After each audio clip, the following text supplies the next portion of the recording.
I cannot hear you. Can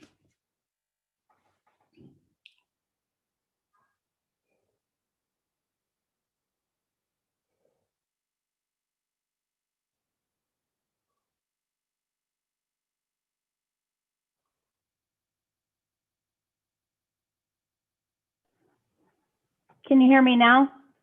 I cannot. I can't hear you. Can you hear me?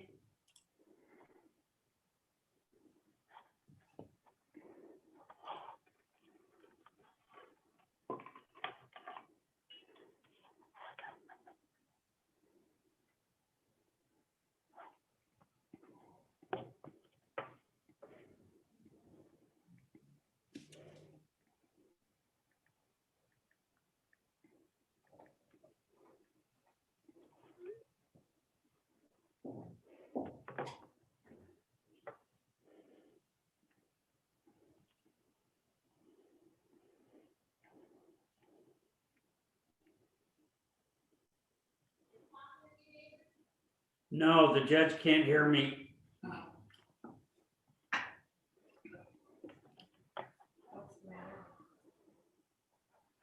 So I can't tell if she can hear me.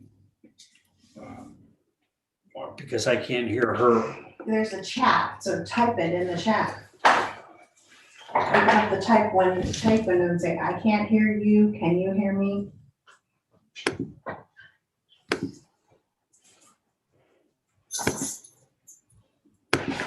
I don't see the.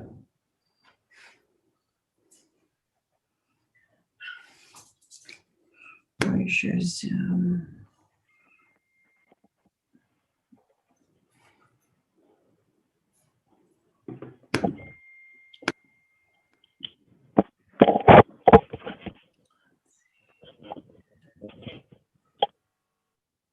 Put the little more button over.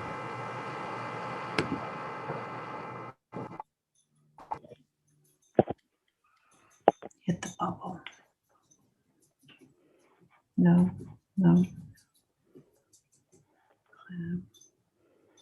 Away. Can you hear me now, David? No, ma'am. Can you hear me? Yes. I think maybe log off and log back in.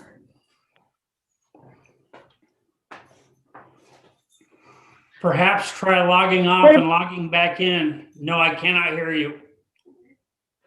Perhaps try logging off and logging back in.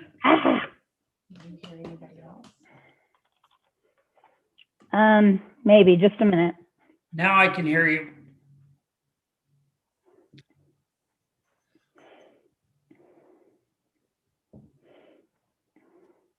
I can hear you now.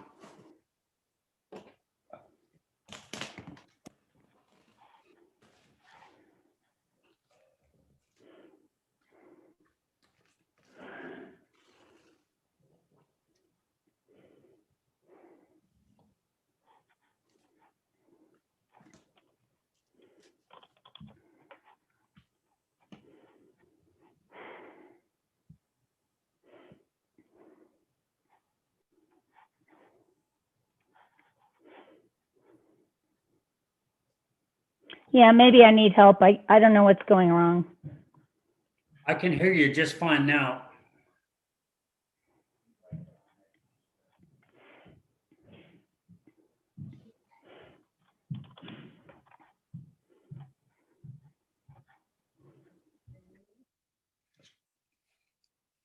You can hear me, correct?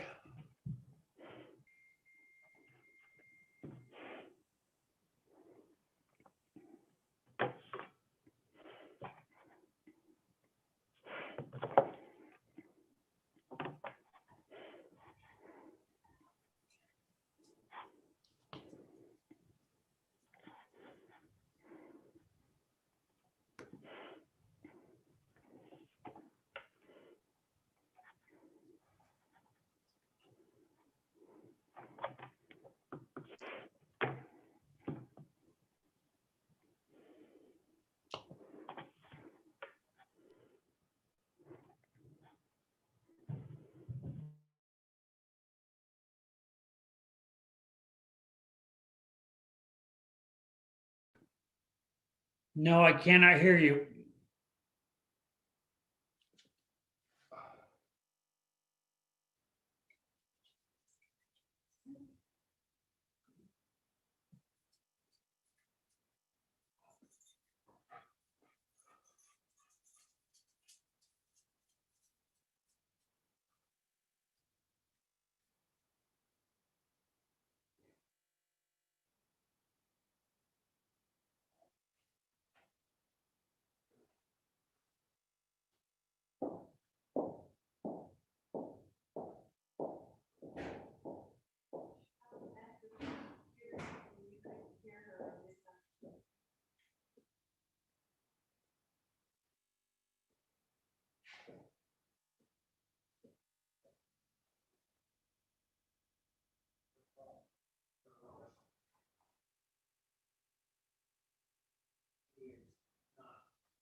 Try again. Hello?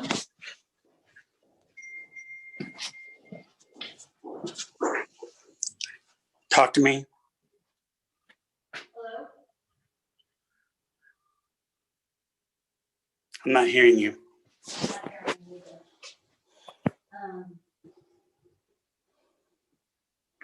Okay, I'm gonna.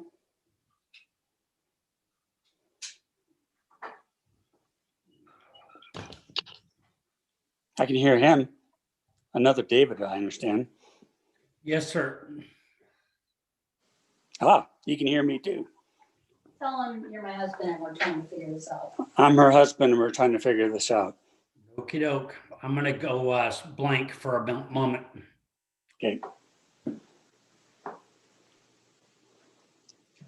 I don't have, so Bluetooth.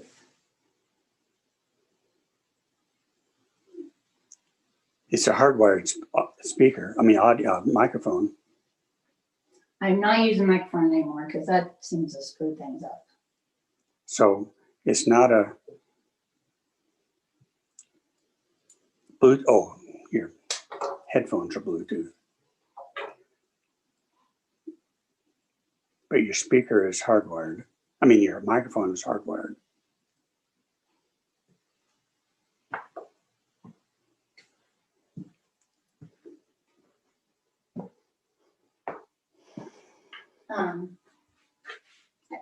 Say something into the. Hello? Yeah, I'm not hearing it through my headphones. I don't know what's wrong.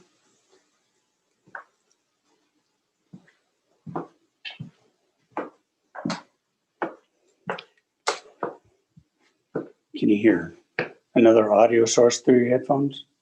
No, I tried the other AirPods and either. I can hear Anna. Carolyn, I hear you both. Yeah, I can't, my headphones aren't working. David's trying to help me. Okay. I'm not. Okay, talk to me. Hello?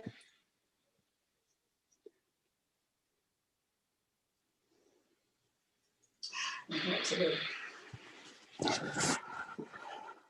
So what do you use for an audio source? Aside from the headphones? Just let's work on the microphone first. No, I'm not using the microphone. You're using some microphone. Maybe that's the problem. Let me get rid of the microphone.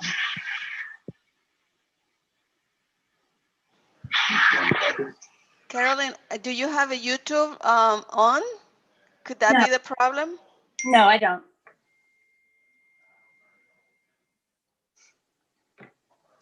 Okay, so Input, choose the microphone.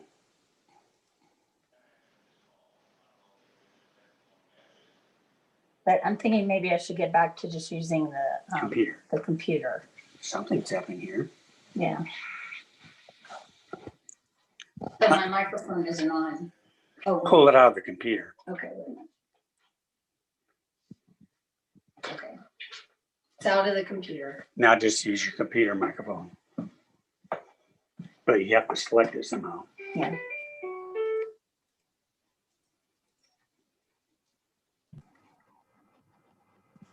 Talk to me. Can you hear me? I can hear No. you. Anna, can you hear me? Yes.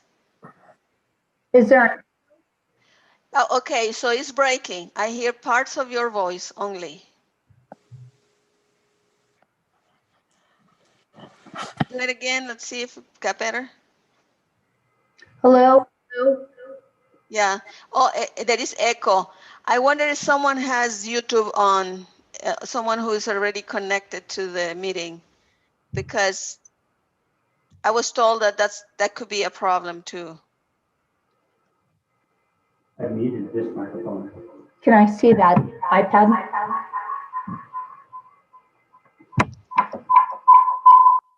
Devices are No, Okay. I don't have it on any of my devices. Somebody has YouTube on. Hang on, I'm gonna quit this session. I don't know how. Can you turn off Zoom?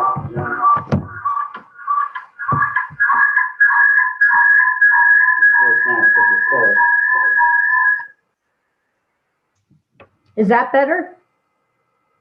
Yes. Okay. Okay, now I'm having a problem. My microphones weren't working. I'm going to try those again. I mean, my headphones.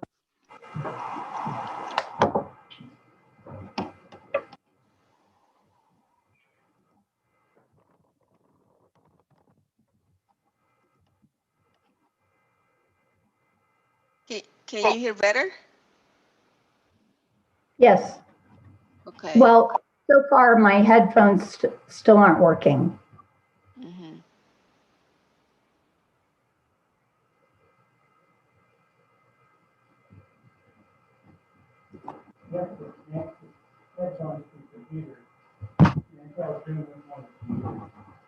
Can you say something to me, Anna? Yes, I have been trying Okay. to. Okay. They're working now. All right. Okay, I think I'm set. Perfect. I'm gonna just leave. Okay, thanks, Anna. Sure. I don't know why all that happened. You need a map.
But then it's also like, well, I don't know how actually use it set up, but it seems like actually use it a little more homemade.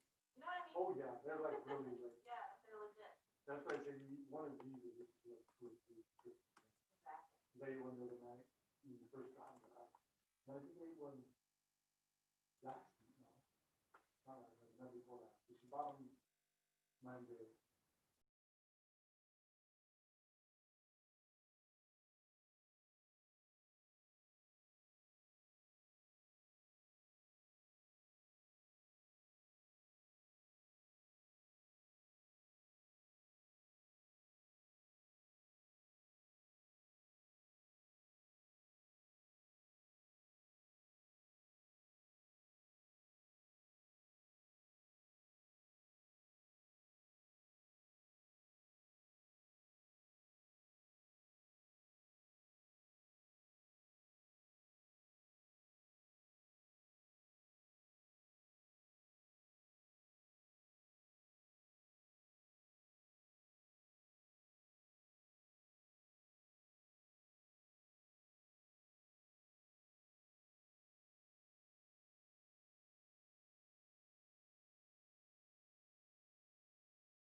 So the person who I just admitted, it says Larry Hancock. Oh, no, it's, we're gonna have this area for the witnesses that are locally in El Paso. This is Linda Pleasant, the case manager. It's not gonna be Okay. Larry Hancock. I'm just gonna put here a EPE witness for now. We're gonna have Cindy Pareto come here at this location. And then Jennifer Nelson, Gagney, and they will come on from another location. From Okay, their- so your location is for Texas witnesses? Yes, for El Paso in Texas, yes. So For could El you Paso put, Electric. I'm going to rename you, and I'm I going to just- put EPE Texas Witness. Okay, I'll put that here. I'll put it in.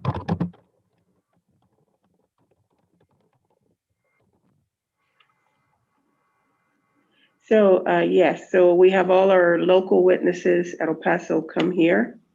Okay. And we also have IT support in case there's a problem with our equipment here. Okay, thank you. All right, thank you, Madam Hearing Examiner. Okay. And then I'm going to turn off this camera until Cindy Prieto comes on. Okay.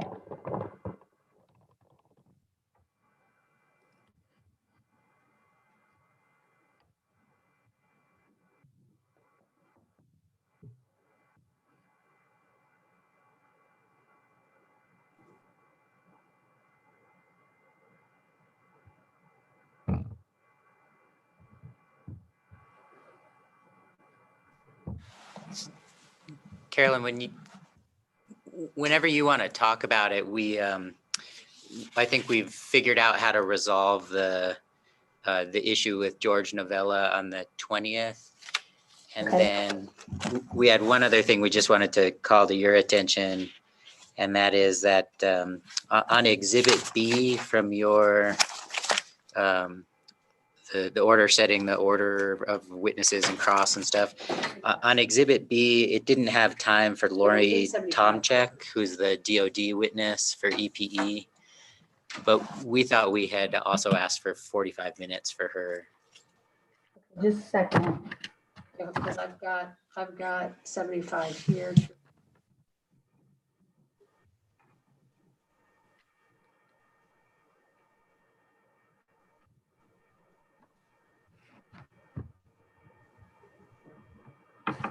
Okay, I'll add that and redo it after today. And then I'll do. Okay. Great, thank you.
Mary Lee, what are you doing at the legislature this session? What I've done for them before, I'll be working as an analyst for the House. So you analyze bills? That's correct. I serve the House Economic Commerce and Economic Development Committee and do some support for the House Energy, Environment, Natural Resources Committee. Yes, I'm analyzing bills for them as part of their process. Yes. And so does your subject matter for analysis include utility regulation bills? Yes, it does.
Before we go on the record, Mr. Wexler told me a little while ago that on the cross-examination table, I left off, EPE had requested 45 minutes for the DOD witness, and I had left that off. So I will add that back in, and I will issue a revised cross-examination table. I'll do that this weekend. And then Mr. Wexler, you said that you thought you had come up with a way to change the date that Mr. Novella was going to testify, which was January 20th. Correct, Your Honor, and thank you for making that correction to the table. The proposal that we had sent over to the Department of Defense was to move Jennifer Borden from Thursday, January 21st to take the place of George Novella. So that hopefully would fix that problem. As I understand it, Mr. Smith is comfortable with that. And I will also mention that we think it might be prudent to have Adrian Hernandez be the standby witness on January 20th. And that way, George Novella would not be the very next one up. Okay. Does anybody object to that? Madam Hearing Examiner, this is Kyle Smith for DOD FEA. The only issue that there might be with that is I also indicated cross time for Mr. or Mrs. I'm sorry if I have the gender wrong there, Hernandez. So if they're Mr. Hernandez, so if he is the standby witness on the 20th and ends up going on the 20th, then I wouldn't be able to cross-examine him. Understood. So I guess that wouldn't work. But maybe it solves the problem, Madam Hearing Examiner, just because there's more cross-examination for Miss Borden. So hopefully that would take that entire day of January 20th. Okay, and there is almost 2 hours of allocated cross time for Mr. Hernandez. So I expect even if he's on standby for the 20th, that his examination would continue on the 21st. So I'll go ahead and put him down for standby on the 20th. And as we get closer to that date, if it looks like we could finish examination of Mr. Hernandez on the 20th, we can revisit this. Thank you very much. Okay, so I will also revise this schedule over the weekend, and I'll send out a revised schedule. Thank you. Is there anything else anyone wants to discuss before we resume with Ms. Nelson?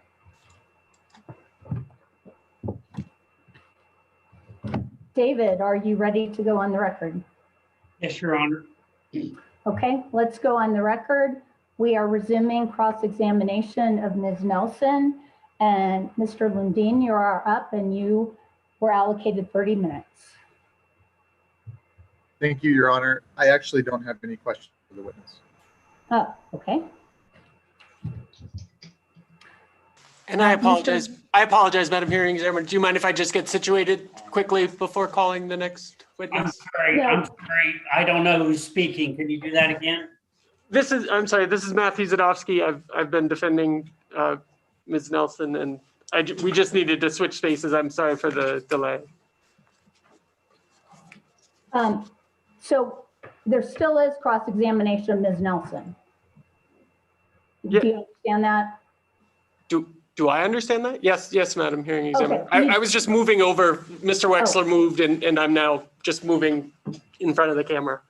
Okay, so let me know when you're ready. Thank you. So next will be Mr. Herman, and you've been allocated 20 minutes.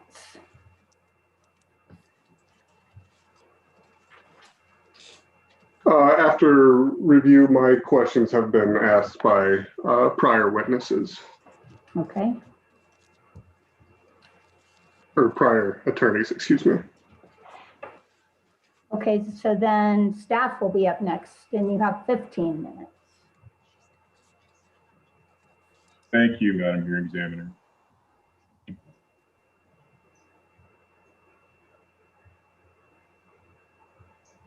Okay, are we good to go? Yes, thank you all. Sorry for the delay. Okay. Mr. Bagaco. Thank you. Good morning, Ms. Nelson. How are you? Good morning. Good, thank you. Am I coming through all right? Yes. Great. All right. I think I'm going to be pretty brief. I was going to direct your attention to your rebuttal testimony. If you'll take a moment to flip to that. Specifically, I'm thinking about page 79.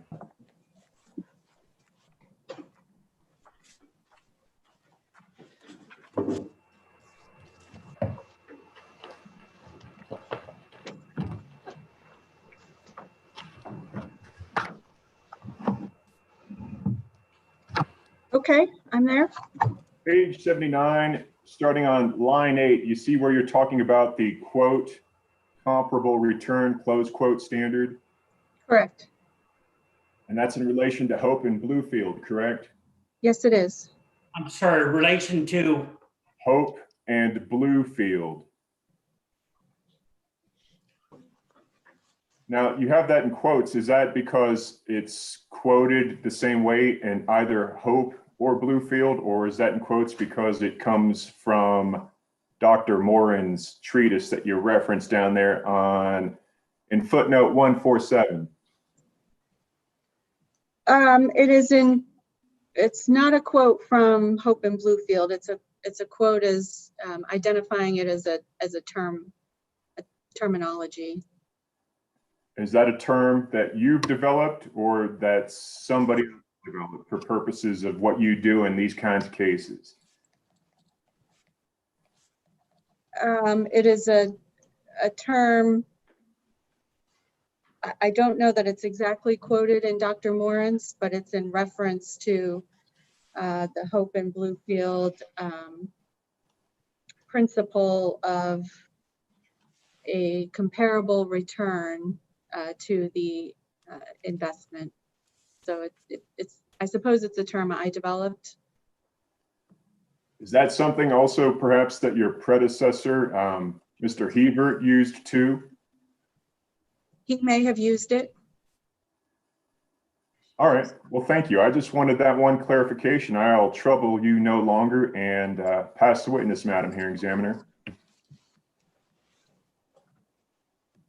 Ms. Nelson, I just have the questions that I emailed in advance, so I'll just ask you those.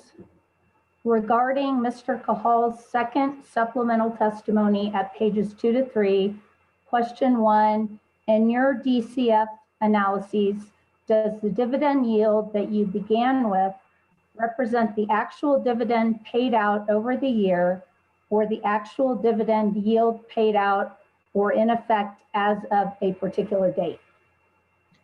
So the current annual dividend yield I calculate in my DCF analysis is the current quarterly dividend as of a particular date multiplied by 4.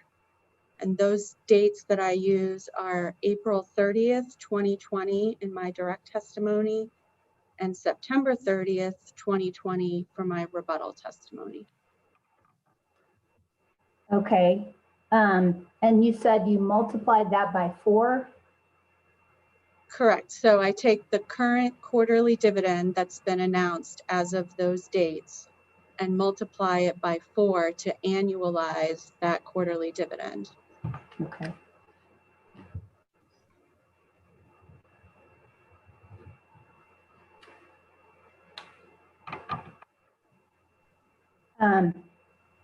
And that's not the 1-year adjustment, right? That's correct. That's the current or the unadjusted dividend yield. Okay, so my second question is, to adjust the dividend yield for a 1-year adjustment, did you multiply the dividend yield by 1 plus G or 1 plus 0.5 G? So I actually applied both adjustments and I performed a DCF analysis with each adjustment. In my direct testimony, which is marked as Exhibit RBH-2, that would be pages 5 through 8 and 13 through 16, apply the 1+G adjustment, which I'll refer to as the full growth dividend yield adjustment. And the same pages for my exhibit JEN-1R. Again, pages 5 through 8 and pages 13 through 16. Okay. And then for the 1+0.5G adjustment, which I'll refer to as the half growth dividend yield adjustment, those are applied in pages 1 through 4 and 9 through 12 of my DCF analyses. So I considered both adjustments. Okay, so am I correct that the 1+G is for a full year of adjustment and the 1+0.5G is for the half year adjustment? It takes half of the growth rate, correct. Okay. Give me just a minute. I just want to look at something real quick.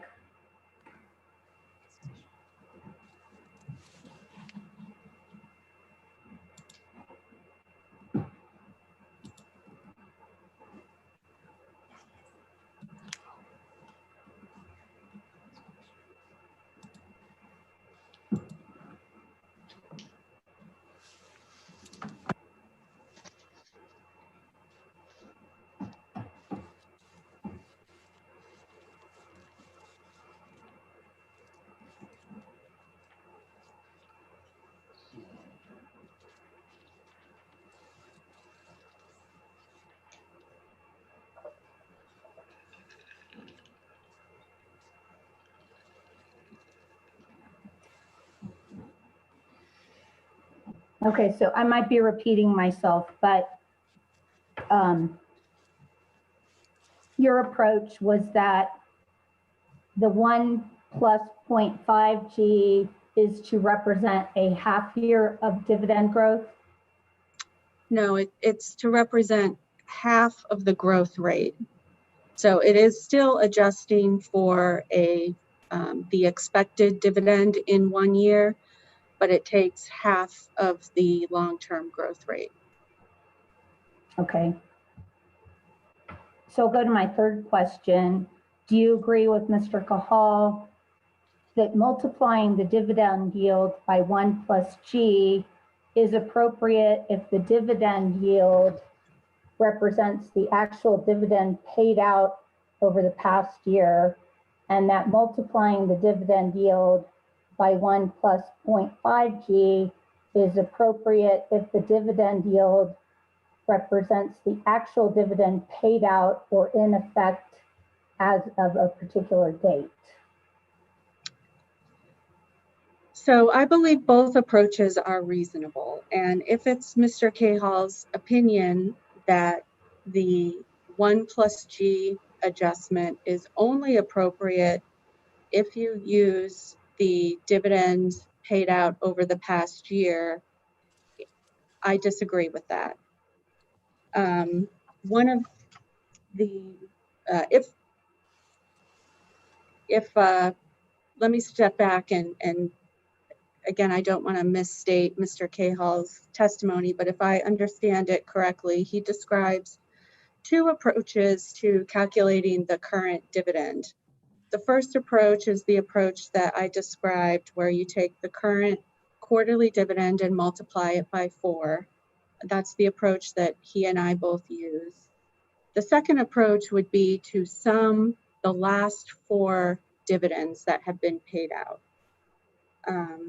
And so if it's his position that adjusting the current annual dividend by 1+G is only appropriate when calculating the current annual dividend as using the last 4 quarterly dividends, then I disagree with that. And I understand that one of the reasons why analysts apply the half growth or the 1+0.5G adjustment is that because the constant growth DCF analysis is based on a proxy group of utilities that pay dividends at various times throughout the year, the half growth dividend adjustment is used by analysts primarily as a conservative simplifying assumption to reflect the fact that some utilities may have just recently increased their dividend and others may not be increasing it until a future quarter. So at any given time, if you annualize the current quarterly dividend, in other words, multiply it by 4 in the first approach that I described, that assumption may overstate the dividend expected in the next year for some companies, but understate it for other companies in the proxy group. So as a conservative simplifying assumption, or a rule of thumb, analysts sometimes take the approach of applying the 1 plus 0.5G adjustment to calculate the expected dividend yields. And again, that's merely just to reflect the differences in dividend payment schedules. I understand that assumption. I recognize it. I find it to be a reasonable assumption. The primary reason why I disagree that the full growth dividend yield adjustment should only be used if the annual dividend is the sum of the last 4 quarterly dividends is that neither the full growth adjustment or the half growth adjustment fully account for the quarterly receipt and reinvestment of dividends. In other words, the time value of money or the compounding of those quarterly dividends. And that is the case even if you use the annualized current quarterly dividend. One of the limiting assumptions of the constant growth DCF model is that dividends are paid annually. So we've tried to account for that by adjusting the current dividend yield, but because utilities pay dividends quarterly, those dividends can be reinvested throughout the year. In my opinion, the most technically accurate DCF structure to account for the quarterly dividend and receipt and reinvestment of dividends would be to use a quarterly DCF model. Now, applying the full growth dividend yield adjustment, the 1 plus G adjustment, does more closely approximate the effect of the quarterly compounding of dividends than does the half growth adjustment, but it still does not fully account for it. So therefore, even if you use the full growth dividend yield adjustment, it still likely understates the ROE. So in my opinion, I believe both approaches are reasonable. They are both used by analysts and regulatory opinions. I do not agree, however, with if it's Mr. Cahall's testimony that the Commission's methodology and preference for using the 1 plus G full growth dividend yield adjustment is inconsistent with the calculation of a current annual dividend yield that uses the current quarterly dividend yield multiplied by 4. So I would disagree with that position, but I agree both adjustments are reasonable. So do you recommend, they're both reasonable, do you recommend one over the other? Again, I believe that the full growth adjustment does more closely approximate that quarterly reinvestment. So I believe that it is reasonable to use. Now, I have seen both approaches. I believe they're both reasonable. And I don't think it matters which approach is used to calculate the current dividend. Again, I think the most technically accurate would be a quarterly DCF model, but I've seen all variations. I believe them all to be reasonable. Thank you. Chairman Fishman, we've concluded cross-examination of Ms. Nelson. Do you have any questions for her? Yes, I do. And Ms. Nelson, I'm going to get a little bit philosophical here, I guess. So, okay. So be prepared.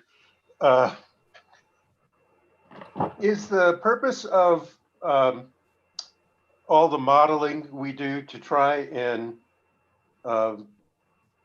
match market returns, what we would consider a fair market return going forward for the utility?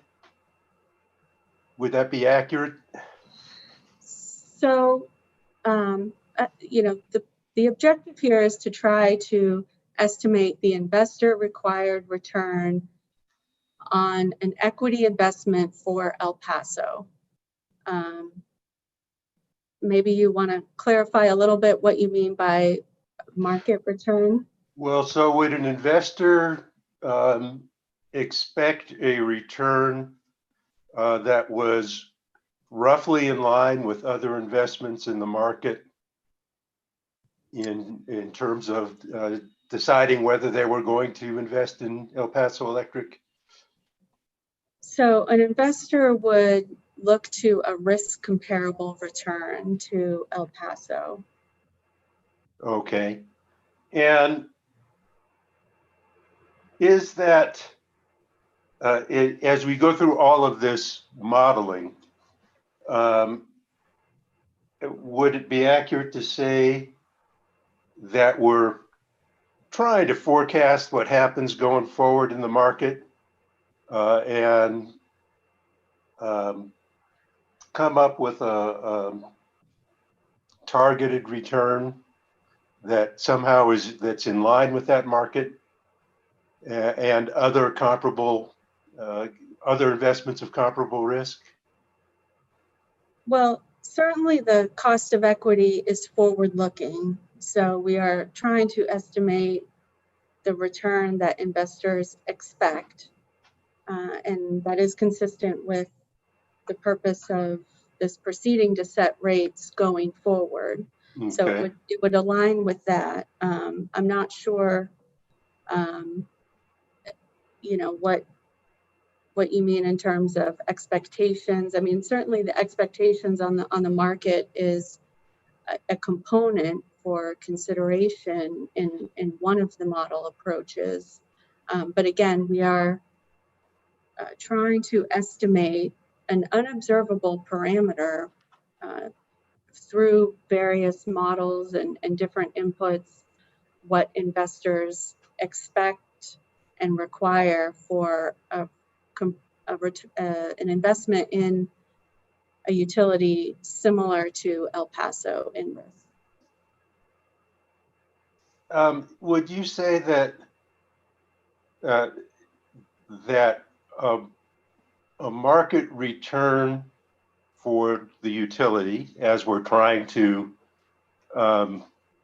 best as we can estimate that, and it's a real challenge, there's a lot of forecasting that goes into that.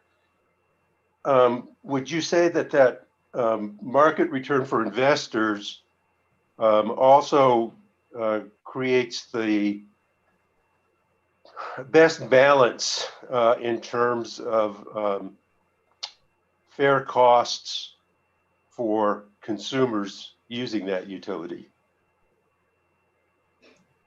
So I guess if I understand your question, Mr. Chair, is it that do the models consider the customer perspective? Is that your question? No. Okay. Let me rephrase that. So our charter as regulators is to balance the interests of consumers and the utilities. So would you say that the closer we get to market returns in the way that we plan targeted profits for utilities is the best way to balance those interests for consumers, to balance those interests between the utility and the consumers? Sure, and I can appreciate that that's the Commission's responsibility to balance the interests of investors and consumers. My objective in this proceeding is to simply estimate what the investor required return is. Right. And you have several tools at your disposal to consider and balance the consumer interests. And it's not only solely within the return on equity component, there are rate design issues, there are Right. other ways that you can balance that. And so, you know, again, my objective and purpose here is to simply give the commission my objective opinion and recommendation on solely that return on equity component. Correct. And I agree with you.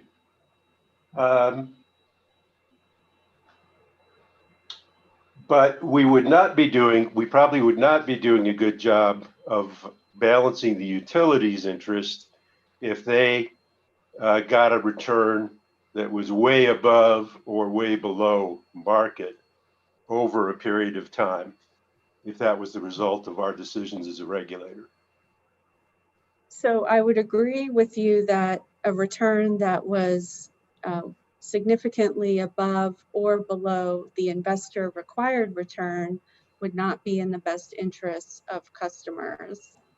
Again, it's my opinion that my recommendation does meet the standards of being in the interests of investors and and customers, to the extent that customers also have an interest in a financially stable and healthy utility that is Okay. able to access capital at reasonable terms under various market conditions that are unstable and you don't know what they're going to be in the future, and has a considerable capital expenditure plan in order to provide safe and reliable service. I'm sorry, ma'am, and has a considerable, I lost you. Sure, sorry about that. A considerable capital expenditure plan in order to meet provide safe and reliable service. You gave a more extended answer, but I'm gonna just kind of come down to the more to the nub here. Would it be correct to say that as regulators, if we manage to come up with a return on equity that, as we go forward, actually does closely match the returns on comparable investments in the market, that is a good measure of a fair balance between utility interests and keeping a healthy utility and fair customer rates? Sure. So if you know the commission, No, just a yes or no on that, please. Would you mind just repeating your question one more time? And so, if the market, if as regulators we manage to target a return for the utility that closely matches the future returns on similar investments in the market, that is our best measure of a fair balance of meeting the needs of the utility, balancing the needs of the utility with the consumer need for fair rates. yes, I would agree that if a return that is sufficient and meets the investor required return, I agree that would be a fair balance. Okay. As long as it provides, again, assuming it provides sufficient assurance and ability for the company to maintain its financial integrity. But again, the investor required return should meet that principle by definition. Okay, thank you. And again, I agree. And so the challenge is, why is it that we're trying to look at the future. And as we look at the future, and as everyone acknowledges in all of their testimony, we don't know the future. And as we do these models, we make lots of assumptions. So, just reading through, we make assumptions about, depending on the models, different assumptions. But what will future interest rates be? In some cases, we're looking at analysts' assumptions about what future market returns might be. and many other factors as well. Is that an accurate statement? Yeah, so we're trying to estimate a forward-looking parameter for sure. And we use current data that's available to us to try to make that estimation and try to, look at what investors' expectations are going forward. And it's in the nature of a forecast that when we make these assumptions, that oftentimes they have varying degrees of accuracy. And because we're forecasting the future, we can be incorrect. Sure, forecasts can be incorrect. And that's because we're making a lot of assumptions, and as best we can, we make them as good as we can. But the future's the future, and there's always factors that come into play that we cannot anticipate. Sure, so we're going to use, pardon me. Go ahead. No, go ahead. So I was going to say that, again, we're using the data that we have at hand today to make those assumptions. And you're right that going forward, those assumptions may change. But again, as you mentioned, the purpose really is to look to investors' expectations and not actually what happens. So the accuracy of whether forecasts are right or wrong in the future aren't as relevant as, again, what are those expectations? And I recognize we are making a lot of assumptions based on the data that we have, but assuming investors also have access to that data, that's how we're formulating. And by using various inputs and data sources, we try to get a good, robust view based on various sources of those expectations. So again, I agree we're making assumptions and looking to the future, but that's also what investors do when they're anticipating an investment. They're going to use the current data they have at hand to make their own expectations and assumptions for the future. Okay. So as we look to the future, and we go from rate case to rate case, we look at the best information we have. We make a forecast. The forecast is some degree of accurate or inaccurate, depending on all kinds of factors, as we just discussed. And, we might make a forecast that turns out to be significantly incorrect. But then when we come to the next rate case, we start that process all over again. So that we could be incorrect in that time frame from the rate case where we made our best forecast. But then we're going to start the whole process over again at the next rate case, which again, as we look forward, will have varying degrees of accuracy. Is that a correct way to characterize what we're doing with our regulatory process? Well, in some respects, yes. I mean, I think in the next rate case, again, you'll be looking to current data and the data you have available, and that may be the same or different data than what we're looking at today. But again, historical data is not necessarily relevant in the next rate case. We're not going to go back, in the next rate case and say, oh, well, how did that actually turn out? Again, we're going to use the data that we have available at that time to look at investors' expectations based on that data available to us at that time. Okay. So here's where I'm going to challenge you a little bit. Okay. Okay. Is we know going forward, if we're doing forecasts, that if let's take an example where, let's say we do a rate case every year, just make it simple. And each year I try to do a forecast, and that forecast is inaccurate because I'm looking to the future. And as you say, we're trying to meet future investor expectations, not past. But if I keep doing the forecast going forward, I know that I'm going to be inaccurate for each of those periods. If I was to plot the returns against the forecasted, our targeted returns, as we best tried to forecast it, about what actually, against what actually happened in the market, we're going to have deviations. Would that be correct to say? What I just Well, posited? I'm not sure that I agree with the premise. Again, accuracy really is not relevant Well, to the purpose of what we're doing.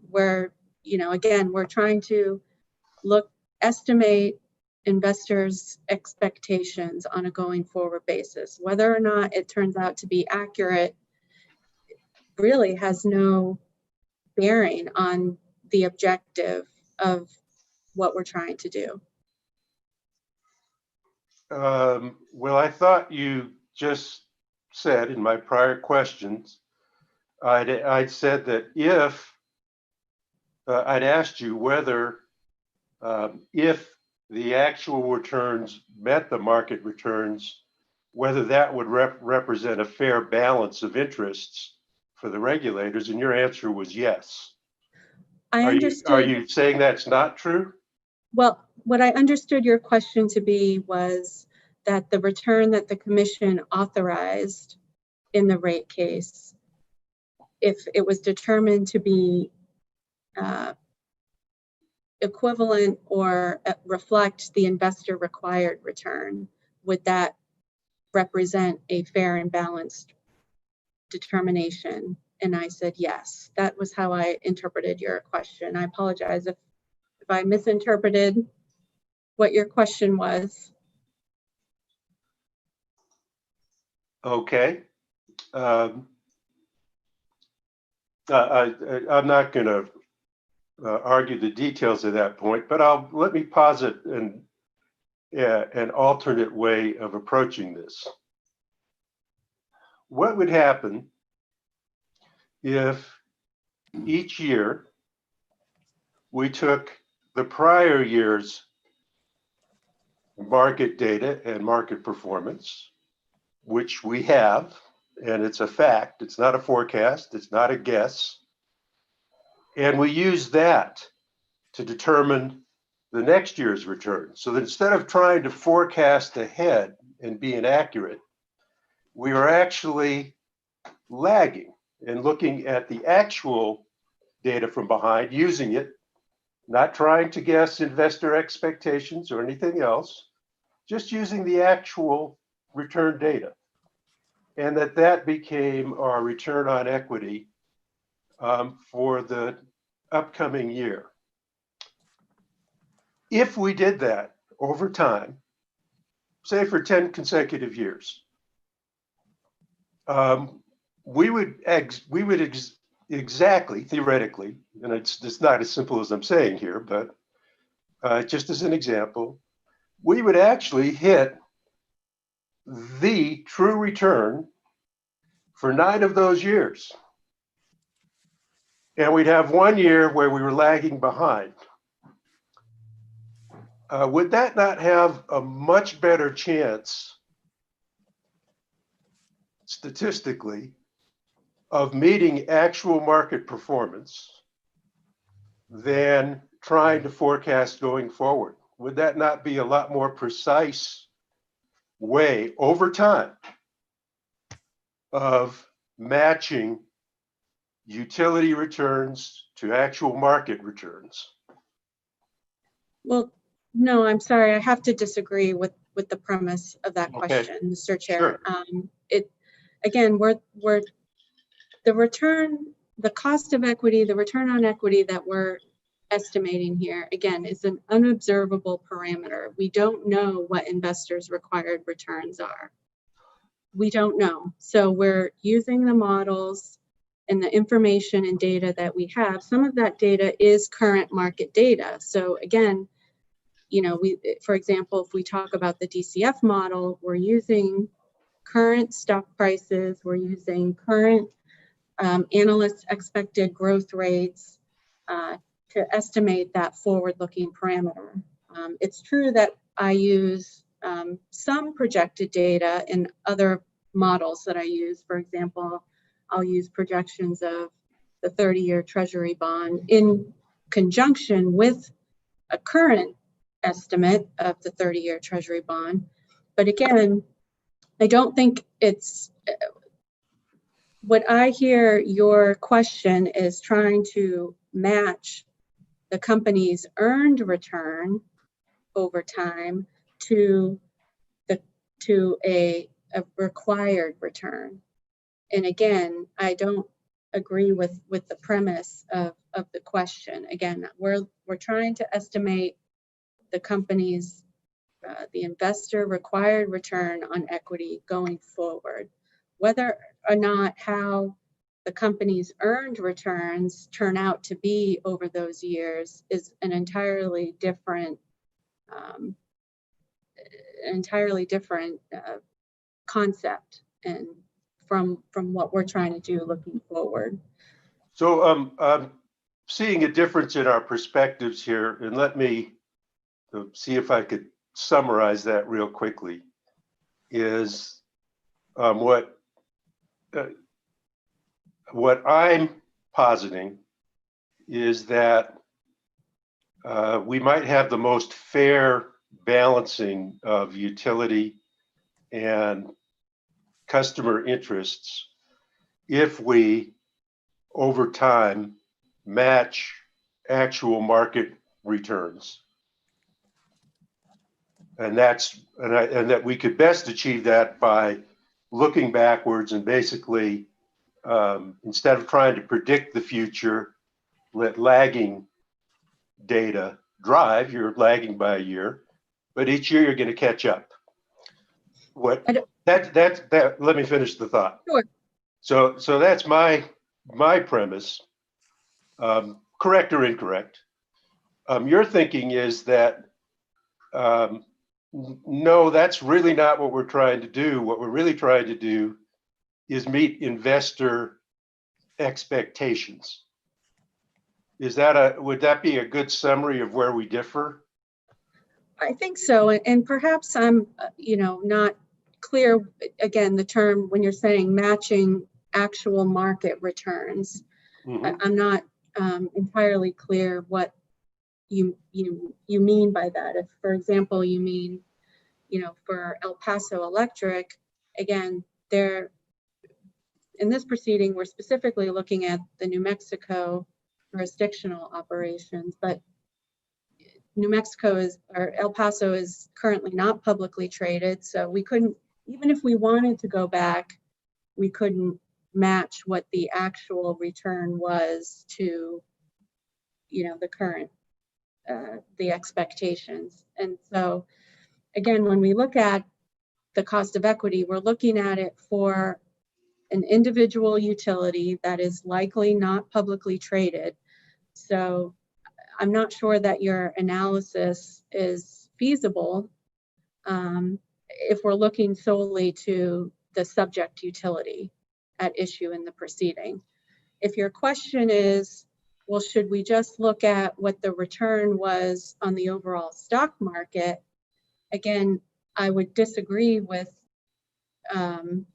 the appropriateness of doing that. I mean, I believe in 2019, that the overall stock market returned over 30% in returns. And I assume that the commission would not find that to be a reasonable return looking, if you were to go back.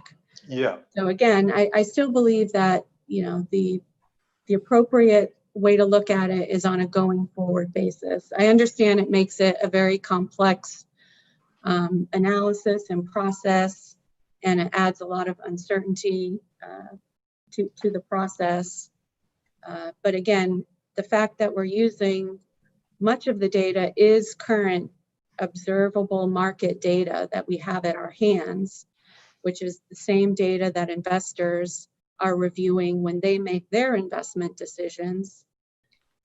I think gives some comfort to looking, thinking about it on a forward-looking basis. If I did a 5-year, I mean, I used the example and used the example of, gee, 30% return 1 year and, negative return. I used the example of 1 year, but if you used a 5-year moving average, looking back, and you were looking at the market, which is what I was looking at is the market, not at the individual security. And so thank you for pointing that out, by the way. Would that correct for the kind of, to a large degree, for the kind of weakness you're talking about? I mean, it would depend on your averaging period. Again, looking to the overall market return probably isn't the best benchmark. Again, we're trying to estimate the return for El Paso, which has a different risk profile than the market. And over the long term, the large stocks, we'll say the S&P 500 as an example, has returned about 12% over time on average. That's the average market return on large publicly traded stocks, 12%. For what period of time would that be? So that is, I believe, 1926 to 2019. Okay. And so if you did shorter averaging periods, again, the stock market is very volatile. As I mentioned, in 2019, it returned over 30%. In some years, there could be a 10 or 20% decline in returns, a negative return. And so if you have a short, say a 5-year averaging period, and you have a large high return or low return during that period, it would affect that averaging period. I still think, however, that, again, the appropriate point of comparison is to look to the subject utility and its risk profile and not tie it to market returns. Let me take one parameter, let's say that we forecast in making some of these models. So let's take interest rates. If I were to take, if I were to take forecasts, analyst forecasts of future interest rates, and compare them to what actually happened to the market, see what, I say it's a 2-year future forecast for the next 2 years, and compare it to what actually happened in the market,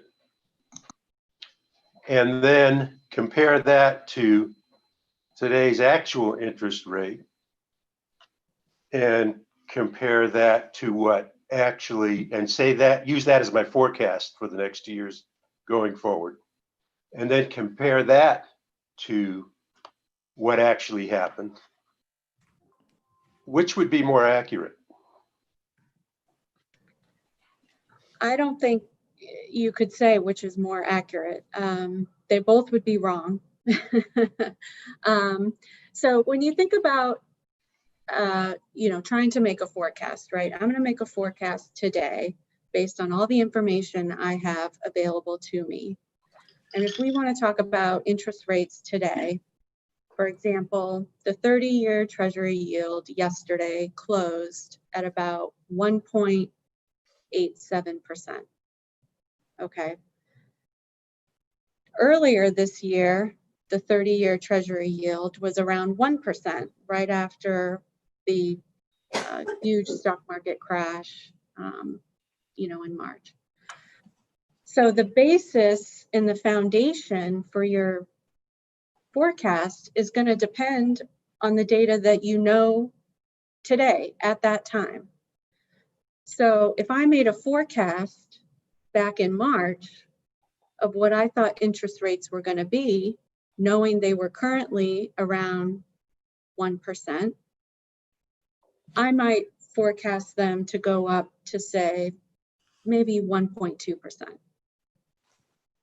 But today we look at it and it's actually 1.8%. So I underestimated that forecast because my forecast was based on the information I knew at that time. And now today I make a forecast and knowing that the current rate is 1.8, that it's going to change. It's going to change the foundation and the basis for my forecast. So forecasts are going to be wrong. I fully recognize that. And in some cases, they will be overstated, and in some cases, they will be understated. And it really depends where you are, whether forecasts are going up or going down.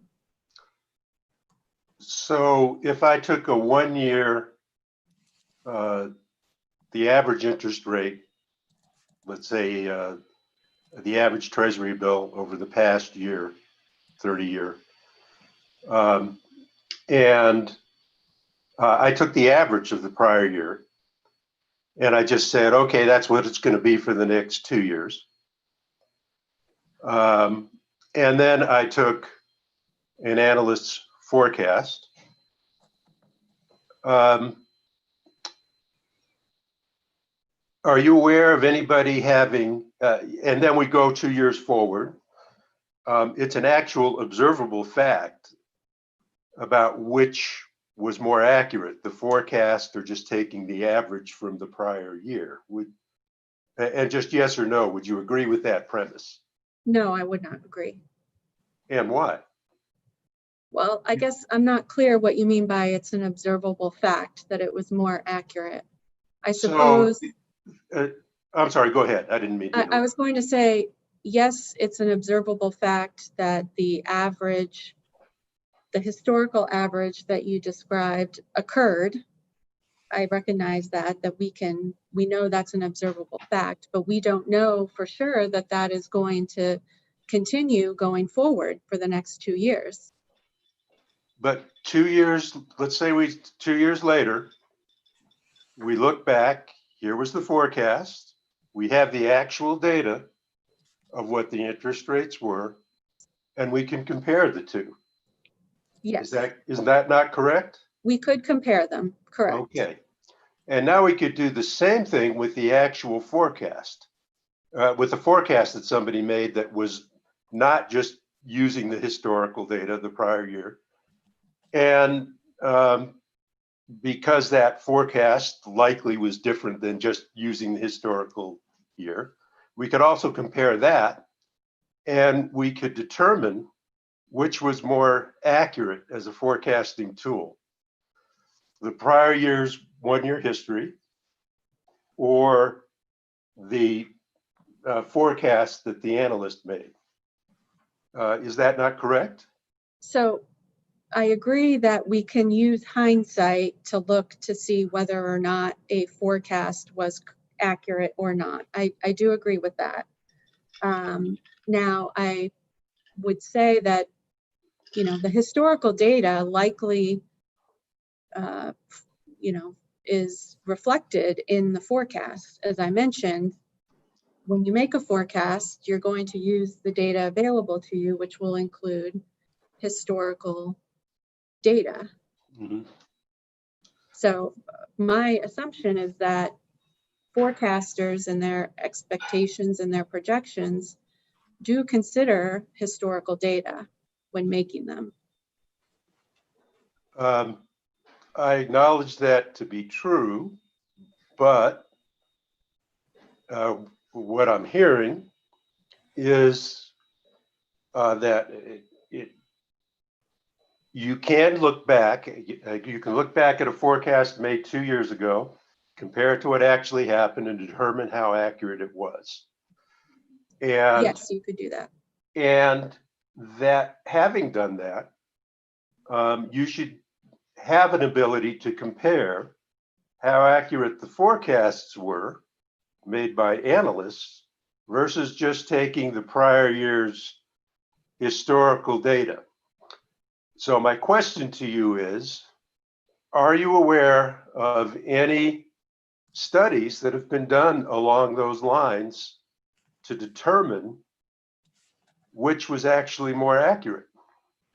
The No, I'm not forecasts, the analyst forecasts, or just using the prior year's historical data?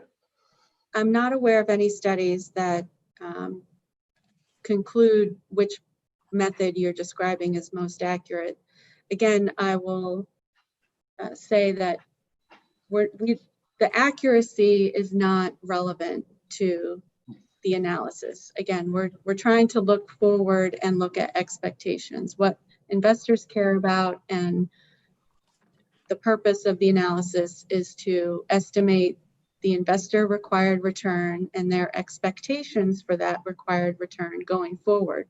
Whether or not the forecasts were accurate or not is not relevant to the analysis.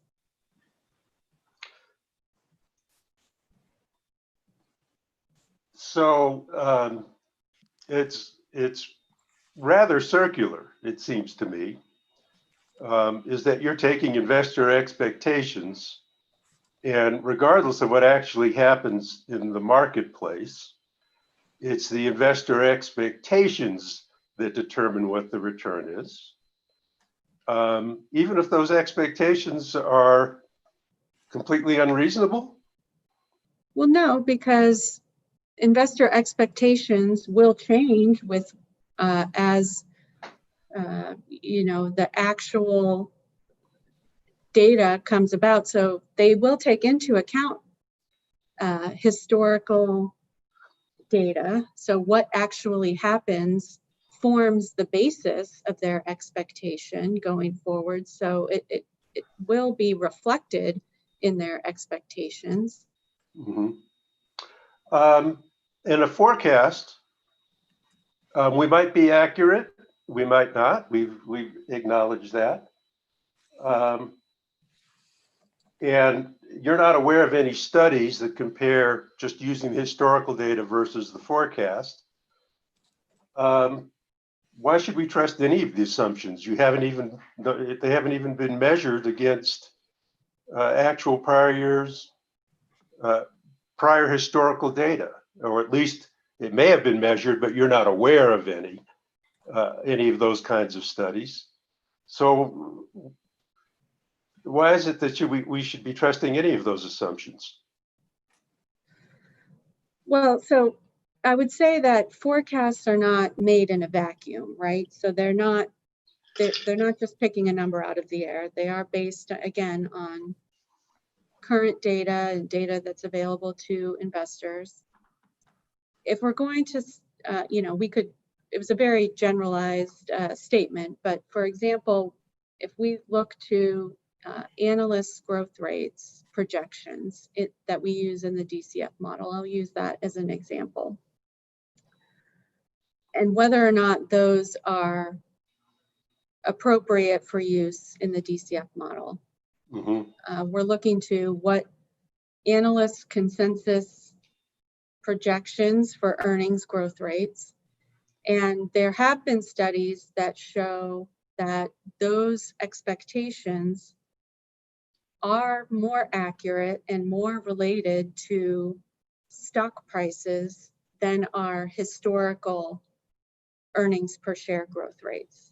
So depending upon what variable and what parameter you're talking about, there may be some studies that say projections are better for the use in the DCF model. But as a general statement, you know, I can't point to studies that say projections are always better than historical data. Yeah, if I were aware of some studies, again, for certain of the variables and inputs that I use.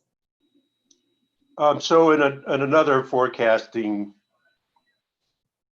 market forecasting area, not this specific discipline, I can look at investment funds. And there have been a lot of studies, at least in my general reading, and you may disagree, and let me know if you do. There have been a number of studies that show that probably 80% of the investment funds underperform just a basket of stocks.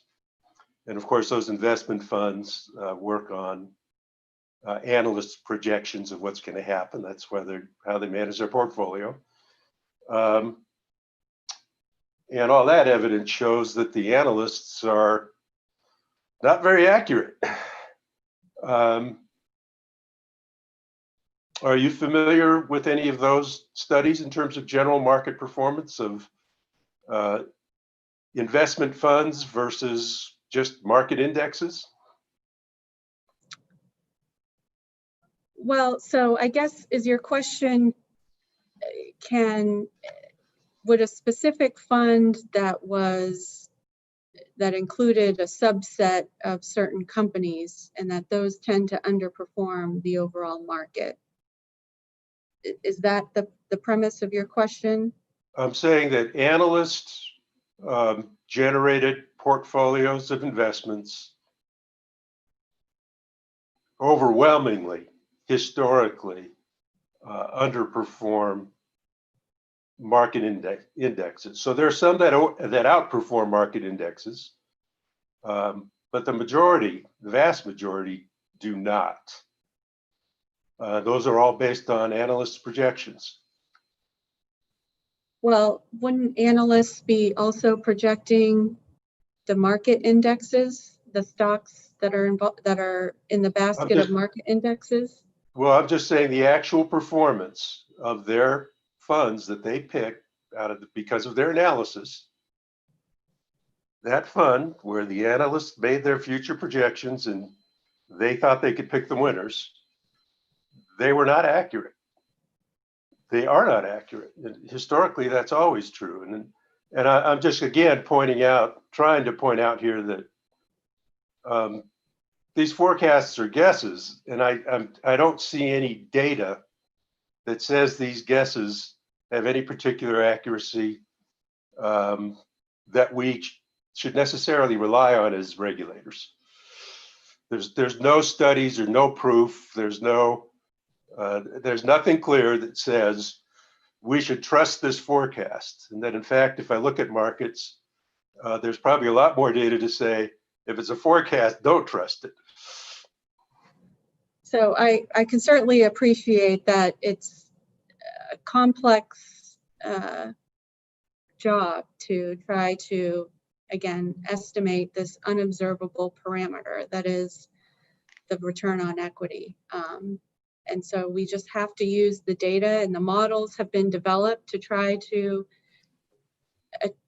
understand different perspectives of investors' expectations. You're going to have lots of different, when we think of the investor, that's a lot of different people and a lot of different expectations. And again, you mentioned, one analyst and their selection of stocks may underperform the market. And that's the assumption of one analyst and their assumptions. But again, as we put them all together and we combine multiple different models with multiple different perspectives, different inputs, different sources of inputs, and we look to different date ranges of data, we look at current data, we look at projected data. By combining all of that we have available to us can give us some confidence that we have approximated the investor required return by some measure of saying, well, we've looked at a comprehensive, robust view of market data. And on balance, that should give us a good understanding. Now, again, it's unobservable.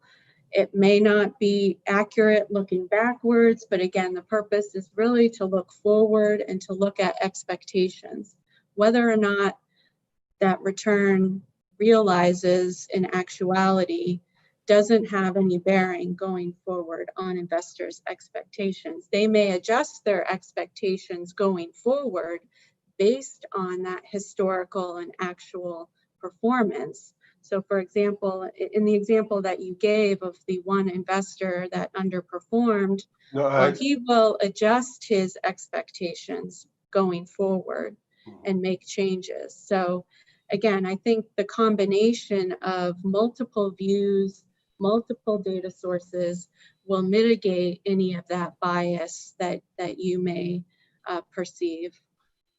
So just a correction, you may have misunderstood my point. And I'm going to move on. This was a really good discussion. I wasn't talking about one analyst. I was saying the vast majority of analysts, because historically, portfolios picked by analysts and experts underperform stock indexes significantly over time, just market indexes. Sure, and I think that reflects the the principle that a single investor can't outperform the market over time, right? And so I would agree with that position that you say, but again, what we're looking to here is an entirely different objective and purpose.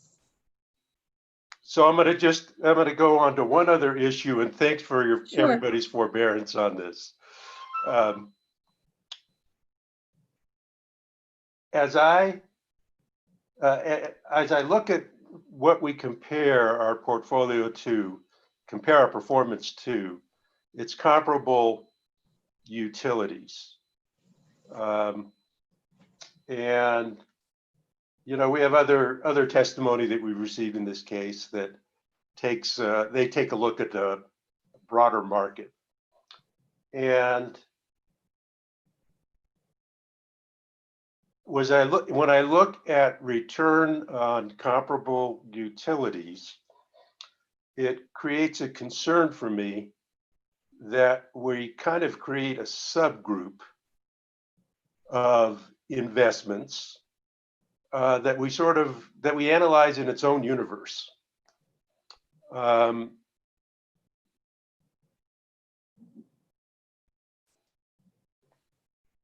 And that there are similar investments that have a similar risk profile and probably similar expectations for returns, but those never get considered in our analysis.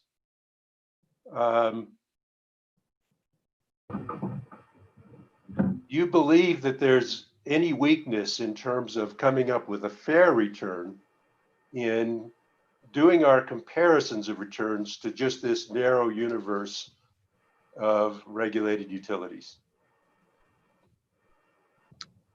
So if I understand your question, is your question that the analysis, the comparable group of investments that we use in this proceeding, and myself and the other witnesses all use other electric utilities as a proxy for a comparable investment? And your question is, should that be expanded to other investments? Do I understand your question correctly, Mr. Chair? Yeah, correct. It seems to me, I guess what I'm asking, I'll just ask it as a general question. What do you think would be the strengths and weaknesses of looking at a broader market perspective of comparable investments and not just limiting it to regulated utilities? Sure. So I think that it's reasonable to consider any investment that is similar in total risk to the subject utility that you're looking at. So I know in this case, myself and the other expert witnesses have all developed a proxy group of regulated electric utilities. If, however, there were another set of companies that could be demonstrated to be similar in total risk to El Paso, I think it would be reasonable to include those in an analysis. Okay. So I have a concern that, and I'm carrying a prejudice here, I suppose, that what the market does is probably the best way to fairly balance everyone's needs, because you know how the market actually performs. You know, that's just there's no more fair metric. And I look at regulated utilities, and when we start comparing returns, it's not nearly as responsive to market mechanisms as other companies. Regulators make decisions about what the ROE is, and they look across, they look at what the guy next door is doing, and they pick their comparables from within that narrow universe, and it creates a strong potential, it seems to me, for this sub-universe to start to move away from normal market mechanisms that determine what the returns are. And it's not so much, it's regulators that are determining the return much more than actual market forces, is my fear. And that can result in returns that do not fairly balance ratepayer and utility interests. What are your thoughts on that? Well, and so let me finish. Let me add one more phrase here before you go. Is that essentially I worry that we're creating this sub-market that just keeps looking at itself and creating its own rate of return that's really independent of market forces. It's really more regulator forces and us looking at each other and kind of spinning away from what actual market forces would be that would fairly determine the right balance between ratepayers and utilities. So, sure. So just give me your thoughts on that, and I'm struggling with that. Sure. I think I understand the concept that you're trying to get across.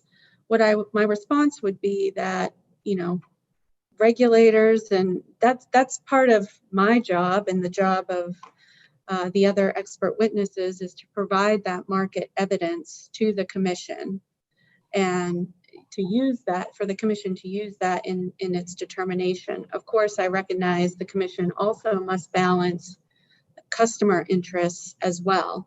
And if we look to, and that's the case for commissions across the country, they all consider this market evidence. On the flip side, investors, those authorized returns that commissions determine, becomes another piece of market data that investors use. So that piece of market data is then considered in investors. It's publicly available. Investors know what utilities are being authorized and across the country, and can make comparisons between different utilities and their different risk profiles to understand, well, what's the best investment from a risk comparable basis for my money. And so I would disagree that you're moving away from market forces. I think on the one hand, that's part of the job of the expert witnesses and this proceeding, is to present that market data, and we rely on it to develop our recommendations, as well as the ultimate determination and the outcome of these proceedings becomes a piece of market data that is then used by investors in making their investment decisions. I don't have any more questions, but I want to thank you for taken me through this discussion because it's not challenging your work. You're doing work within kind of standard industry practice. And really, I'm kind of stepping back and saying, oh, well, are we really sure standard industry practice is where we should be going in the future? So it's just kind of a more philosophical discussion. But this is my first full rate case as a commissioner. So this is my chance to step back and go through those questions. So Sure. thank you very much for having that discussion. Thank you, Mr. Chair. Thank you for your questions. Yeah. I am done. Okay. Okay. I allocated 10 minutes for redirect. Mr. Zadowski, do you have redirect? Yes, Madam Hearing Examiner, just a few. And Ms. Nelson, largely with respect to the conversation you just had with Chairman Fishman, he asked you a number of questions about using market returns to establish ROE. And now in your testimony, you discussed the Hope and Bluefield decisions that are quoted by many analysts. Would using an average, for example, of a 10-year return average be consistent with the Hope and Bluefield cases? So a 10-year market average return? Yes. Return on the market? You know, I don't know that it would comply with the risk comparability standard. In other words, that the return on the investment for El Paso is a different risk profile than the return expected on the overall market. So I'm not sure that it would meet those standards. Okay. And are there other external factors that can impact actual returns that do not reflect investor required or expected returns? Hello? I'm sorry, can you? Oh. Hi, Commissioner Hall. Hi. Good morning, Madam Hearing Examiner. Is it possible to do any further cross-examination? So where we are now is all the cross-examination was finished. Chairman Fishman just asked questions and we were just starting redirect. If you have questions, it might make sense to stop the redirect, have you ask your questions, and then come back to redirect. So redirect could also cover your questions. Sure, that makes sense. Mr. Zadowski, is that okay with you? Certainly. Okay, so we'll just resume with 10 minutes of redirect after Commissioner Hall has her questions. Thank you. Okay, so Commissioner Hall, go ahead. Okay. So my question is, let's see, I'm not sure I'm seeing everybody. I don't see the witness. Sorry, I guess I should put, I don't see myself either. And I thought I was on video. Can you guys see me? No, I cannot. I cannot. That's weird. It's on video as far as I know. And well, whatever. So I thought the witness was Miss Nelson. Okay, I see her. Okay, great. So Miss Nelson, I had some concerns about the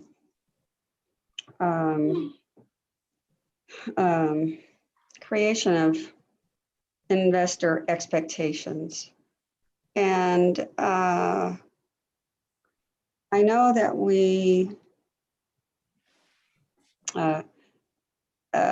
your analysis involves the use of a proxy group. If you and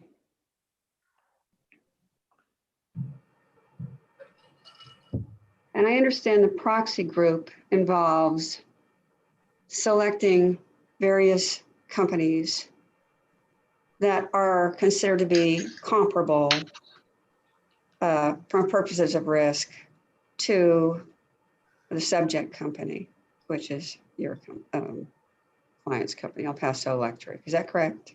That's correct. Well, my concern is with the concept that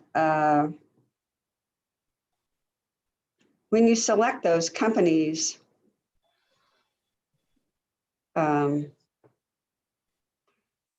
their rates that they have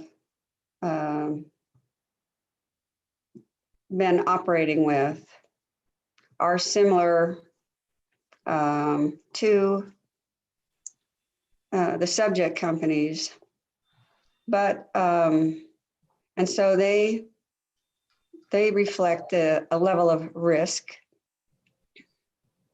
of that pool of companies, which are purported to be and are similar to El Paso Electric. Correct?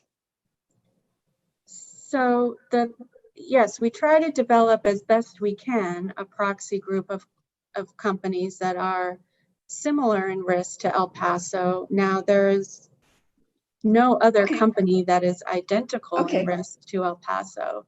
Sure. So we do the best that we can. Correct. Recognizing there will be differences. Sure. Okay, great. Okay, so when we authorize a return on equity, when you authorize a return, well, when our agency authorizes a return on equity, that return on equity is used by analysts in their projections for growth, correct? I assume that it would be a consideration in their projection, yes.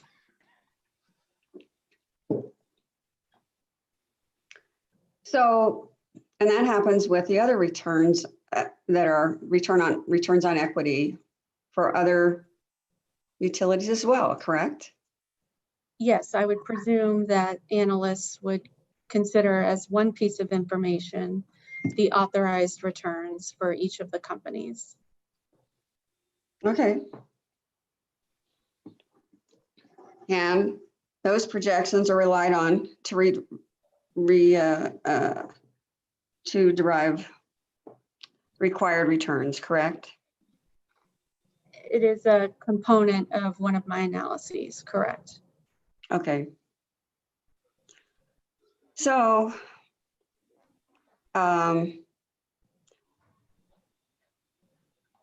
so when growth is always projected in this way, you tend to get an upward creeping of expectations based on these projections, correct? As projections climb, expectations climb. Not necessarily. I mean, I don't think that, certainly the authorized ROEs are not the only piece of information that analysts use. And I can't say with certainty that analysts' projections are always increasing. I believe that, you know, at times they do reduce their projections for earnings. So you will see those growth rates come down at times as well. So I don't agree with the premise that analysts are always increasing their projections. I think they try to look holistically at the company and its risks and returns. And if we're talking about utility companies, what their expectations for growth for the whole company, including quantitative factors, qualitative factors. They consider management's expectations and performance. So thank you. Well, in any case, it's a following process, correct? You see growth, you have these projections that project upward, then the expectations are moved upward. If you see projections indicating downward, then expectations are downward. Does that capture what you're saying? Yes. So it's kind of a circular process, right? There's sort of a chasing going on. Whatever you see, is what the projections are based on, right? Again, I'm not sure that I necessarily agree that it's circular. Again, the information is, the projections are not made in a vacuum, and they're not only solely based on analyst projections. And the projections for, or the ROEs for the company is not solely based on analyst projections. So okay, I agree that the data appears kind of in both sides of the consideration and in both pieces of the analysis. It's an input and it's an output, but I don't necessarily agree that it's entirely a circular process as you described. It's okay. Well, if a commission sets a very low return on equity, what signal does that send to analysts? That signal would be a very negative signal in my opinion. It would signal that the commission does not have a constructive regulatory environment. It would send a signal that if the return, the authorized return was much lower than the investor required return, it would likely produce a downgrade for the company, thereby increasing the costs of both debt and equity.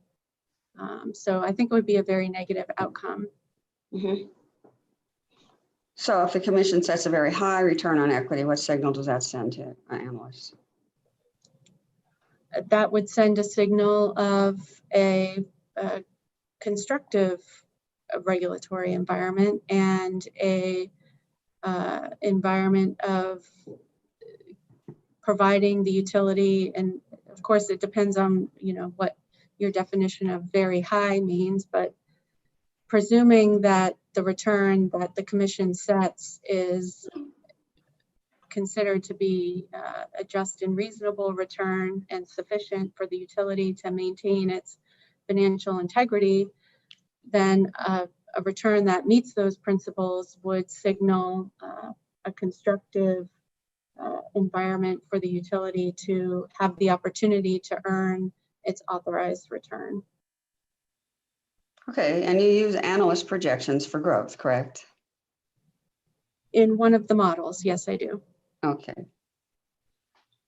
In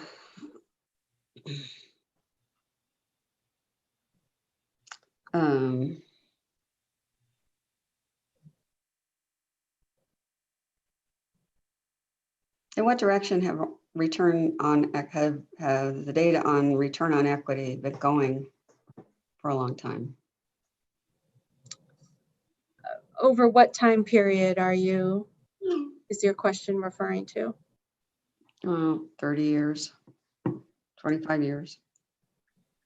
Sure, if you were to look at returns being authorized currently, they are lower than returns that were authorized 25 or 30 years ago. Mm-hmm. Of course, the economic and financial environments are very different in those two time periods. Mm-hmm. So that makes financial and theoretical sense. Okay. So to some extent, at least, would you agree that the return on equity that commission set informs analyst projections, which we then use to derive the required rate of return, correct? Correct. Okay, thank you. Thanks, Madam Hearing Examiner. That's all I have. I think this might be a good time for a break, a 10-minute break. So let's come back at 10:40 and the interveners and staff, you collectively have 10 minutes for recross. So if more than one of you wants to participate in recross, you might want to talk amongst yourselves during the break about how you're going to break that 10 minutes up among yourselves. So we'll be back at 10:40. Thank you. Sorry, I didn't have my camera on.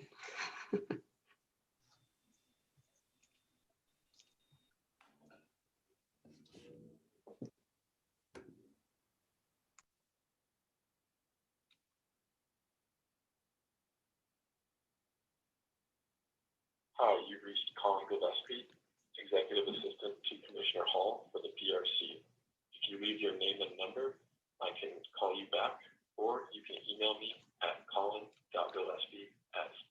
Sure.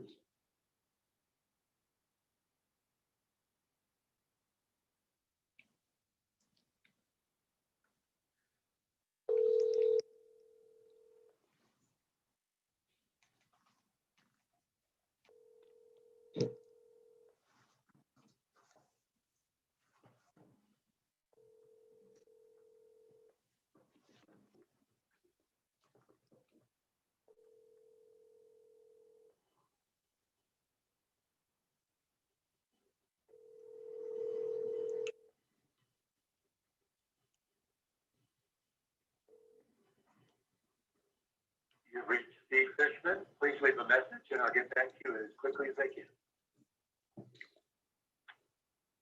The mailbox is full. I cannot accept any. God damn these things. I can't believe this.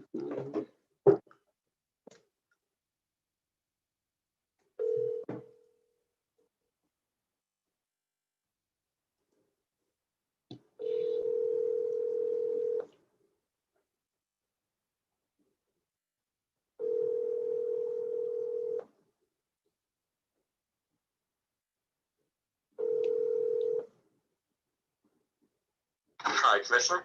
Yes, hi. Hi, Steve. Commissioner Fishman just called me. Can we do a three-way call? Yeah, patch me in. Okay. Let me add him, and then so I'll patch him in, and just hold on 1 second. Okay, no problem. I'm at 11:45, comma, and Genevieve is at 2:15.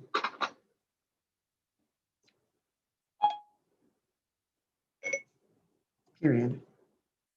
See you then, exclamation point.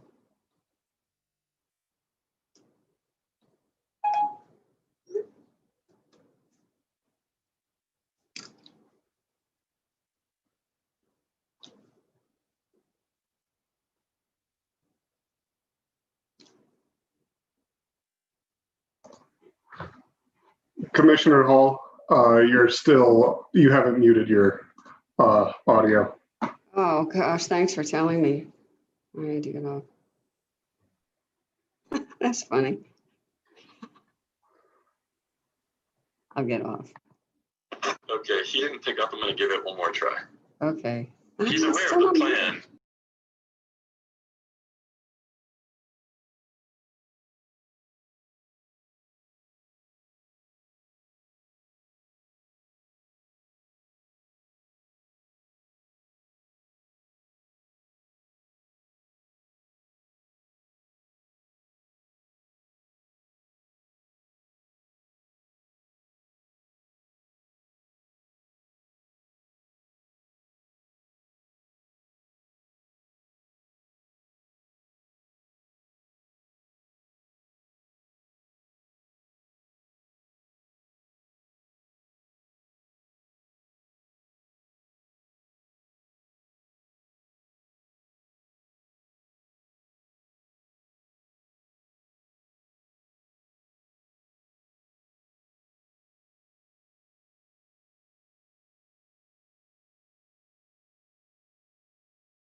Madam Hearing Examiner, Yes. how does this site appear? It's Rules of Procedure 1.2.2.35, open paren, capital D, close paren 5, or is the D5 in parens? So separate parens for the D and the 5. All right, thank you. Mm-hmm. And is Rule 510 5.10 or just 510? 510. Thank you. Public Utility Act 62.13.3. Hyphens. 62-13-3. Correct. Thank you. I'm afraid I'm not familiar with the statutes in New Mexico just yet, but I will get familiar. So yeah, the statutes are hyphens. The commission rules are dots and parentheses. All right, thank you. Sure.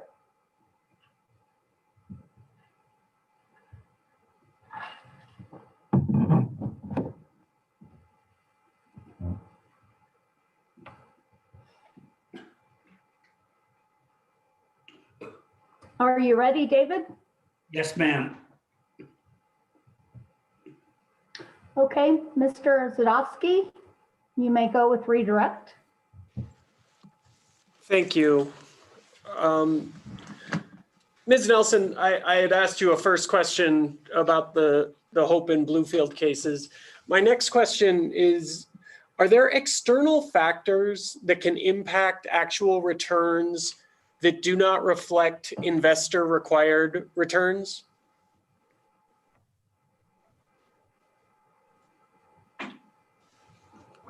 You're on mute, Ms. Nelson. I'm on mute. Thank you. So absolutely, there are external factors that affect actual returns. Again, that may not occur in the future. So the actual returns are going to be affected by the current economic market, the capital market at that time, which again may or may not occur in the future. Thank you. My next question relates to risk profile. What does risk profile mean, and how does risk profile influence an investor's decision?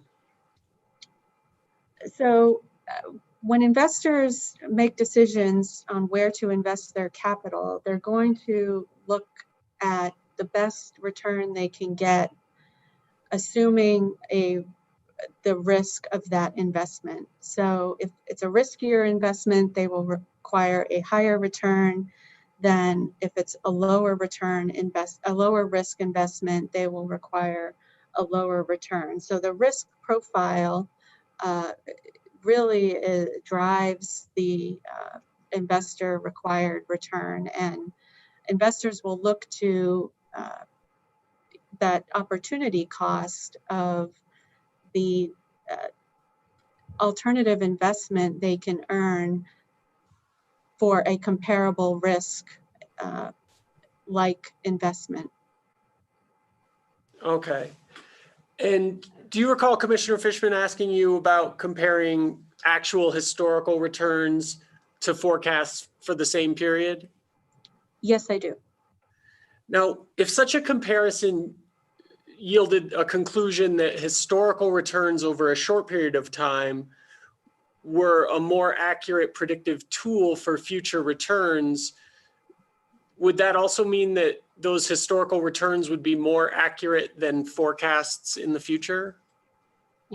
No, not necessarily. And I think one of the points I was trying to make is that, again, using the historical data is just another type of forecast that you would be choosing to make. So, and it would assume that the historical data and the conditions that were the outcome of that historical data were going to persist in the future. And it's not clear to me that historical data over a short period of time necessarily will continue in the future.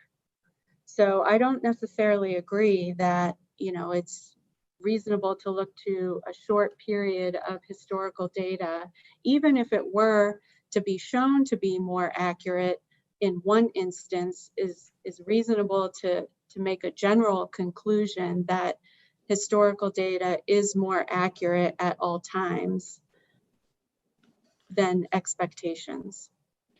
So if we were to think about the line of questioning, is the use of historical returns for future returns expectations, is that another type of forecast?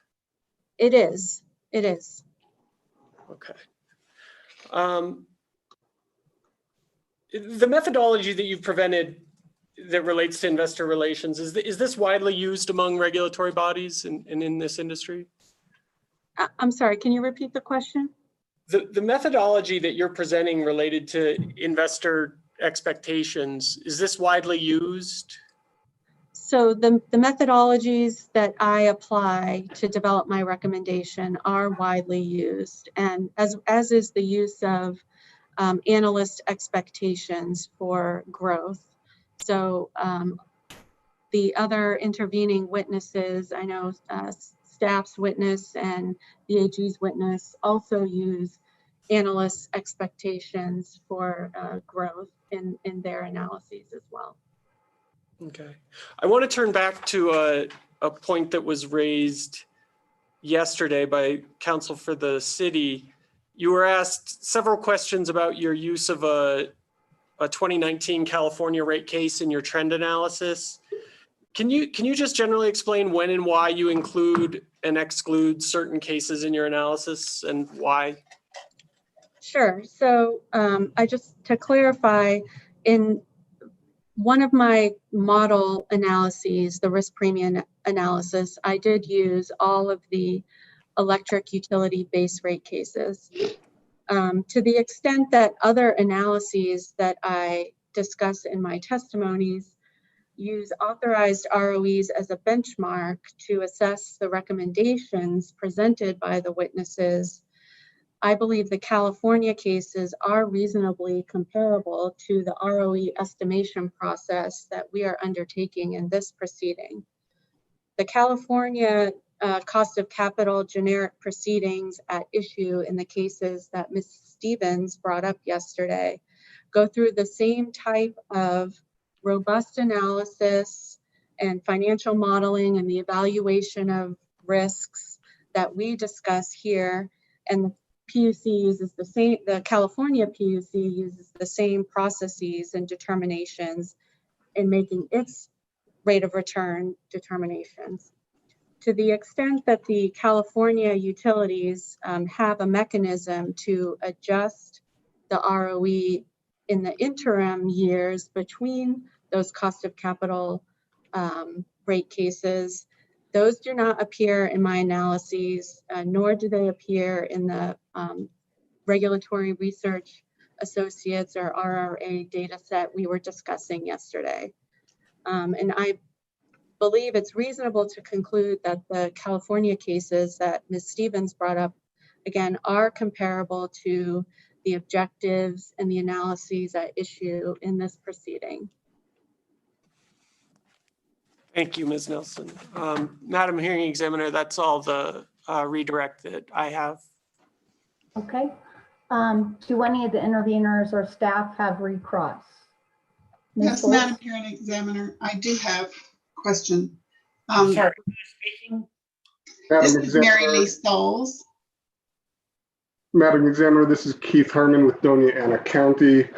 I also have a short line of cross. I had been conferring with the city AG and staff, and our general consensus was that I would start and let them follow up with any remainder, but I'll let Ms. Souls proceed if she doesn't have too much for the entire 10 minutes. I don't believe I have too much. Okay, thank you. Okay, I'm sorry. Ms. Oh, I'm sorry. Go ahead, please. I didn't mean to interrupt.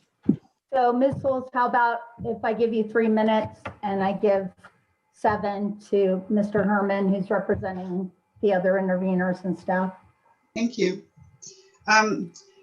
Ms. Nelson, Mr. Zadowski asked you a question using the phrase investor.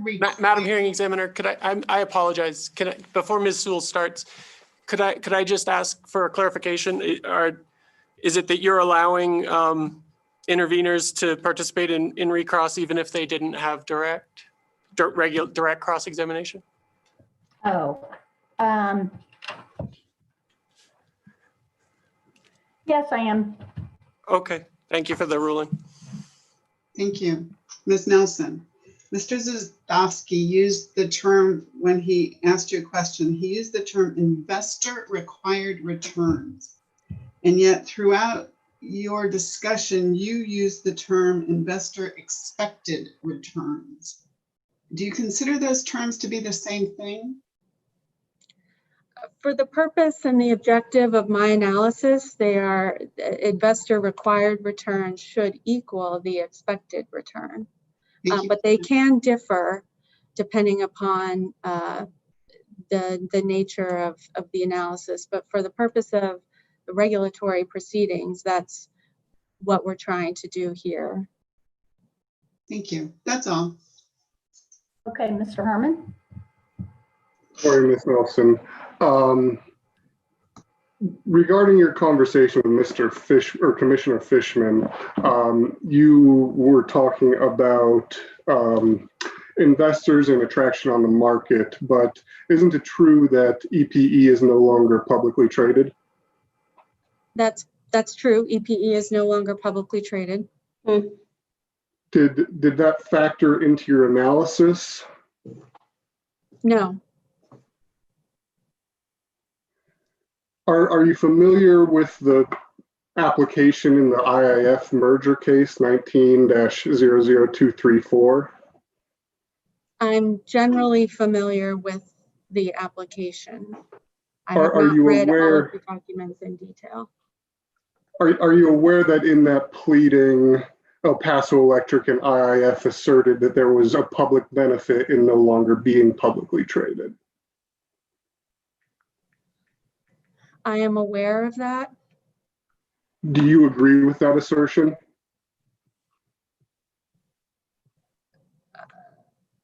For the purpose of this, for my objective and the purpose of what I'm trying to estimate in the investor required return, it is the use of the funds, not the source of the funds, that give rise to the risk of the utility and the cost of capital. So what the corporate structure and the source of the capital does not affect my analyses or conclusion.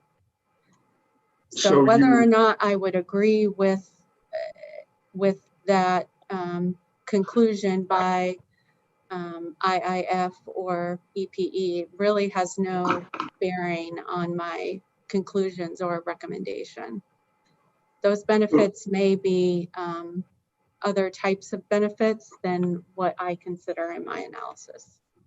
So you did not consider that they had previously testified that they would have easier access to capital?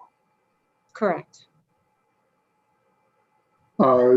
Nothing further, Madam Examiner, and if the city or the AG has anything, I'd like to yield that time to them. Ms. Stevens, Mr. Lundin, do you have any questions? Madam Hearing Examiner, one quick one. This is Anastasia Stevens. One quick one to follow up on that last answer of Ms. Nelson. Okay. Good morning, Ms. Nelson. What in your response to Mr. Herman, you said, for my purposes, it is the use of the funds, not the source, that gives rise to the risk. Are you referring to the way that funds are utilized by the business, by the company? What I'm saying is that the investment of the capital into the New Mexico jurisdictional operations for EPE is what determines the risk and therefore the cost of capital. Have you done any analysis here that focuses on the New Mexico jurisdictional operations at El Paso Electric as opposed to the company as a whole? So I do provide one analysis in speaking to the size of El Paso that does focus on New Mexico only jurisdiction. But because the other financial models use a proxy group for El Paso, it's used as a proxy group for El Paso's risk, the New Mexico jurisdictional risk at issue in this proceeding. So we've developed a proxy group of companies to be reasonably comparable for that use.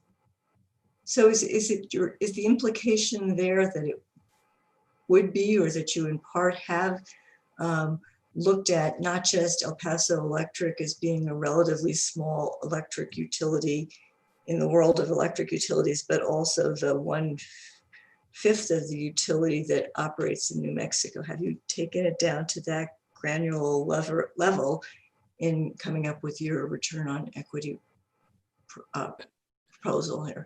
Madam Hearing Examiner, we've tried to give leeway, but these questions are outside the scope of both cross and the redirect, as well as the comments or the questions from the commissioners. We object. Sustained. That's all I have. Thank you.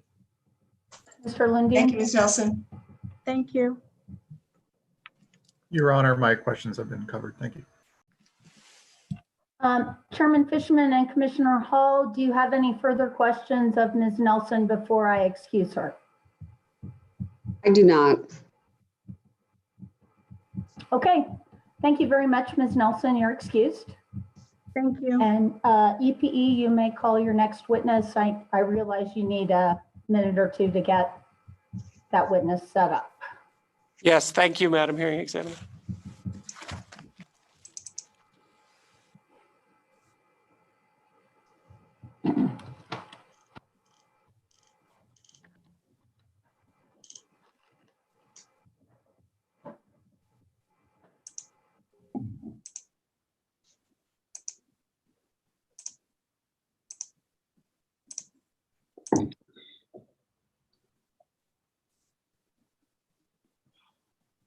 Madam Hearings Examiner, good morning. My name is Kevin Oldham, and I am with the law firm of Duggins Wren. I represent El Paso Electric in this matter that admitted Pro Hoc Vice, with Mr. Wexler being my sponsoring attorney.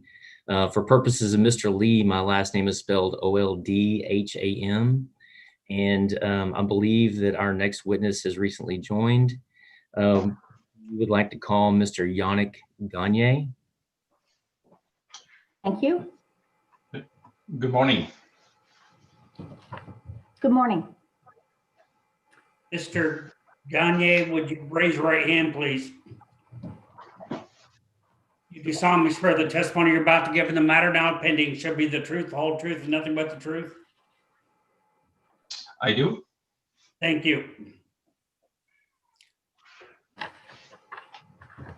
All right, good morning, Mr. Gagne. Good morning. Good to see you again. Would you mind spelling your name, your full name for the record? Yes, Yannick, Y-A-N-N-I-C-K, Gagne, G-A-G-N-E. Mr. Gagne, what is your current profession? I am an actuary and a senior retirement consultant with Willis Towers Watson. And what is your relation? I'm sorry, with? Willis Towers Watson. Thank you. And what is your relation to this case?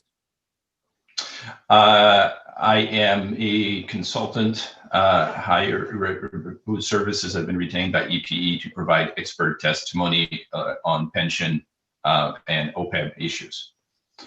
And what issues? OPEB, OPEB, all caps. And just for the record, Mr. Gagne, could you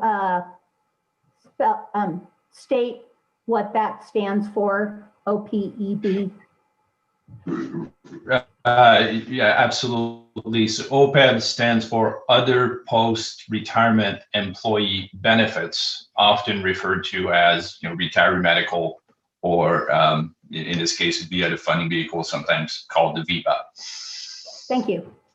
Sometimes called a VEBA, V-E-B-A.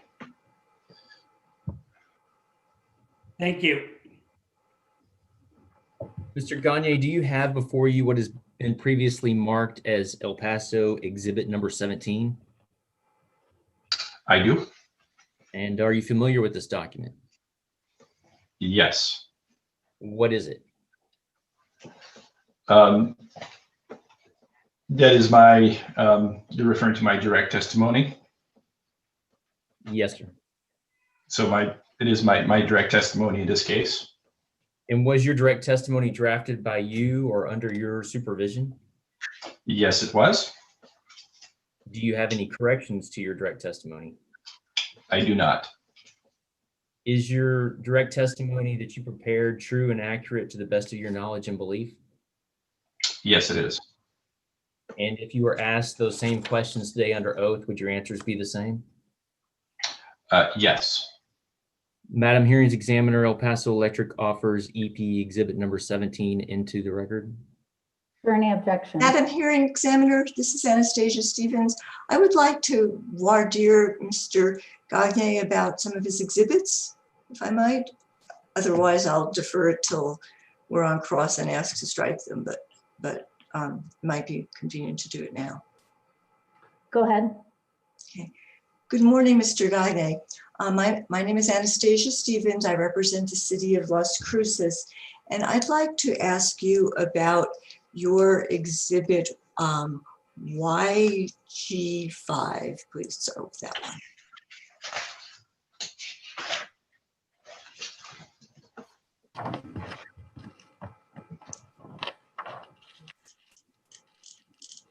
And which is the work paper from a prior rate case, correct? Yes. I'm sorry, the what rate case?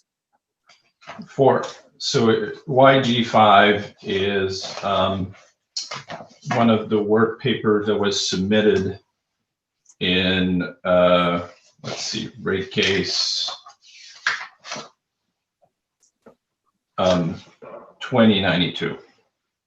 I'm sorry to interrupt, just to make sure everybody's on the same page. Ms. Stevens, you referring to an exhibit attached to Mr. Gagne's direct testimony? Yes, he and I are on the same page. I'm not sure about everybody else. But in what page would that be of the PDF?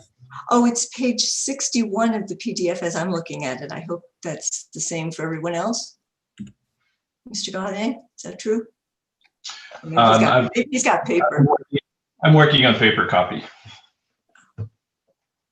It is page 61 of the PDF from the Dropbox for those of you who are online. So are we ready to go? Mr. Oldham, are we, have you found it? I have a copy of it. Thank you. So, Mr. Gagne, how did you get this particular piece of paper to be, this single page here, to be an exhibit in your testimony?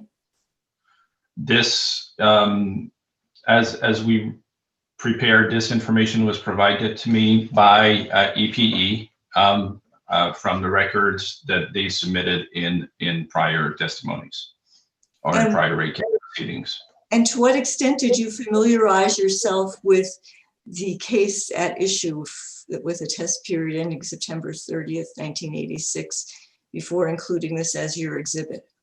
Yeah, so the matter that I am testifying to has to do with the methodology by which EPE recovered cost for pension benefits before 1998.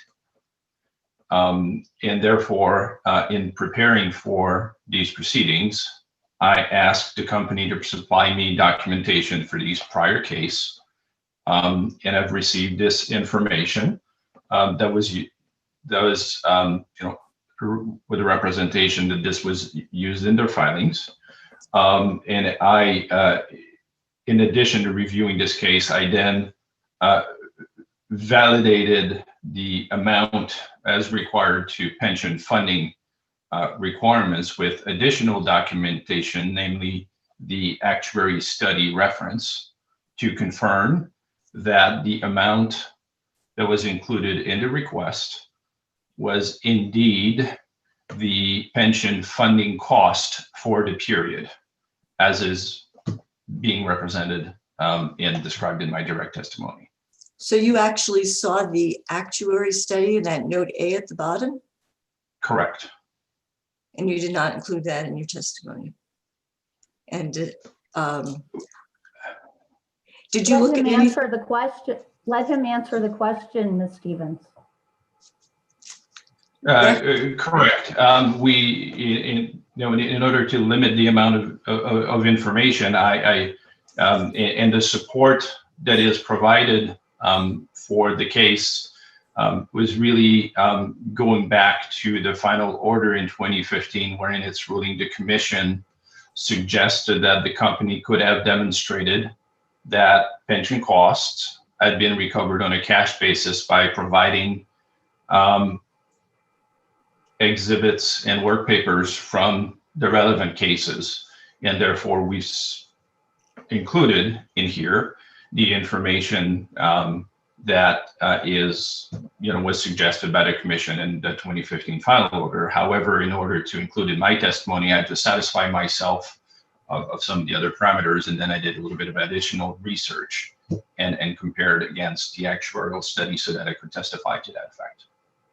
And that additional research, did it involve reading the commission's order or the testimony that was submitted with this schedule, or just receiving this schedule and the noted actuary study? I read the commission order, the decision, and I read the relevant sections of the actuary study that supports this number. And when you say you read the commission order, you're talking about the order in case number 2092 that's scribbled on the top? No, I was referring to the final order in the 15 case to support the comment I made earlier that in that 2015 decision, the commission suggested that work papers from prior cases would have been sufficient evidence to support the claim that costs were recovered on cash basis. So then you did not read the commission's order in case 2092, is that correct? Correct. And did you read the company's testimony in case 2092? I did not, beyond the exhibits that I have here. Meaning this one page in the actuary study? The actuarial study, correct. Let's move on to exhibit YG6, Mr. Conway. Would your answers to the same questions regarding this exhibit be the same as you just gave me for the previous case? Yes, it would. And then exhibit YG7, this is just 3 pages of testimony. It isn't even a schedule. Explain to me what you derived out of this in terms of your analysis. So to be clear, YG7 is for a case that took place after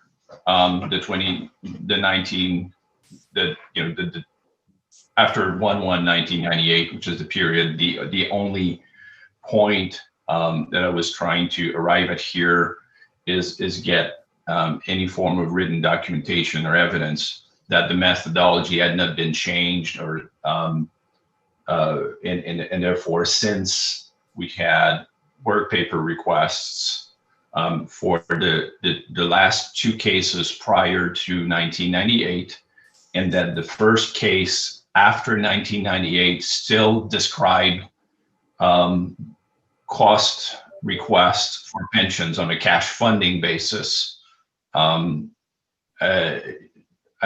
was sort of sufficient to conclude that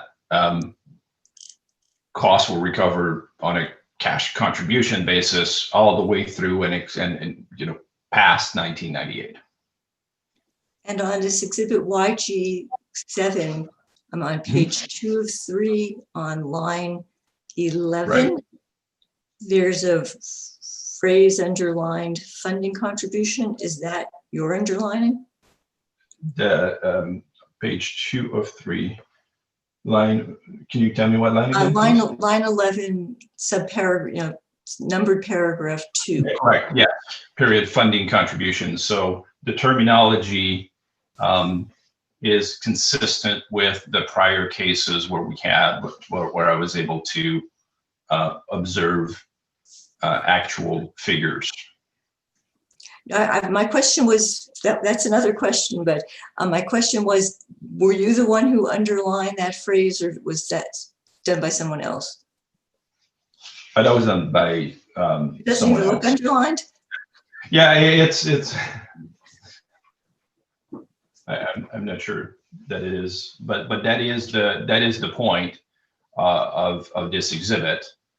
As mentioned in my direct testimony, we using the language of the testimony that was filed in the case that continued to refer to the fact that pension costs were requested on a funding basis and not an accounting basis. Not on, excuse me, I didn't, not on. Which continued to state that costs for pension were requested based on funding contributions, which really is on a cash basis and not on an accounting basis or net periodic benefits costs as we're doing today. And is that a term of art that you can say with certainty if somebody uses the word funding, it means, yes, it means yes, cash basis? Absolutely. In pension actuaries language, there are two valuations. There are funding and there are accounting. And funding always is used for purposes of cash, and accounting valuations, calculations, studies are for financial statement purposes, and therefore I believe any qualified actuary that would read this statement would arrive at the same conclusion. And did you read Ms. Stevens, this is sounding more like cross-examination. So I see a challenge to his exhibits, to the admission being kind of a higher level. And if you're going to be getting into, I would say, these more granular level questions, I need to start the clock on your cross. Oh, I'm sorry. I was not trying to subsume my time. Based on what Mr. Gagne has said, let me just add one more question. Mr. Gagne, did you read the commission's order or anything other than these pages out of case 2722? I did not. With that, I would request that the commission, that the exhibit not be admitted with that exhibits YG5, YG6, and YG7 and the related testimony not be admitted into evidence, because I don't believe that the witness has enough knowledge of his own testimony to speak to them. Okay, Mr. Oldham, I don't need to hear from you. I'm going to deny the motion. Okay, so Is there any other objection to the admission of EPE Exhibit 17? EPE Exhibit 17 is admitted.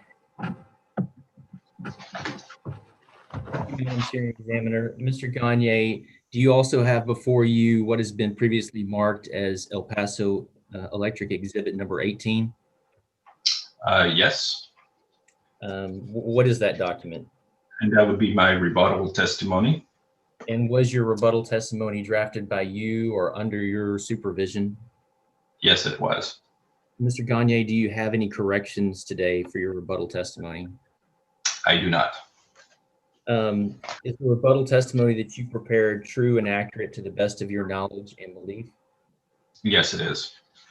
And if you were asked those same questions today, would you give the same answers under oath? Yes, I would. Madam Hearings Examiner, El Paso Electric offers EPE Exhibit number 18 into the record. Is there any objection? EPE Exhibit 18 is admitted. Mr. Gagne, do you also have before you what has been previously marked as El Paso Electric Exhibit number 19? Yes, I do. That is my supplemental testimony filed in this case. And was your supplemental testimony filed in this case drafted by you or under your supervision? Yes, it was. And do you have any corrections to it? I do not. Is the supplemental testimony that you prepared true and accurate to the best of your knowledge and belief? Yes, it is. And if you were asked these same questions today, would you give the same answers under oath? Yes, I would. Madam Hearings Examiner, El Paso Electric offers EPE Exhibit number 19 into the record. Is there any objection? EPE Exhibit 19 is admitted. This time, Your Honor, we tender Mr. Gagne for cross-examination. Okay, Ms. Stevens, and you have 35 minutes. Thank you. Hello again, Mr. Gagne. I guess we'll pick up where we left off. And I'd like to know how from, well, let's turn actually to YG8. YG8. Yes. Okay. That would be.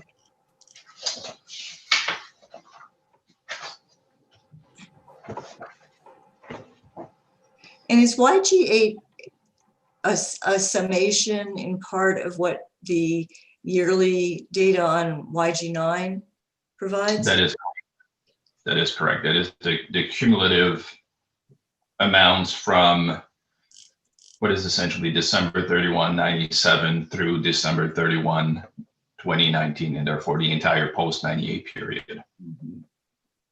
So, similar to my previous questions, which of this information did you gather and which of this information was given to you by EPE? Okay. And I'm can you looking define at by gather?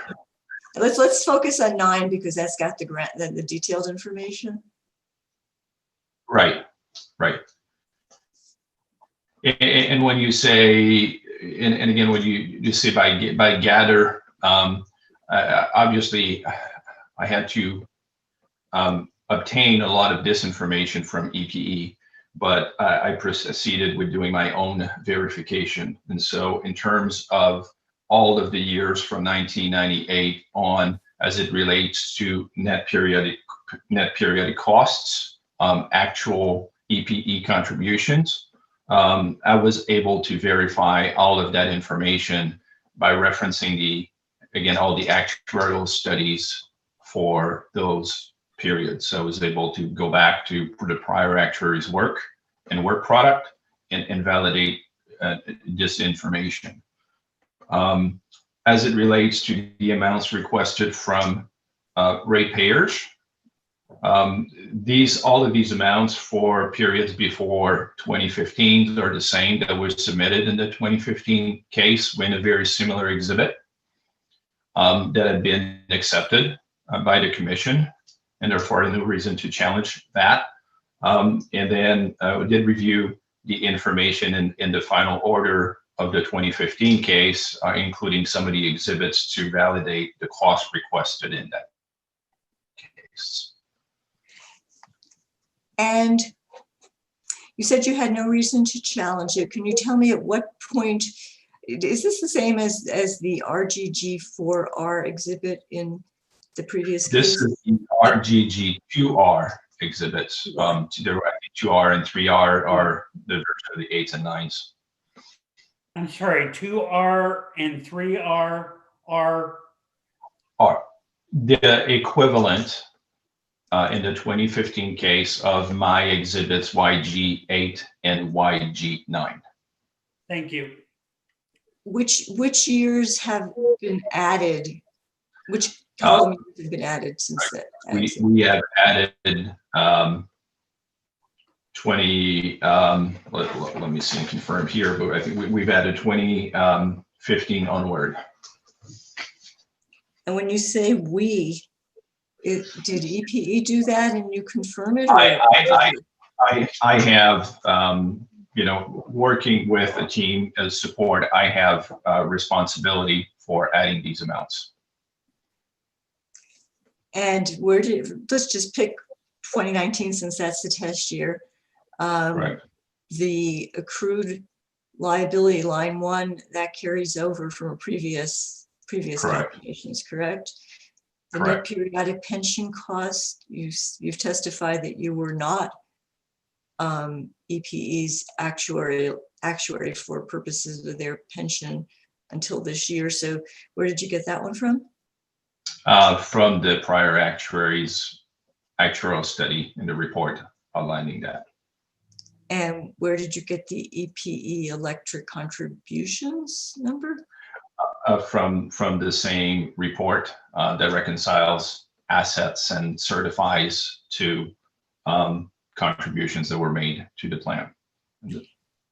And did your predecessor actuary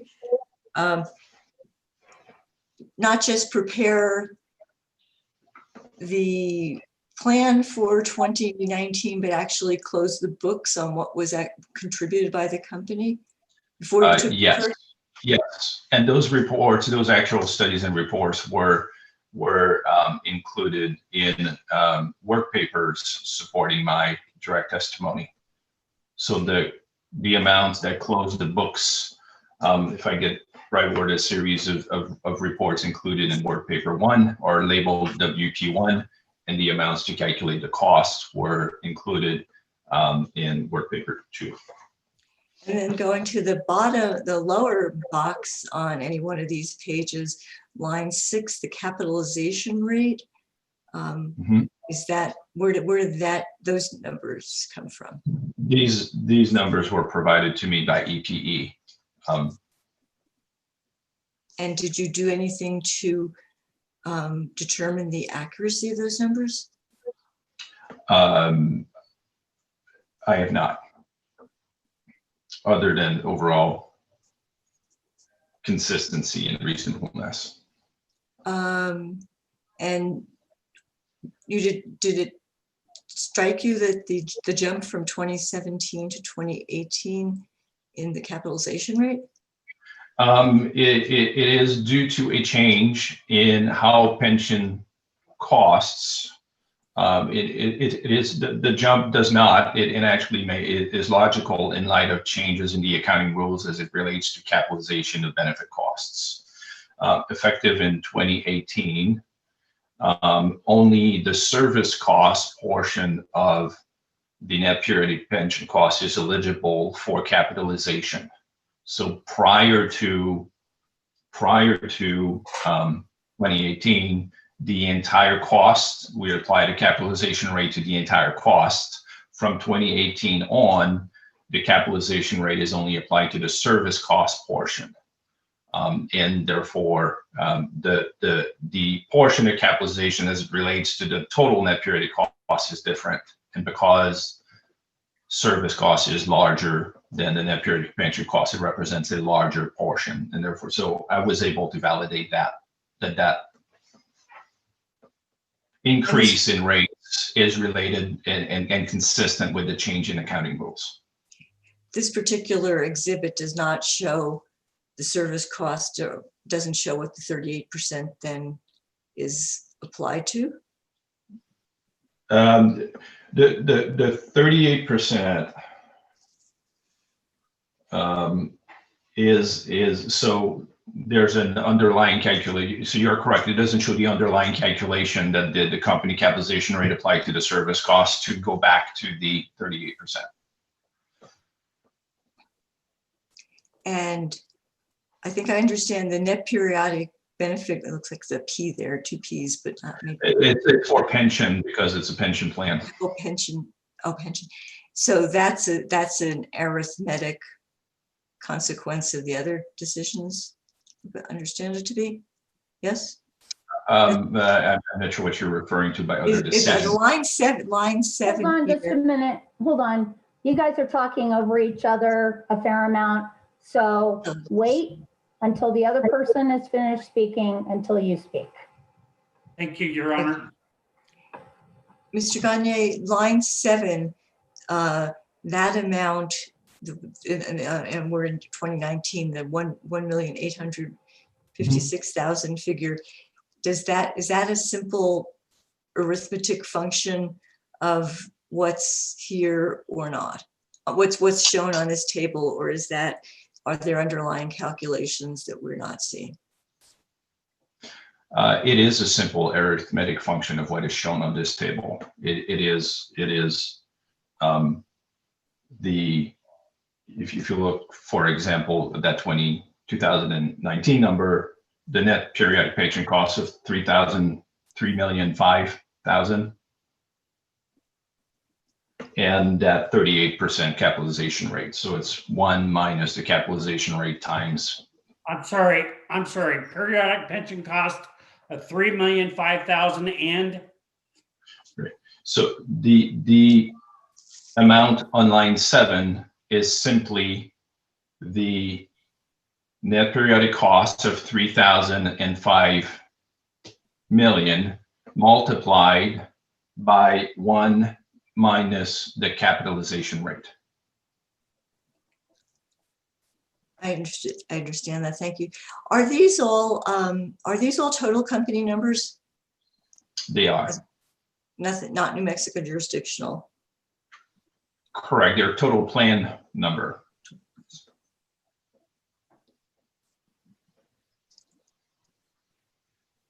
Total plan number, does that imply something? If I could take you back to exhibit YG6, for example.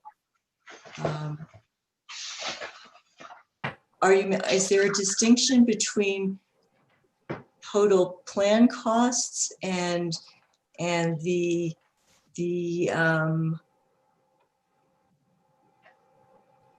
cost that you've indicated here as pension funding requirements with the note to A about?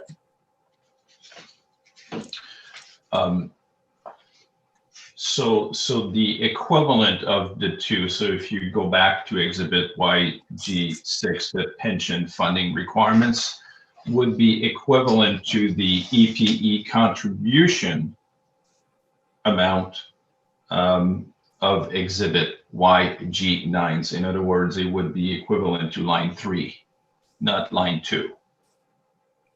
Hold on, I'm not going back and forth quickly. I'm online here, I'm not going back and forth quickly enough.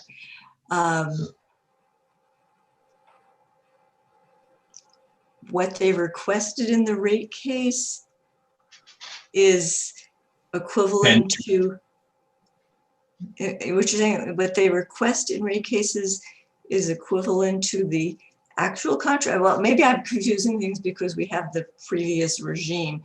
Currently is the amount requested from ratepayer net of capitalization. How do you derive that? Let me just drop the question about YG6 and go back to YG9, line 8. How do you calculate? How did you determine the amount requested from ratepayer net of capitalization? That amount comes from the filings and supporting documents in the 2015 rate case to assess to identify the amount that was requested from ratepayers adjusted for capitalization. So it ties to the documentation from the 2015 rate case, which is the last rate case. And do you know whether the amount requested from ratepayers was the amount received from, awarded by this commission in that case? Throughout this entire exhibit, knowing we have made some assumptions, and the assumption is that the entire amount requested is received, even if in actuality we know that several of these cases were resolved via stipulations, with the amount actually awarded was less, sometimes significantly less than the revenue shortfall. However, using and making the assumption that and giving customers credit for the full amount requested is a slightly conservative estimates, in that we are, as I said, we are giving customer credit for everything we requested, even if the actual amounts collected was negotiated to be less. Negotiated or determined by the commission? Or determined by commission or stipulations, or since these stipulations don't necessarily allocate where the cost deltas are. Do you know whether the last case, the 2015 rate case, was litigated or stipulated? It was litigated. My comments were more in general, in nature for the entire exhibit. And let's see. So does this only reflect amounts requested from New Mexico ratepayers? Yes. Explain to me how you use total company numbers and New Mexico ratepayer amounts, and it comes to how it's not apples and oranges. The amount that, so it is not apples and oranges, because the amount that we are using in this exhibit for as requested from New Mexico ratepayers is before jurisdictional allocation. So for example, let's assume that the New Mexico share is 20%. All of the amounts in this exhibits this entire exhibit is calculated as if we were using 100%. And at the end, once the final amounts are calculated, we then apply, or another company witness as pulling the financials together, then apply the 20% New Mexico allocation. And that is consistent, and that is necessary, in that we need to have a comparable basis throughout in order to, as you pointed out in your question, to avoid crediting the company with full plan contributions and only providing, ratepayers with only their jurisdictional share. So by doing all calculations on a total plan basis, it ensures we are appropriately reflecting all of the amounts in their totality, and then applying the jurisdictional allocation at the end, gets back to the 1/5 New Mexico. Why did you not look at the reality of the Texas contributions as well to do this year to year analysis of where basically the company's plans stand? Well, what we are trying to determine here is the New Mexico portion. And since New Mexico is roughly 20% of the total, every amount in the plan is, for every dollar the company puts in the plan, roughly 20%, that jurisdictional piece gets credited to New Mexico. And therefore, this calculation, as we are trying to quantify the cash flow balance between contributions and customer-funded contributions in New Mexico only make sense by only looking at the Mexico portion, doing this in aggregate and then applying a percentage. And I know that you were not, that Willis Towers Watson was not the company's actuary at the time of the 2015 rate case, but did you have any involvement as a consultant in developing what was Mr. Gibson's analysis? I did not. Have you ever presented this analysis in any other jurisdiction? This kind of analysis? This is similar analysis. I have prepared for other witnesses, not presented myself. In the other instances where I have prepared or worked with other teams to prepare supported testimonies, we would typically not do a capitalization adjustments, and we would use total contributions and total costs before capitalization. However, the result is the same by using amounts requested after capitalization, and therefore making the adjustment I have made on this exhibit of removing capitalized costs from employee contributions. We arrive at the same place. So while in other proceedings I may have presented the information a little bit differently, we've made the appropriate adjustments here to follow a similar methodology that was utilized in the prior case and arrive at what I believe is the correct answer. And in those other cases, did you have the further complication that we have here of El Paso Electric being a multi-jurisdictional utility?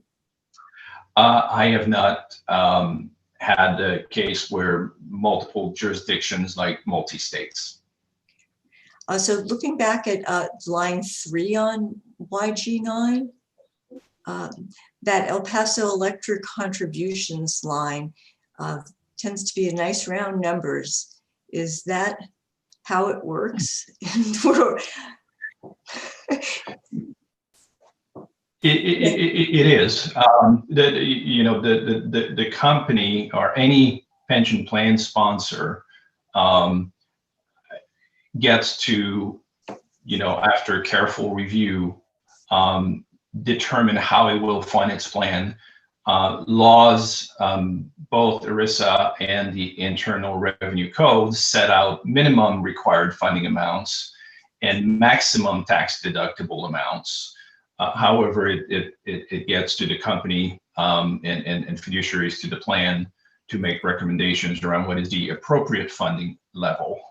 And therefore, these amounts are well in excess of the minimum required. And it is not unusual to round these contributions up, which is why you're seeing round numbers here. And in your experience, I know it's not with El Paso Electric. Are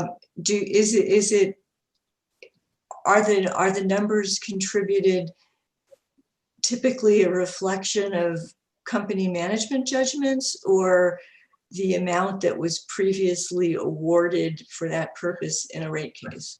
It will be, it varies. It will, in a regulated utility environment like this one, the amounts where available tend to be usually the larger of the minimum required by law, the amount awarded or requested in a case when there's no direct documentation of the final award, and or any additional amount where the company management may believe would be appropriate to fund. And in this case, what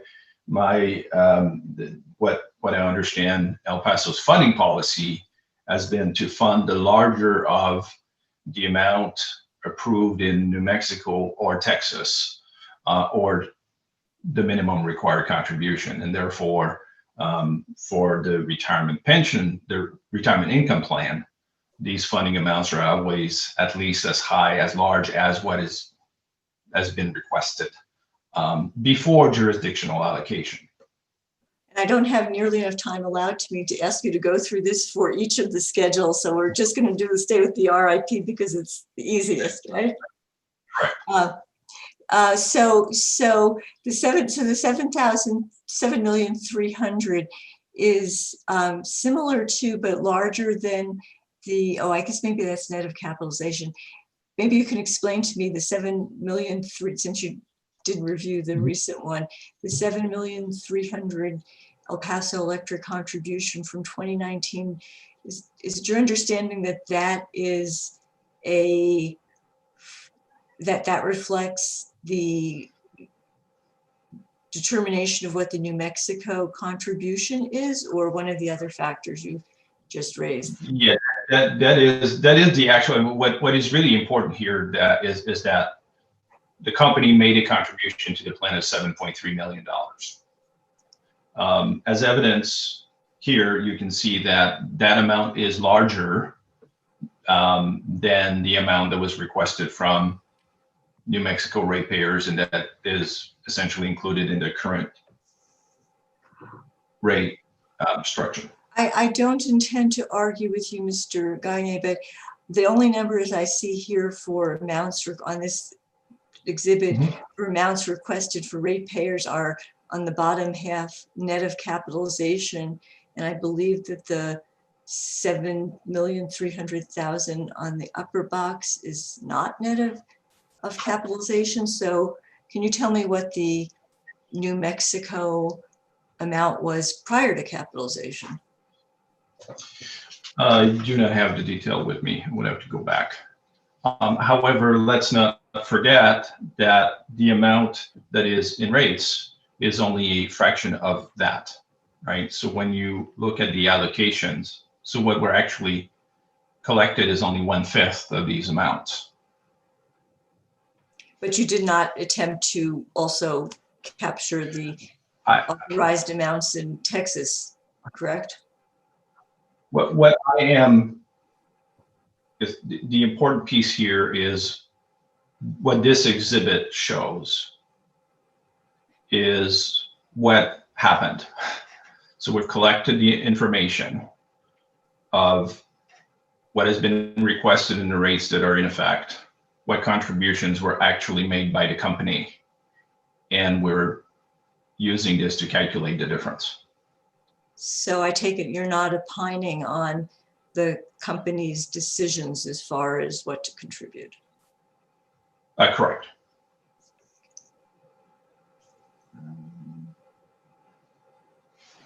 So if we look at, go to, actually, let's go back to YG8 because that's the summary and it's kind of the simplest.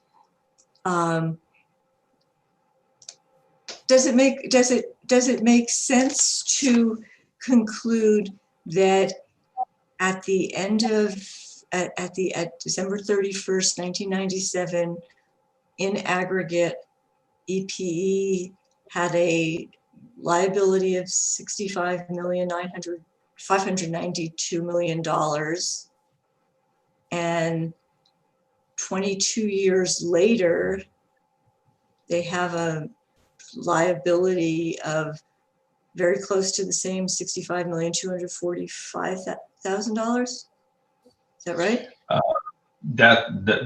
Yeah, correct. Those are the numbers. The accrued liability, which is an accounting observation.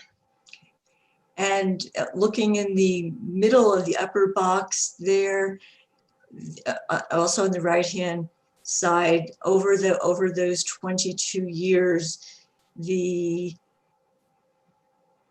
El Paso Electric contributions of $297,663,000 and are slightly greater than the combined net periodic benefit cost of $297,316,000.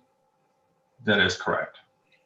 In your testimony and in your rebuttal testimony and in your supplemental testimony, you are trying to answer the commission's question about whether or not the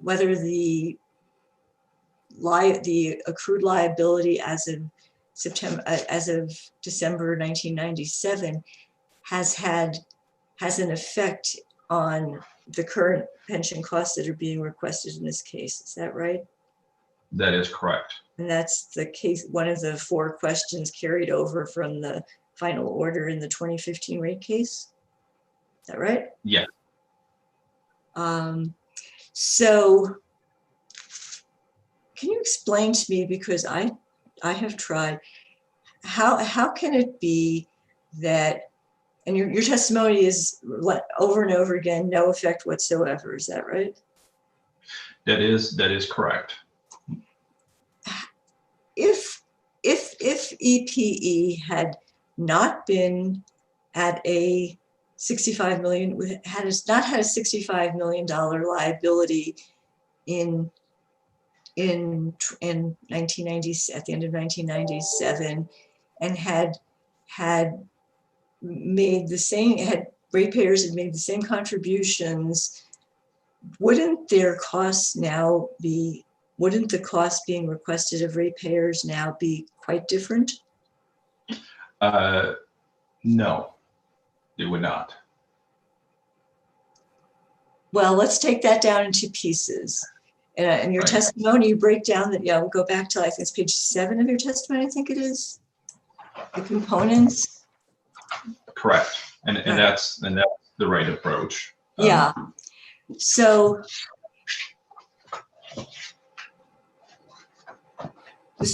are you up with me on page 7 of the direct? So the service cost is measured by the obligations to the participants, correct?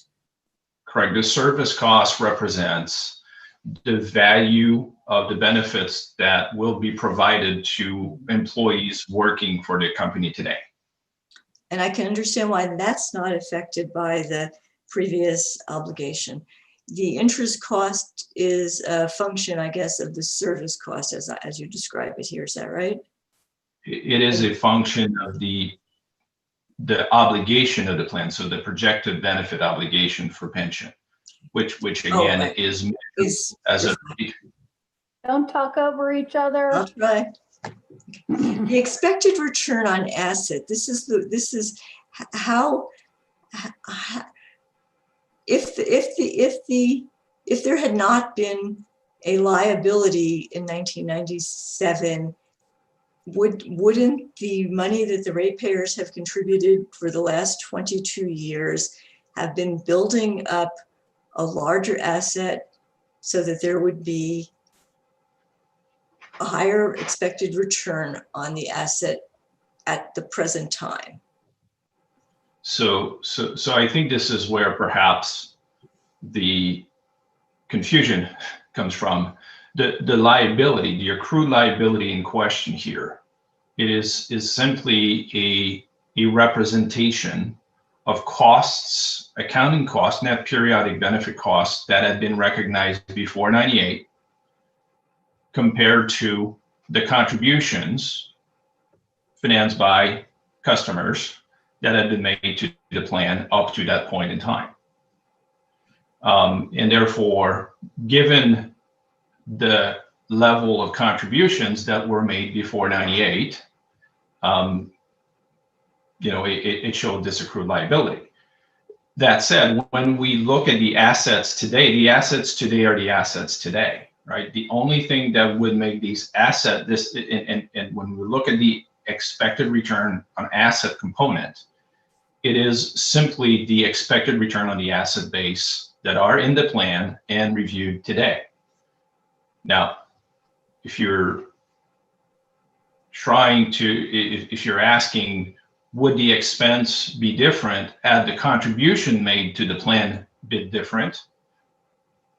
The answer is absolutely yes. As answered in the exhibits that answer the commission question, when we quantify the effect of contribution, you can see that there is a value. Adding $1 to the plan and contribution reduces future costs. That's absolutely true.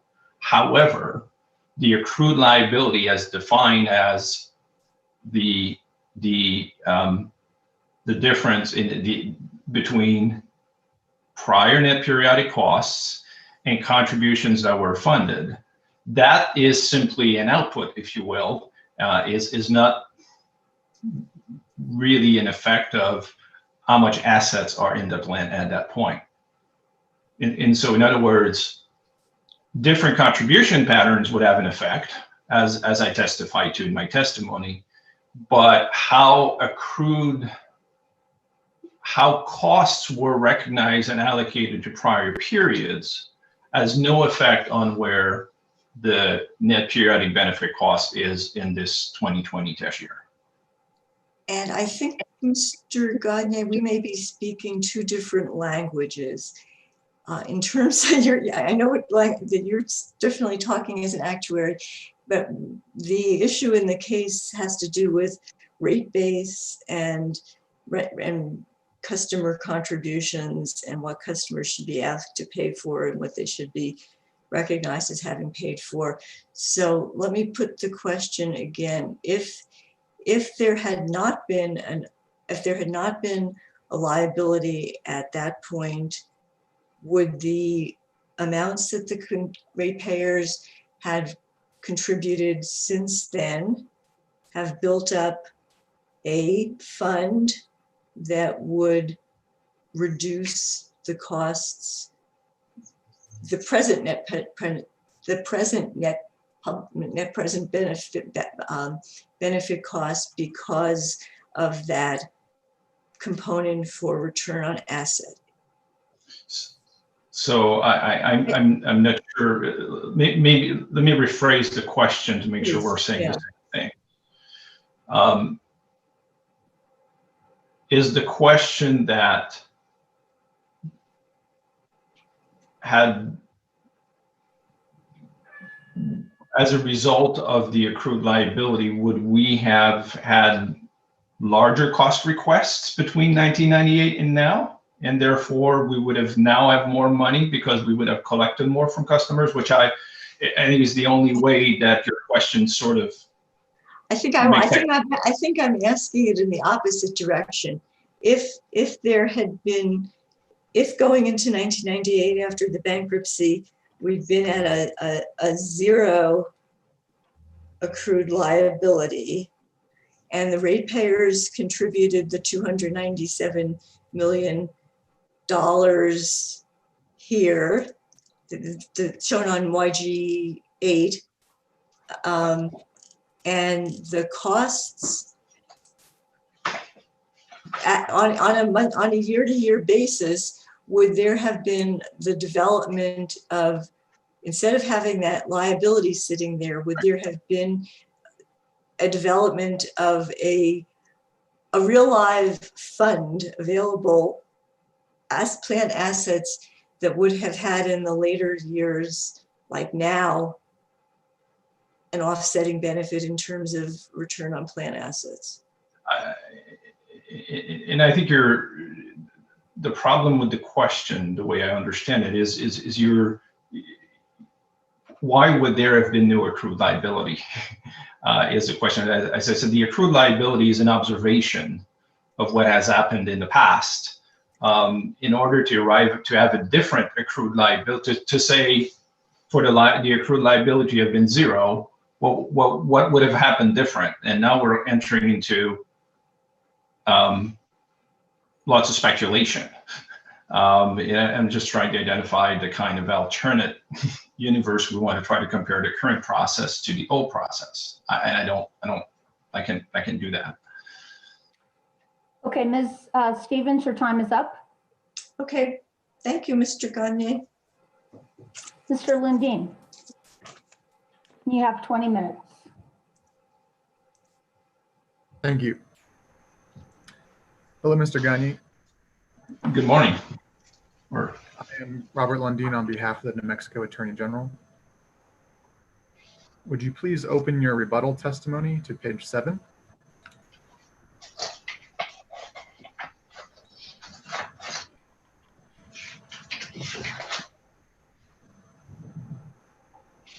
I'm there. In regards to the company's rebuttal position on pension and other post-retirement employee benefit costs, you state at lines 13 to 15, there was also a less significant reduction resulting from the conversion to the Willis Towers Watson actuarial valuation systems. Can you please explain what you mean by that statement? Yes. As I think mentioned previously, mentioned in the testimony, Willis Towers Watson became EPE's pension actuary effectively for the 2020. And so in order to calculate final cost, what we have to do is do our own actuarial study using our own proprietary valuation software, which is different than the models utilized by the prior actuary. As part of the process, what we do is we utilize the prior information and try to match and replicate within professionally accepted tolerances. And therefore, when we change from one model to another, there's always small differences in the valuation of the costs. Thank you. Was that difference quantified? Yes. As far as the cost for the year, that difference amounts to less than $200,000.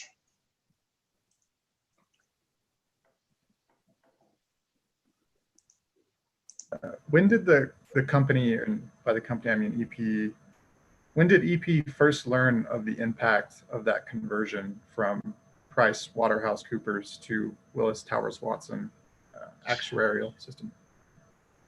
Yeah, so we were appointed as the actuary in towards the end of February. Then we had to go through our process, and so the answer is by the time we had replicated, it would have been late July, probably August timeframe. And the actuarial study was released in August, is that correct? I believe, let me just confirm, yes, August 11th, that's the attachment YG1R, which was the first time we released the final numbers. Thank you, sir. That's all the questions I had.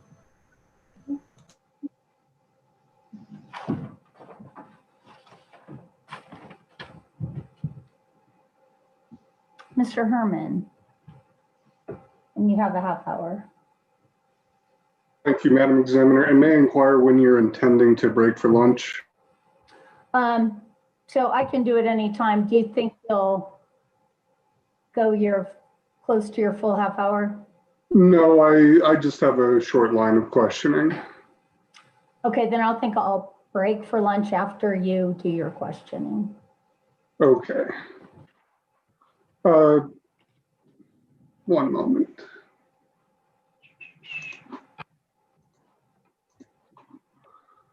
Good morning still, Mr. Gagne. My name is Keith Herman. I'm with Stelzner Winter Law representing Doña Ana County. Would you classify yourself as a rate-making expert? No. And I hope not to tread where we've already been, but referring to Exhibit YG8, could you verify the 1997 OPEB balance?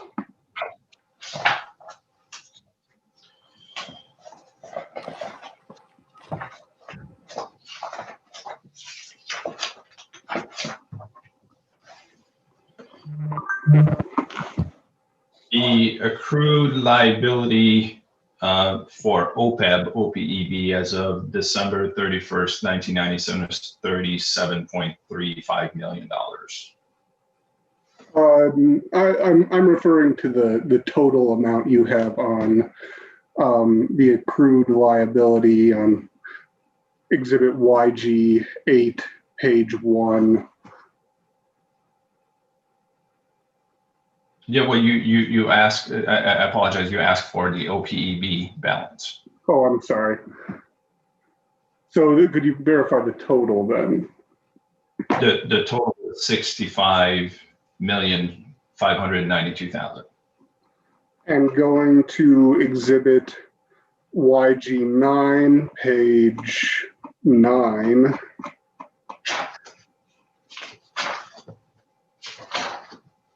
You identify the 2019 accrued liability on line 5.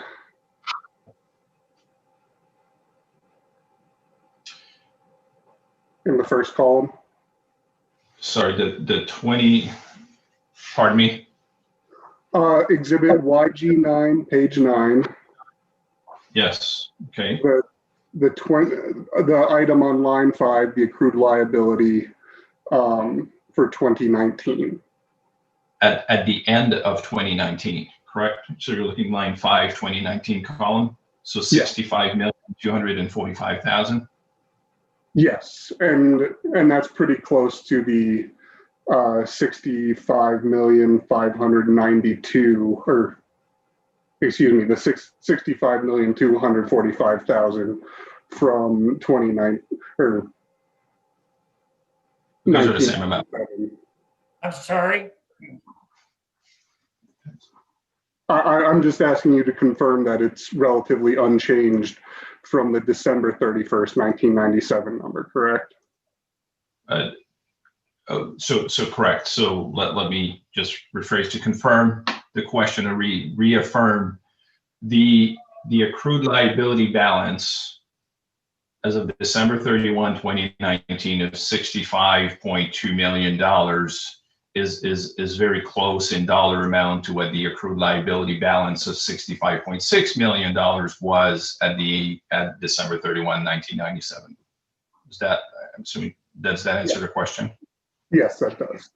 And are you familiar with the final order in EPE's last rate case, 1500127? Yes, I have familiarized myself with that order. And you would confirm that paragraph 41 on page 20, the commission decided that 28.239 million of the pre-1998 liability was funded by ratepayers? I read that paragraph a little bit differently. I say that the commission indicates that EPE did not provide evidence that it was not funded by ratepayers. I don't think it has determined that it was.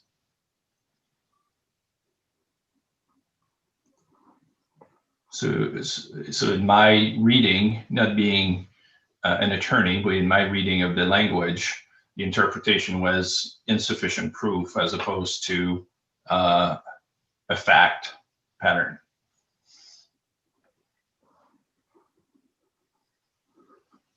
Well, again, that number was based on the 65.5 million the commission found in the subsequent paragraph 42. Right. So my understanding, so the 65.5 million was in aggregate. We can separate that in two pieces. One for the $37.4 million of that was for the OPEB, and the $28.2 million was for pensions. My understanding of the final order is that the commission determined that the proof had been sufficient for OPEB and just not sufficient for pensions. And therefore, the accrued liability attributable to OPEB was not reduced from rate base, but the accrued liability for pension was. Do you have a copy of the rebuttal testimony or supplemental testimony of Mark Garrett? I believe it is marked as city or City and County Exhibit 2. Sorry, the number again? 2. Not the whole exhibit number. City of Las Cruces / Doña Ana County Exhibit 2. Thank you. Well, I do not have that with me. Could you share your screen? Would that be the easiest way to show me what you are referring to? I can try.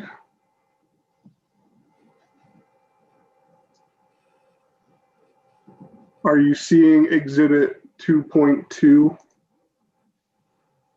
I do. Okay.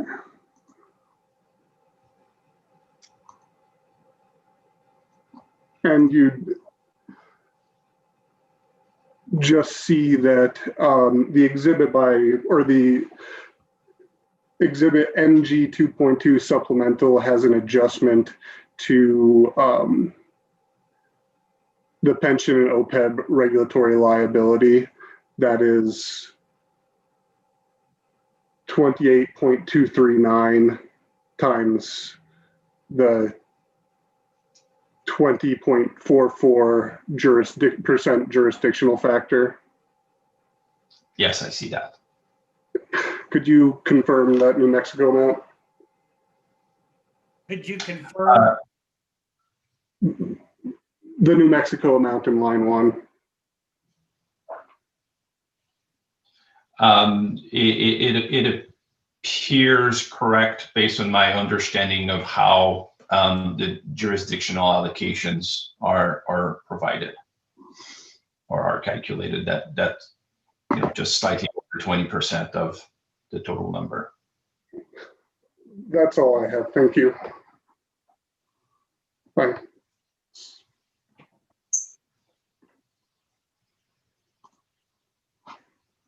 Okay, let's go ahead and take our lunch break right now.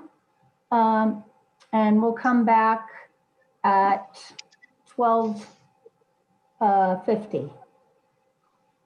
And we're off the record.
Okay. That's unmute.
David, are you ready? Yes, ma'am. Okay, Mr. Bagatko, and you have 5 minutes. Thank you, Madam Hearing Examiner. Good afternoon, Mr. Gagne. How are you doing today? I'm doing well. Good afternoon. I have a question about your hourly rate, Mr. Gagne, for the work you've done in this case. Can you tell us what that is?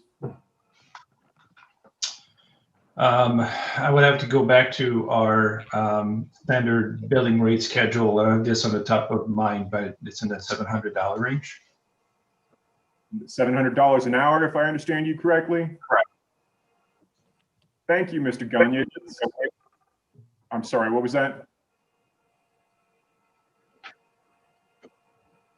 I thought I heard somebody else trying to say something. Madam Hearing Examiner, I'm still coming through loud and clear, am I? Yes. Okay. That is the only question I have from Mr. Gagne. All of my other questions, as few as there were eliminated by other counsel, and I thank you for your time today, Mr. Gagne. Have a good day. Madam Hearing Examiner, I turn things over to you. Okay, Mr. Oldham, you have 7 minutes for redirect. Thank you, Madam Hearings Examiner. I have just a couple of questions. I'm going to go in reverse order, Mr. Gagne. During his cross-examination, Mr. Herman asked you about the pre-1998 pension liability, and he showed you Mr. Garrett. I'm sorry. Can you start again, please? You're breaking up just a little bit on my side. Oh, no During worries. cross-examination. Yes, during Mr. Herman's cross-examination, he showed you, Mr. Gagne, what was Mr. Garrett's recommended adjustment related to the pre-1998 pension liability. And I believe he asked you if it was mathematically correct. Do you agree with that adjustment?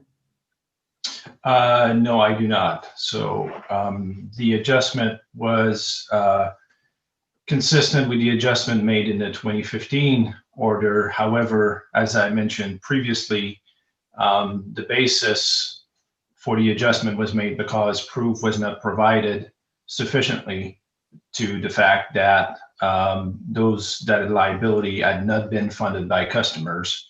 In this case, we have provided evidence that demonstrate that they accrued that $28 million of liability was not funded by customers, and therefore that adjustment should not be made.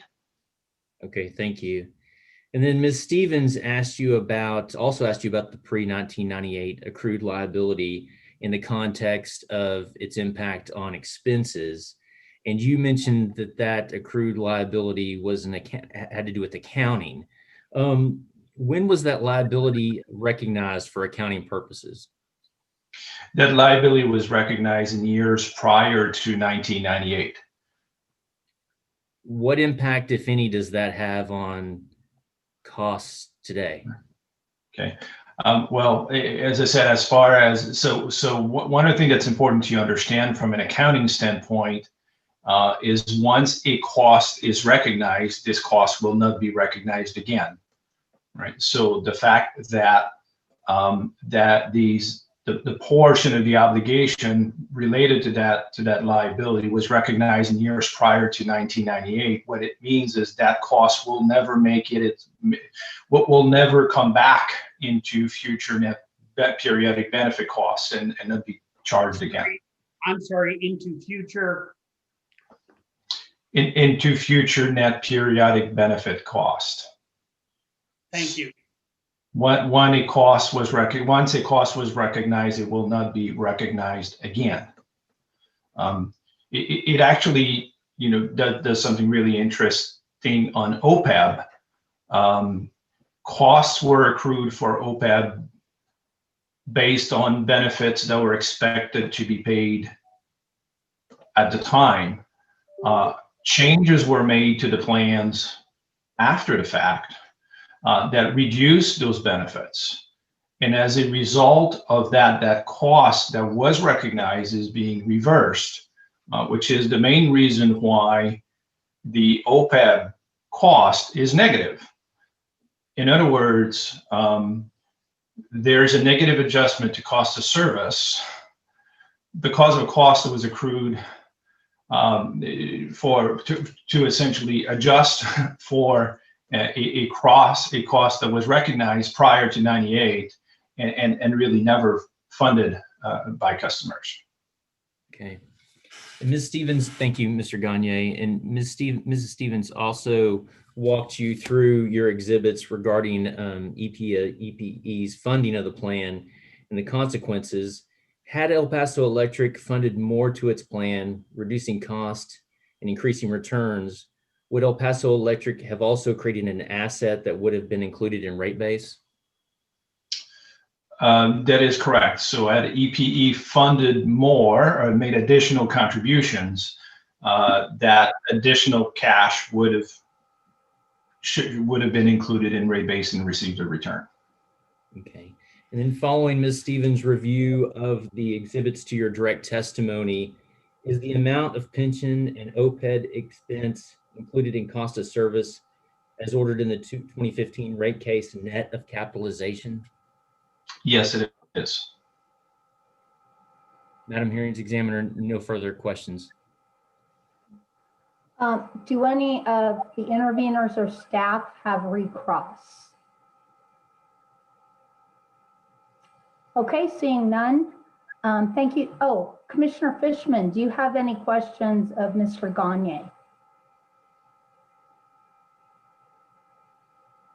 Okay, Mr. Gagne, thank you very much. You're excused. Thank you. And EPE may call your next witness. Thank you, Madam Hearings Examiner. I think we'll just, here she is.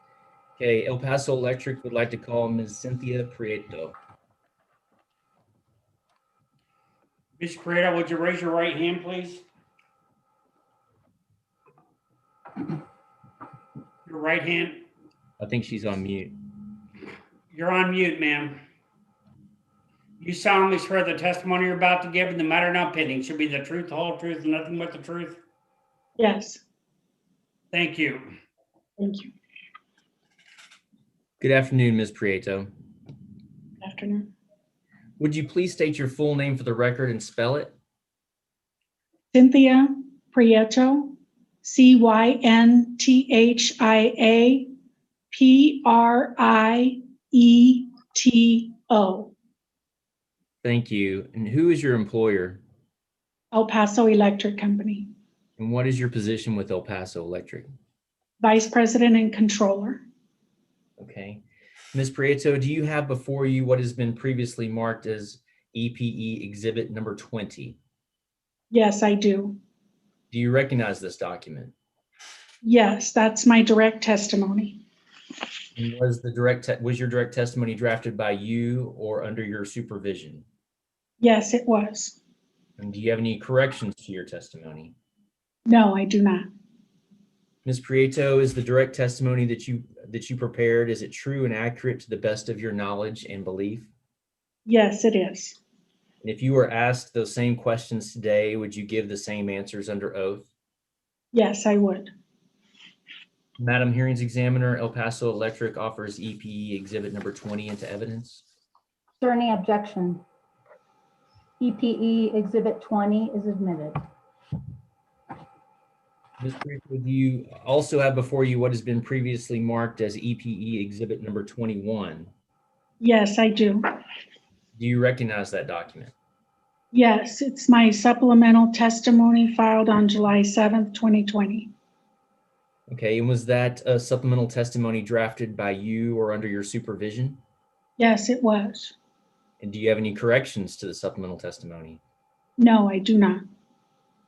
Is the supplemental testimony that you prepared true and accurate to the best of your knowledge and belief? Yes, it is. If you were asked these same questions today, would you give the same answers under oath? Yes, I would. Madam Hearings Examiner, El Paso Electric offers EPE Exhibit number 21 into the record. Is there any objection? EPE Exhibit 21 is admitted. Prieto, do you have before you what has been previously marked as EPE Exhibit number 22? Yes, I do. And do you recognize that document? Yes, it's my second supplemental testimony filed on October 2nd, 2020. And was your second supplemental testimony drafted by you or under your supervision? Yes, it was. Ms. Prieto, do you have any corrections to that second supplemental testimony? No, I do not. Is the second supplemental testimony that you prepared true and accurate to the best of your knowledge and belief? Yes, it is. And if you were asked these same questions today, would you give the same answers under oath? Yes, I would. Madam Hearings Examiner, El Paso Electric offers EPE Exhibit number 22 into the record. Is there any objection? EPE Exhibit 22 is admitted. Ms. Prieto, do you have before you what has been previously marked as EPE Exhibit number 23? Yes, I do. What is that document? That's my rebuttal testimony filed on November 6th of 2020. And was your rebuttal, was your rebuttal testimony drafted by you or under your supervision? Yes, it was. And do you have any corrections to your rebuttal testimony? No, I do not. Is the rebuttal testimony that you prepared true and accurate to the best of your knowledge and belief? Yes, it is. And if you were asked these same questions today, would you give the same answers under oath? Yes, I would. Madam Hearings Examiner, El Paso Electric offers EPE Exhibit number 23 into the record. Is there any objection? EPE Exhibit 23 is admitted. Ms. Prieto, do you also have before you what has been previously marked as EPE Exhibit number 24? Yes, I do. What is that document? That's my third supplemental testimony filed on December 17th of 2020. Okay, and was this third supplemental testimony drafted by you or under your supervision? Yes, it was. Do you have any corrections to that third supplemental testimony? No, I do not. Is the third supplemental testimony that you prepared true and accurate to the best of your knowledge and belief? Yes, it is. If you were asked the same questions today, would you give the same answers under oath? Yes, I would. Madam Hearings Examiner, El Paso Electric offers EPE Exhibit number 24 into the record. Is there any objection? EPE Exhibit 24 is admitted. Madam Hearings Examiner, at this time, El Paso Electric tenders Ms. Prieto for cross-examination. Okay, Ms. Stevens, you're up and you have 40 minutes.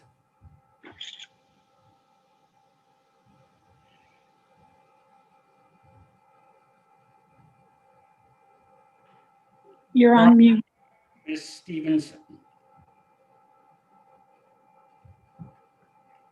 Good afternoon, Ms. Prieto. You really have to look way up there, don't you? It was an awkward setting. I'm Anastasia Stevens for the City of Las Cruces, and I'm not even going to refer you initially to your testimony because this is poster testimony, but I'd like to know whether you have reviewed the cases from other jurisdictions that were discussed in Mr. Mark Garrett's supplemental testimony filed on December 17th regarding the treatment of formerly protected excess ADIT during the years 2018, 19. Sorry, formerly protected what? Excess ADIT acronym for the years 2018 through 2020. Yes, I've reviewed the final orders in those cases. And having reviewed those final orders in those cases, does that change your position regarding the necessity for, or your recommendation that the commission, the PRC, seek a ruling from the IRS before approving a treatment other than you are recommending in this case? No, it doesn't change my opinion at all. The cases that Mr. Garrett referred to have facts that are not similar to our case, and his recommendation is not similar to what happened in those cases. And have you, in your experience, has a regulatory commission, the PUCT or the NMPUC, PRC, gone to the IRS for a ruling concerning the tax treatment of a regulated utility? I believe that the PUCT was a party to a PLR that was filed by El Paso Electric as a result of the commission's order regarding the excess deferred income taxes from 1986 and 1989. The company was a moving party for that request in that instance? The PUCT was a party to that request. But the company was also the taxpayer, El Paso Electric, was part of that request? Yes, they were. Okay, let's turn now to your direct testimony. The section beginning on page, my notes say 59. Towards the back, 59, when you talk about your responsibility for other, let me see what they're 59.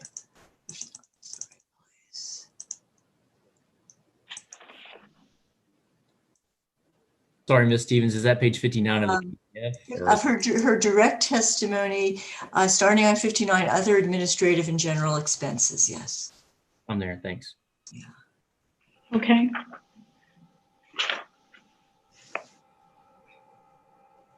And you're the sponsor, you are a sponsor or the sponsor of the Schedule H1 in this case, Ms. Prieto? I believe I co-sponsor it with Ms. Borden.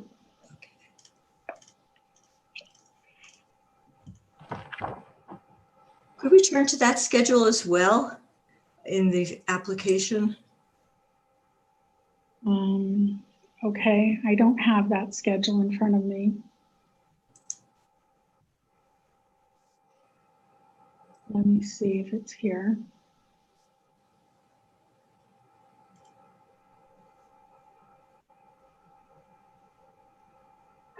That schedule's not in my folder, so I don't have that schedule. Can you share it with me? You're asking for greater technology than I'm capable of. Okay, I might be the sole sponsor. I will try to do that without. But in your testimony, you say that you refer to lines 107 through 124 of Schedule H. And let me see what I can do. There it is. Yes. Oh, thank you. Because yeah, it's my testimony on page 59. Right. Yes.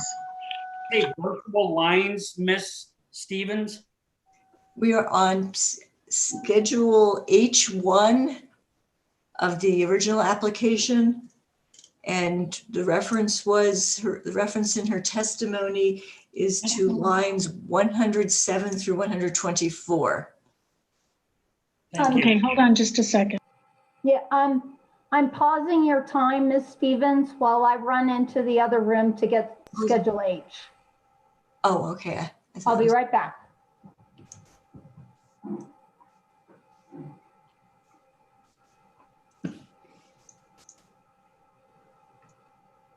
It's page 11 of 12 for those of you.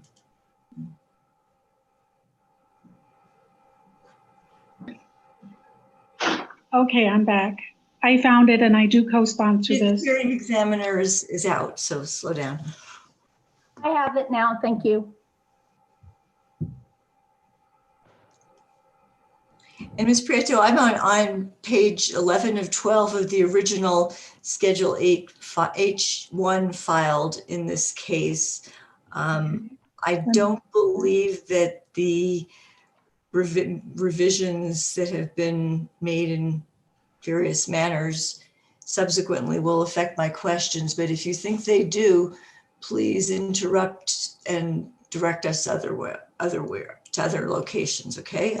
I'm working from the original just because it was what you cited and it's easier for me to find.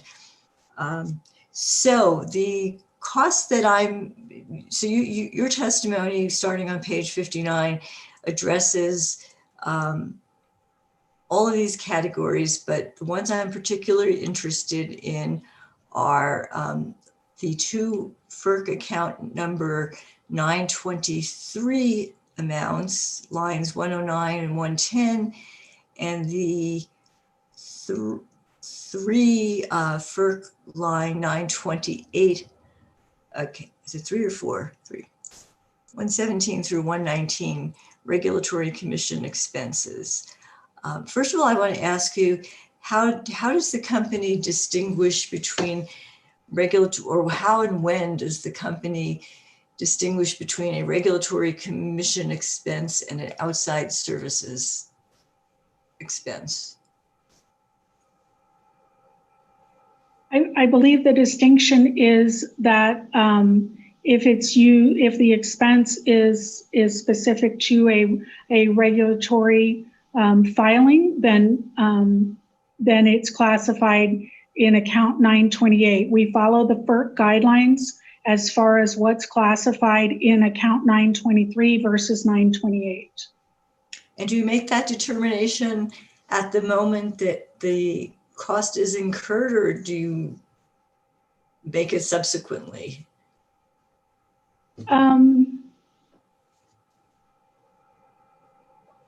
Define what you mean by the moment the cost is incurred. Well, if an invoice comes in from a law firm, do you immediately, as you pay it or as you record it, do you decide whether it's an outside expense, outside services employed, on line 109 here, an outside services employed litigation on line 110, a regulatory commission expenses litigation on line 117, or a regulatory commission expense on line 118? I believe it's done at various points. The company has various review levels where the invoice is reviewed. So it is reviewed when the invoice comes in, and a determination is generally made, especially if it's a legal invoice, generally in the legal department. They have the better knowledge. The user has the better knowledge of that. However, it is also reviewed subsequently by other managers, by our budgeting department, and also by the regulatory group if it's charged to regulatory expenses, to make sure that it is classified in the correct account.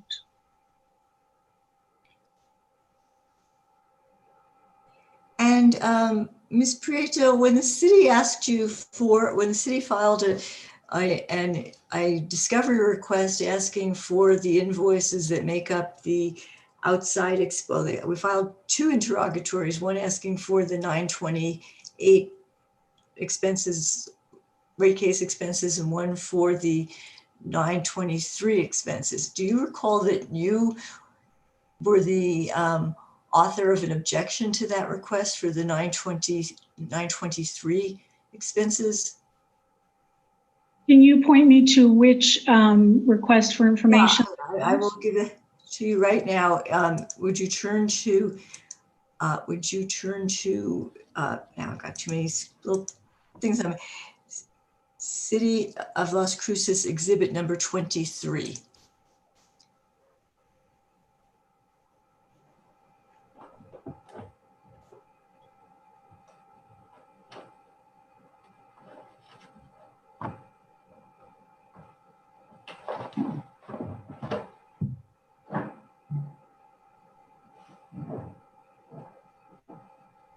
Nearly the end there, that document, you'll find your declaration. I'm looking at it right now. I'm scrolling to the end.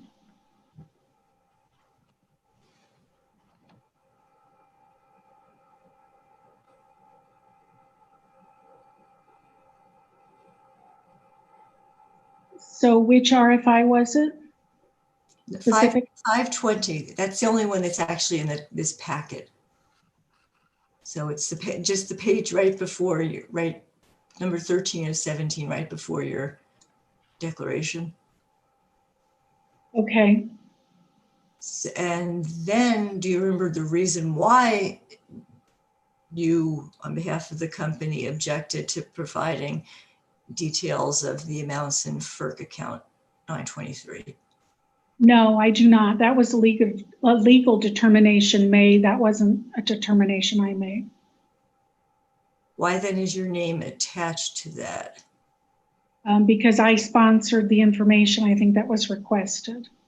Okay, but you understand that the company did not provide that information.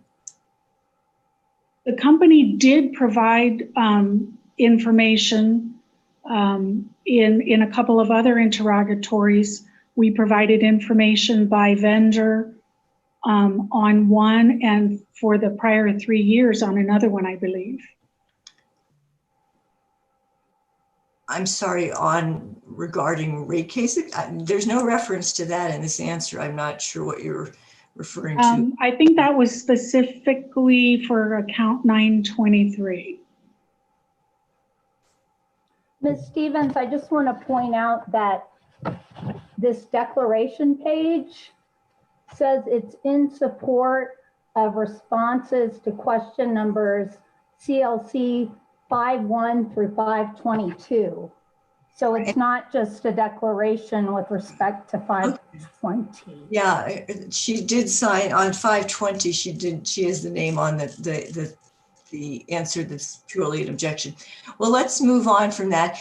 The bottom line is, Ms. Prieto, that the company hasn't provided details on the amounts in account 923 in its application, has it? Your Honor, I'm going to object. I think Ms. Stevens filed a motion to compel, and you already ruled on this, right? I don't know if there's relevance here. Continue this line of questioning. The relevance is whether you've provided sufficient evidence to support your application. Okay, overruled. So, Ms. Prieto, besides Schedule H1 itself, where are the details in this application, your testimony or anywhere else, that inform the commission and the parties about what you are seeking to recover as part of the 15-some million of, and I know that's a total company number, but of outside expenses? I believe on outside expenses, account number 923, the company did provide details by vendor for 2019 in an RFI, and I don't recall the number of that, but I know we did provide that. And is that in the record of the case? That I don't know. And would you agree that now does FERC account number 923 or 928 require you to make the distinction between legal and non-legal expenses? Because that's how it's presented on your H1. Is that an accounting requirement, or is that a subset that the company has chosen to make on its own? That's a subset the company has chosen, I believe. And are you familiar with the section of the Public Utility Act regarding litigation expenses? No.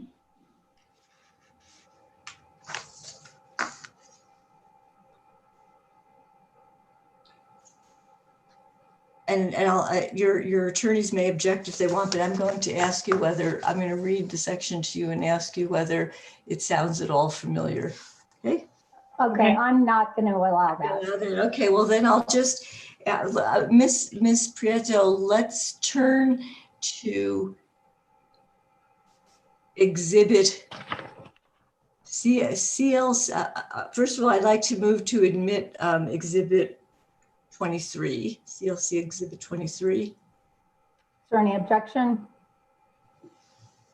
You're on mute, Mr. Oldham. Could you restate what you said, Ms. Stevens? I would just like to move to admit 23, the objection to my 520. On what grounds? Just I'm trying to understand. You're asking to admit the response?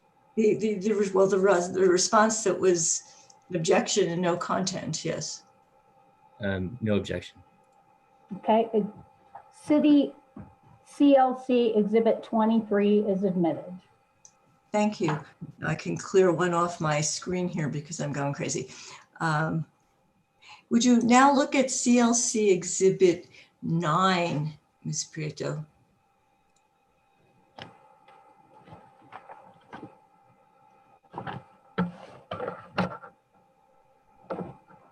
And this is going to be an absolute nightmare because it's a large spreadsheet that is turned into a PDF, but I hope it looks vaguely familiar because I'm sure that you are familiar with the spreadsheet format. So what page are you wanting? Well, first of all, I want you to acknowledge, if you look at the first page, that this is one of the Nathan Hershey RFI responses that you inherited from him. So the first page is RFI CLC DAC 1-011. Correct. And that is a response that was sponsored by Nathan Hershey that I subsequently sponsored. That's what I need to know. Thank you. So this is where I went looking for any detail on the rate case expenses, and I had difficulty. I was hoping that maybe you can help me because I'm trying to figure out what are litigation fees, what are regulatory litigation fees, and how the company establishes them, partly to the company is supposed to show that under the statute that I referred to, the company has the burden of proving the prudence of its. Okay. You're testifying, Ms. Stevens. Okay, I will rephrase that.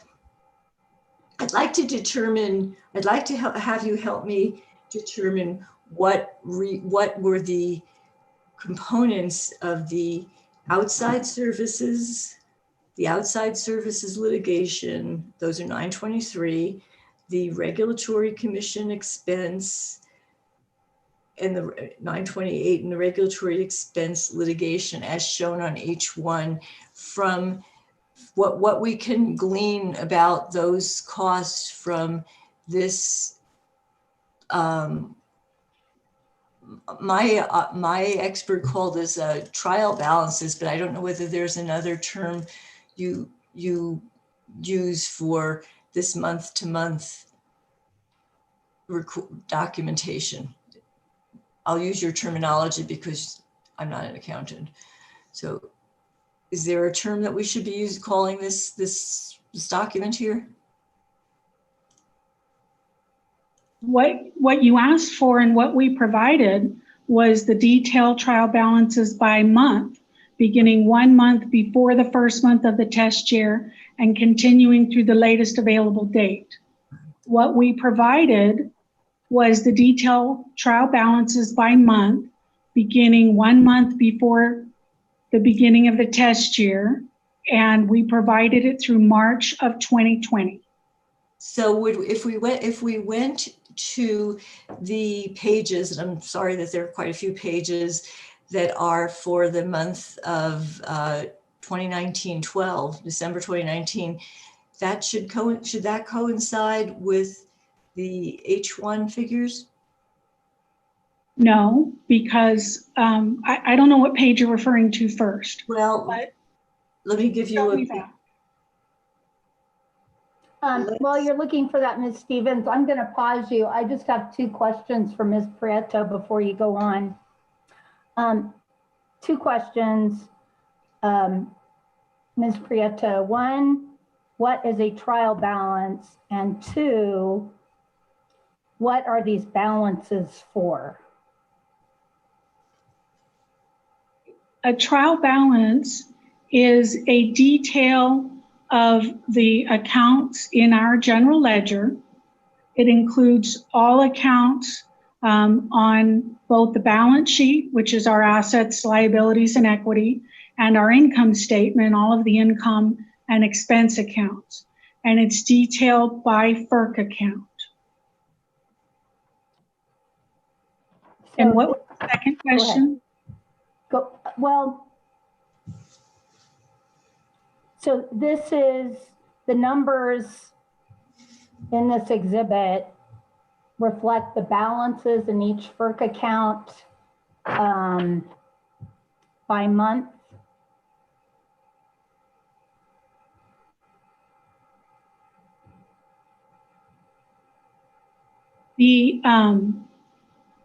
This is what they requested was a monthly trial balance. So this shows the activity during the month, the amount charged to that account during that month.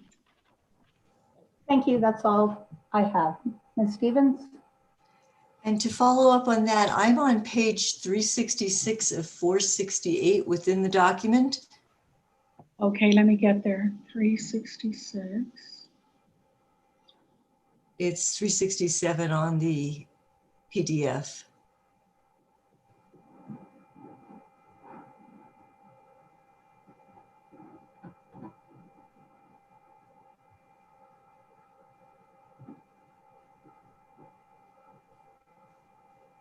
Okay, I'm on page 367 of 449. That's what my PDF has. And yes, so this, am I correct in understanding that this shows the breakdown, as you said, by account and within FERC account?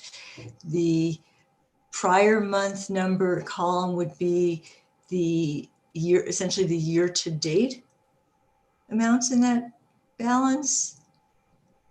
And then the current activity, is that true?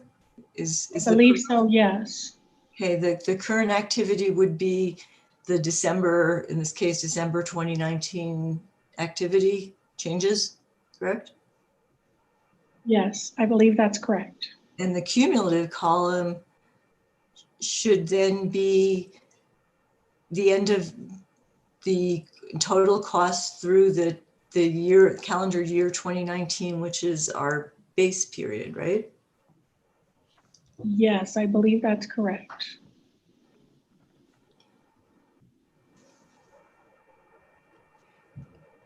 And I will probably come back to this with Ms. Borda next week, but are you familiar with the adjustment, the work paper A3 adjustment 10 on regulatory commission expenses? No, I believe that Ms. Borden sponsored that adjustment.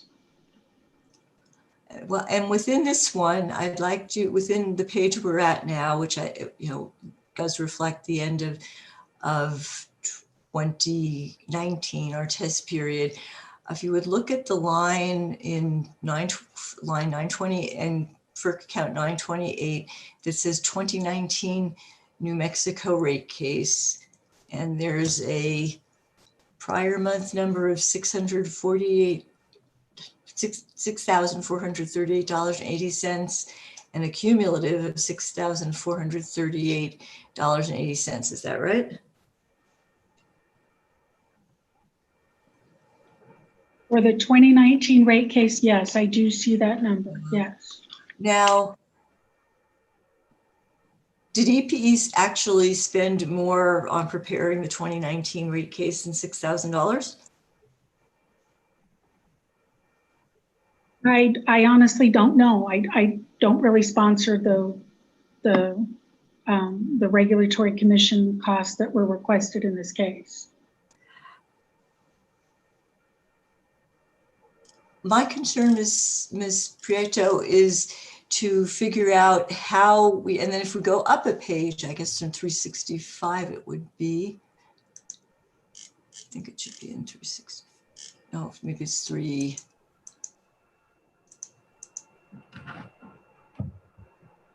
to pages 360 to 361.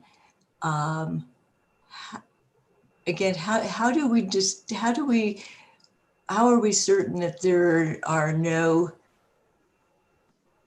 legal fees in there that might also be or may be in regulatory expenses? I do see on the bottom of page 360, there's a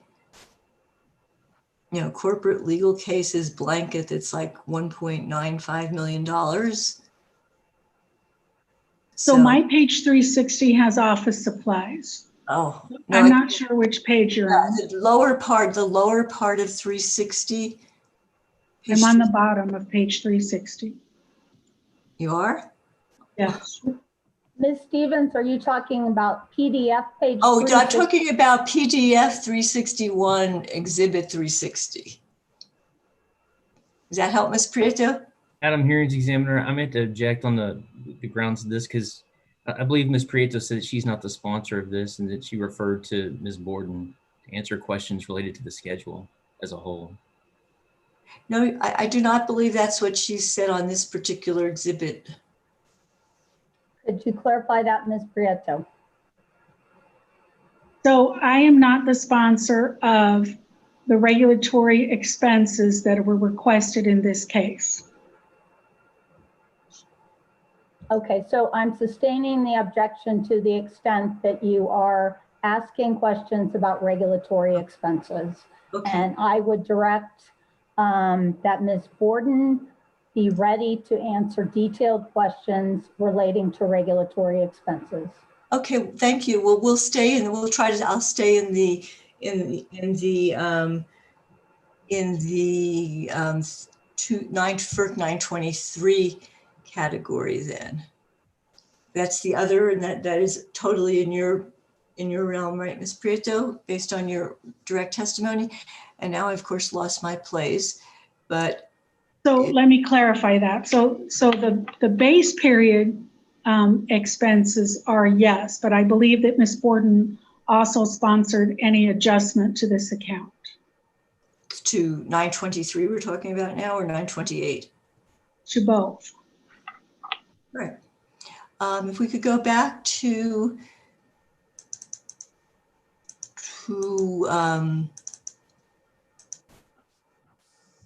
360 on the PDF, 361 on the PDF, 360 on the attachment itself, and move to the lower portion of that page without losing it, I hope.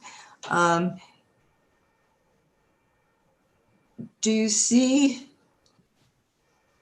about in the middle of that block of 920 expenses, do you see a corporate legal cases blanket number? Yes, I do. And going back to H1, if I haven't lost H1, going back to H1,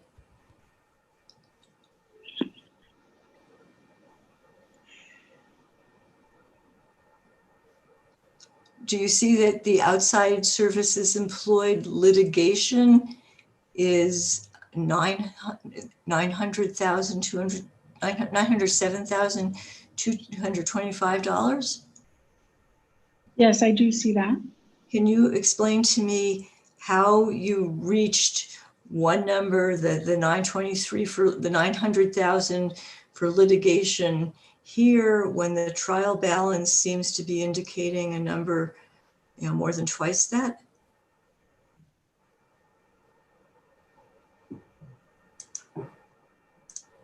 No, I cannot. I'm not sure. I mean, they could have been reclassified during the preparation of the case once they were reviewed by the regulatory department. But other than that, I don't know why that is, no. But you are, in your testimony, you are supporting you're asking the commission to determine that the outside services employed litigation of 907,000 is just and reasonable, that the outside services employed, not designated as litigation of 15.9 million is just and reasonable. Is that right? So yes, we are. And I'm not sure of the classification between the outside services employed and the outside services litigation, the differentiation between those two numbers. It's in one of those two numbers, the base period cost is. Excuse me, what is in one of those two numbers? The number that you're asking about, the corporate legal cases blanket. But we can't tell which one it's in. No, I'm not sure which one it's in. And can you point to any other evidence in the filed case and the company's testimony and exhibits that help clarify this? The only item that I am aware of is again the RFI that we did provide, and the Schedule H1. Thank you. That's all I have. Appreciate it.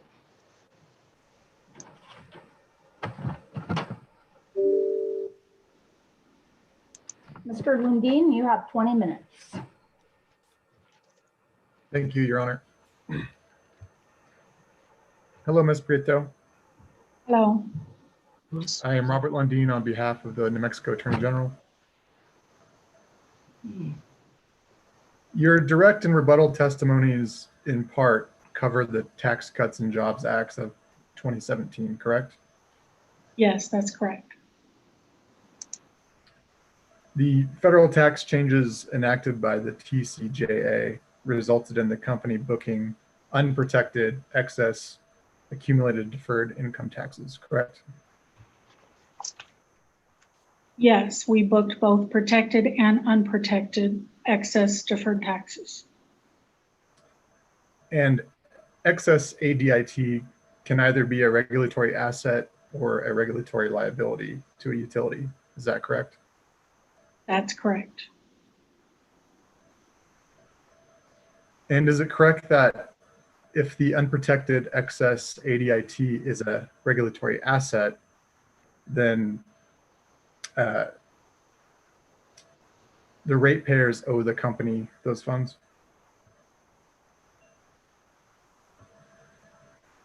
If it is a regulatory asset, yes, then the ratepayers owe those funds. And the converse of that, if the unprotected excess ADIT is a regulatory liability, then the company owes ratepayers? Yes, that's correct.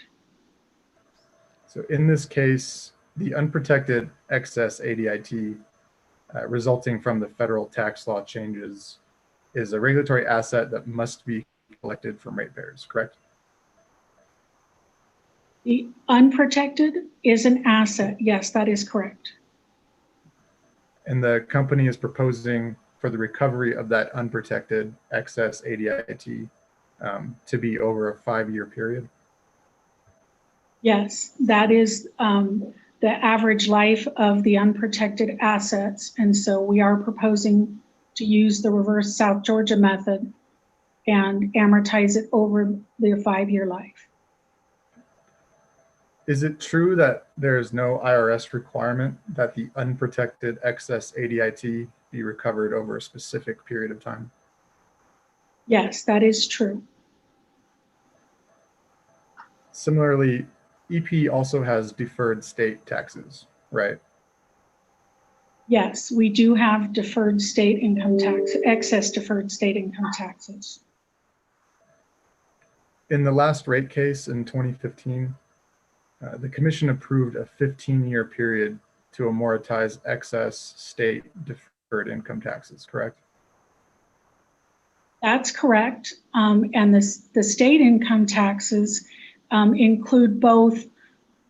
For state income taxes, they're not protected and unprotected, but I'm going to use those terms anyway so that you understand what they are. The state includes both the protected, which is a longer, over the longer period asset, so your depreciable assets, and the unprotected, which is your shorter period. So the average of those was 15 years. And so that is what the commission ordered, was that we use the reverse South Georgia method and amortize over the 15-year life of all of those assets. And that's also why we're proposing the reverse South Georgia method for the unprotected federal excess deferred income taxes in this case. Are you saying South Georgia? Yes, I am. Thank you. And sorry, just to confirm what you just said, the company is proposing the same 15-year period to amortize the excess state deferred taxes in this case.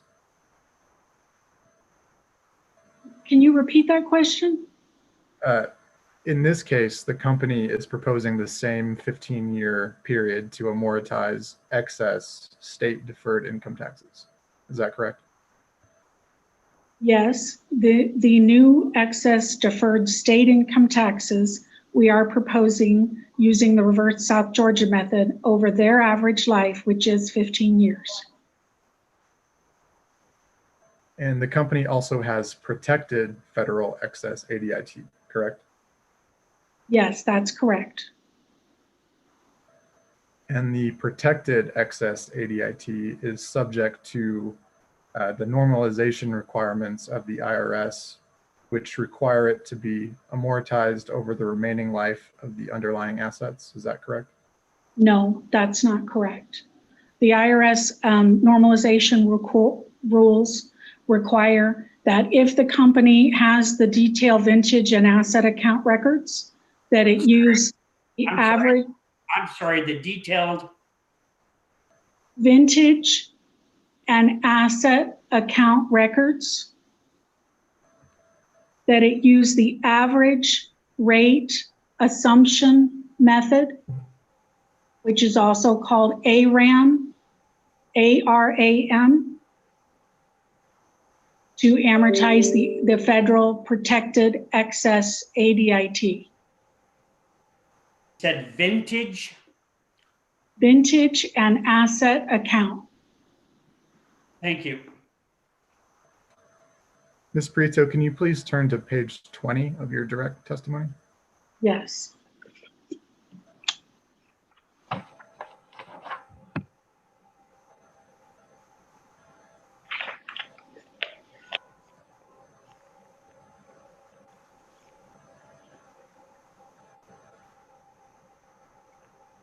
And if you look at line 19, which continues on to page 21, in my question, I was trying to summarize what you state there about the normalization rules for the IRS. Could you please read that sentence that starts at line 19 and continues to line 3 of the next page?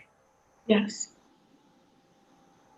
IRC normalization rules consider the excess ADIT resulting from accelerated depreciation as, quote, protected. Under those rules generally, protected excess ADIT must be refunded over the remaining book life of the depreciated assets that gave rise to the deferred income taxes in order to avoid an IRC normalization violation. Thank you. And just because I'm not as smart and intelligent about taxes as you are, is that different than what my question asked? Yes, it is. This is a generalization, and I go on later to explain that you must use ARAM and what ARAM is. Okay. So considering the ARAM requirement that you had just discussed, there is no similar requirement for unprotected excess ADIT, is there?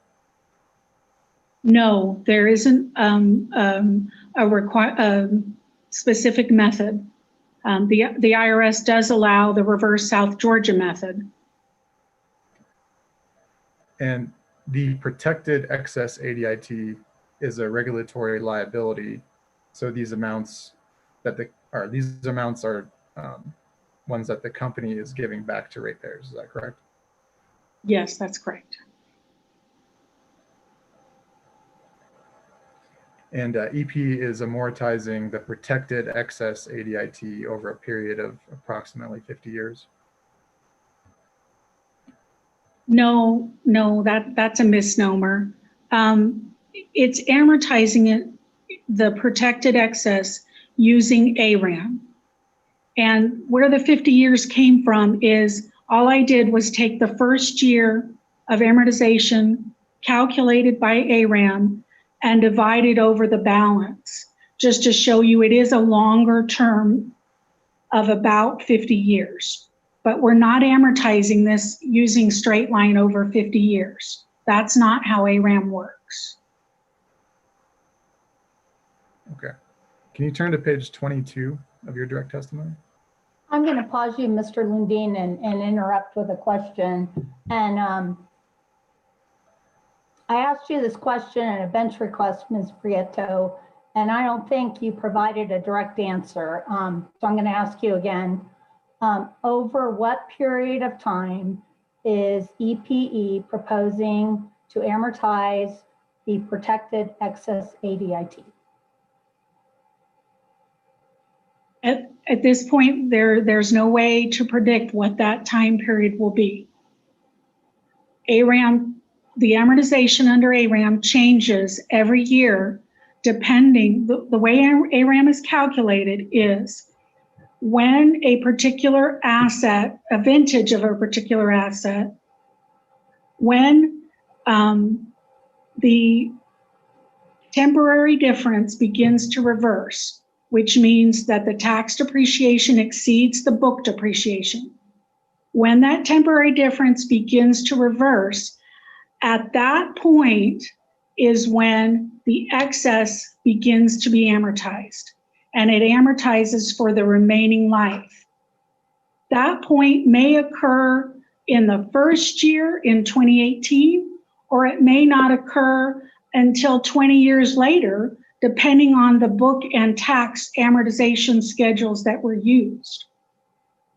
So we can't know that. What we probably know is that when the last asset that existed at December 31st of 2017 finishes being depreciated or is retired, that's when this amortization will be completed. Okay, thank you.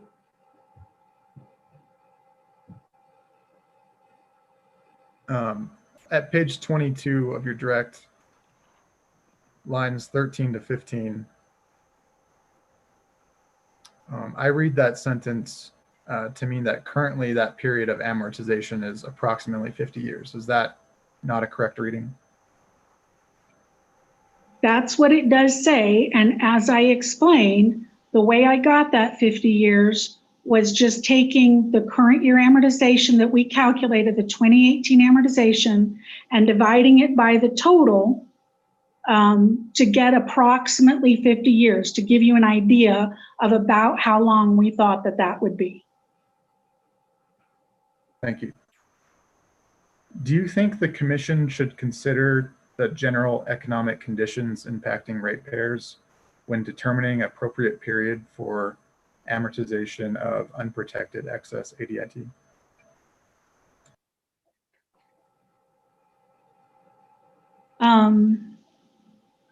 I think that the commission should consider the generational equity to ratepayers, not the current ratepayers, but the generational ratepayers.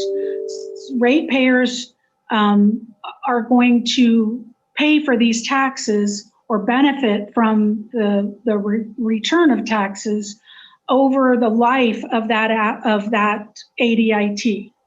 And so that's why we think that the amortization period should go with the life to benefit all the ratepayers in those assets. Can you please turn to page 17 of your rebuttal testimony?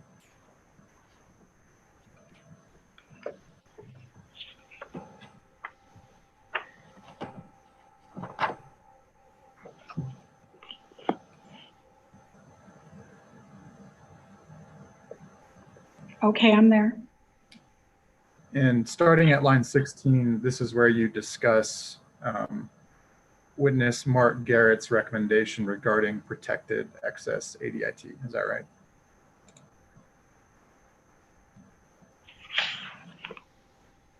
Yes. And Mr. Garrett argues that the 2018 to 2020 amounts are available to be returned to ratepayers. Is that correct? Yes, he does. But you urge the commission to not approve Mr. Garrett's recommendation unless it obtains a ruling from the U.S. Treasury Department that the amortization methodology would not trigger a normalization violation. Is that right? Yes, that's correct. Our concern is that the amortization method and period chosen by Mr. Garrett would cause a normalization violation. So just to confirm, you have reason to believe that Mr. Garrett's recommendation would cause a normalization violation? Yes, Mr. Garrett is recommending that the 3-year period be amortized, the 3-year period of protected excess that hasn't been amortized be divided by 3 and then added to or subtracted from tax expense and cost of service and included in base rates. That would most likely cause a normalization violation unless the company filed for a rate case within the next 2 years and had new rates at the end of that 3-year period.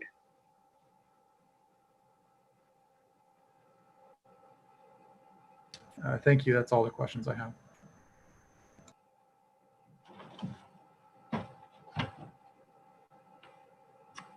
Mr. Herman, you have 30 minutes. Thank you. I have no questions. They've been addressed by other councils.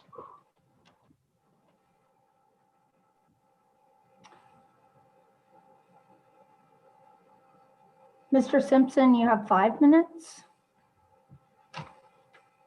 Madam Hearing Examiner, I will not be needing that time. Thank you. Mr. Bogatko, you have 5. I'm here, Examiner. I did reserve 5, but thank you anyway. Not necessary. Thank you for your time today, Ms. Prieto. Thank you. Okay, Ms. Prieto, I'm going to go through the questions I have for you that I emailed in advance. So I'll start with the first one. Regarding amortization of protected excess ADIT, it is my understanding that 1, EPE has incorporated into its cost of service amortization of protected excess ADIT in the amount of $845,245 for 2018. And 2, Mark Garrett proposes to incorporate into EPE's cost of service amortization of protected excess ADIT for 2018, 2019, and 2020 in the estimated amount of $845,245 for each year, for a total of about $2.5 million to be amortized over 3 years. If Mr. Garrett is proposing to amortize the $2.5 million over 3 years, is the effect of his proposal to incorporate $845,245 into EPE's cost of service for amortization of protected excess ADIT? My answer to that is yes and no. He is proposing to incorporate the 845,000 by way of adding it to the 845,000 already proposed by the company. So as I showed on exhibit CSP-4-3S in my third supplemental testimony, his amortization would be about $1.7 million annually for the entire term that rates are in effect. And this would probably cause a normalization violation if rates were in effect for more than 3 years. And how do you come up with 3 years? So can we go to that exhibit? Because I show on that exhibit. Which exhibit? It's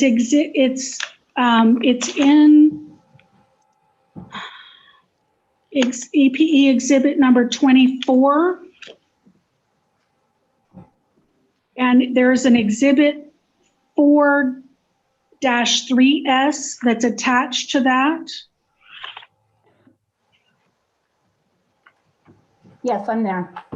Okay, so if you look in column E, the amortization proposed by Mr. Garrett is $1,690,490 per year, which is double the amount proposed by the company. So what I've done is accumulate that amount per year for 3 years. So at the end of 2023, he would have amortized $5,071,470. A normalization violation occurs if the company returns to the ratepayer the excess deferred taxes faster or in a greater amount than that calculated under ARAM. So what I show in column D is the actual amount of amortization calculated under ARAM for 2018 and 2019 of $845,245 and $796,760 for 2019. Then I also show the projections, the forecasted amortization under ARAM for 2020, 21, 22, and 23. The cumulative amount at the end of 2023 is $4,922,838. I'm sorry, the number again, 4 million? $922,838. Thank you. So as you can see at that point, the amount that we've returned to ratepayers under Mr. Garrett's proposed methodology exceeds the amount of calculated under ARAM by $148,632. And this would cause a normalization violation at that point. Okay, so given that the amounts in column E for the years 2021, 2022, and 2023 are greater than the amounts in column D for those years, why wouldn't there be a normalization violation at the end of 2021? Because it's on a cumulative basis. So we haven't given back the amounts for 2018, 2019, and 2020. So if you do the subtotal at the end of 2022, we're still, the amount given back under Mr. Garrett's methodology is still less than the amount under ARAM. But at the end of 2023, at the end of that third year, you can see that it would exceed. And if you go forward into 2024 and 2025, he only calculated that 3-year amount divided by 3 years. But in this case, we'd give it back more, another $845,000 each year, which then just continues to cause a normalization violation. So the last question of mine in that first bullet, that's what I'm going to ask you now. What accounts for the $655,352 reduction in EPE's requested revenue requirement resulting from Mr. Garrett's proposal, assuming that your 2 recommended corrections are made?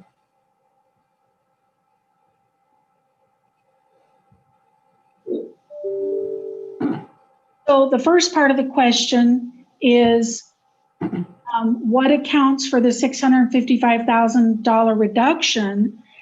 As I understand Mr. Garrett's schedules, it's because he's adding that $845,000 to the $845,000 reduction in tax expense that the company has already taken. So he's increasing the deduction from tax expense from $845,000 to $1,690,000. And then he applies his revenue requirement amount to it. I don't remember what that is. And so it gets from the $845,000, which is the adjustment he's proposing, to the $655,000. Okay, I guess I'm still confused because at the end of that question, I cited to your rebuttal testimony at page 20, lines 3 through 6.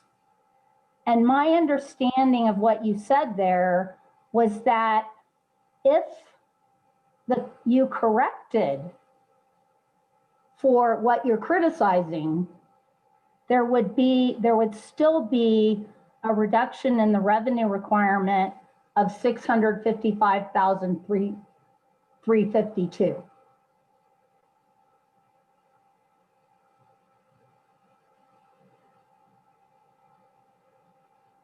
Let me go back to this one.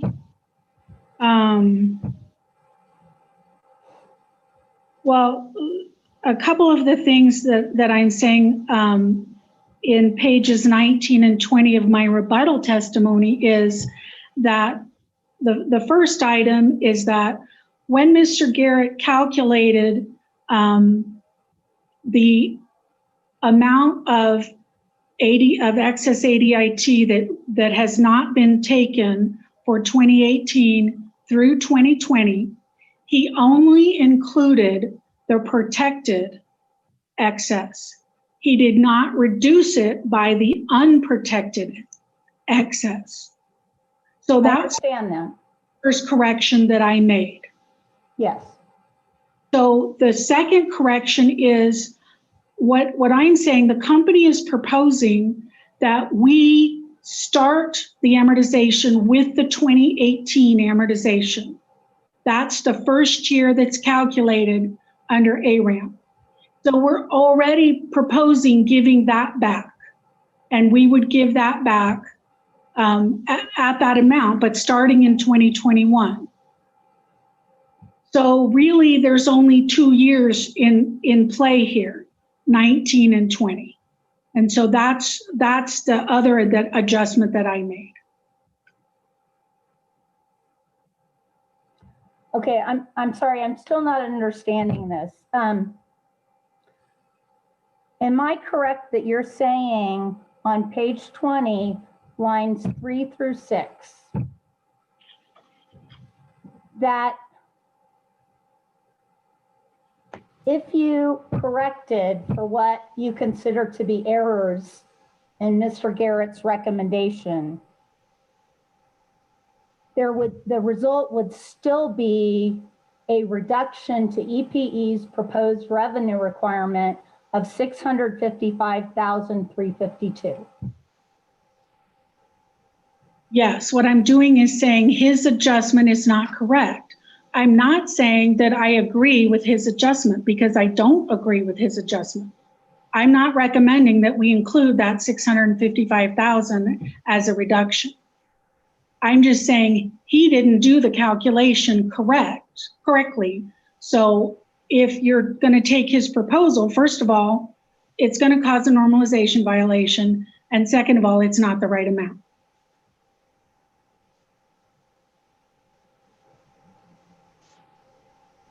Okay, so I'm sorry, I'm having a hard time with this.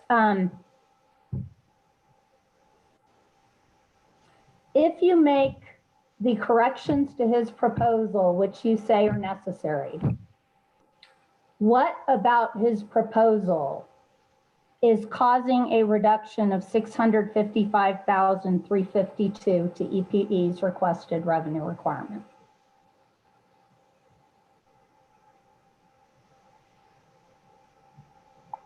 Are you asking what is causing the reduction in relation to the $1,183,000 he proposed? What is that difference?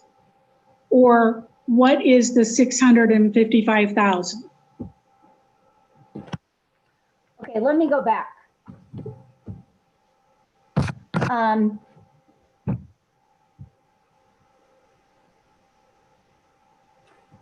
If you correct for the two criticisms you have of his proposal,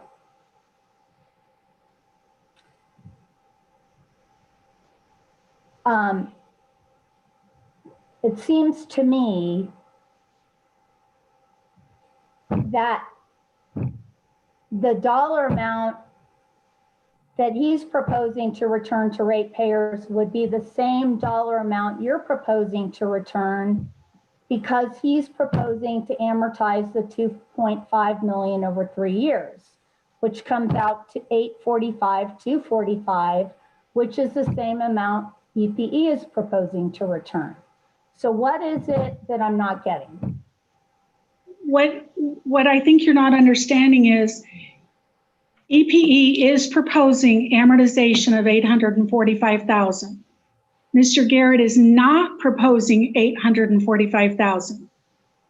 He is proposing $845,000 that EPE already proposed and already included in cost of service, plus an additional $845,000. So his proposal is the $1,690,000. So he is doubling the amortization. Our proposal is the $845,000. I understand that, but what I thought I understood from reading page 20, lines 3 through 6 of your rebuttal is that you had corrected that and that there was still a $655,352 reduction to EPE's revenue requirement, even after you made that correction. Am I not reading that sentence right?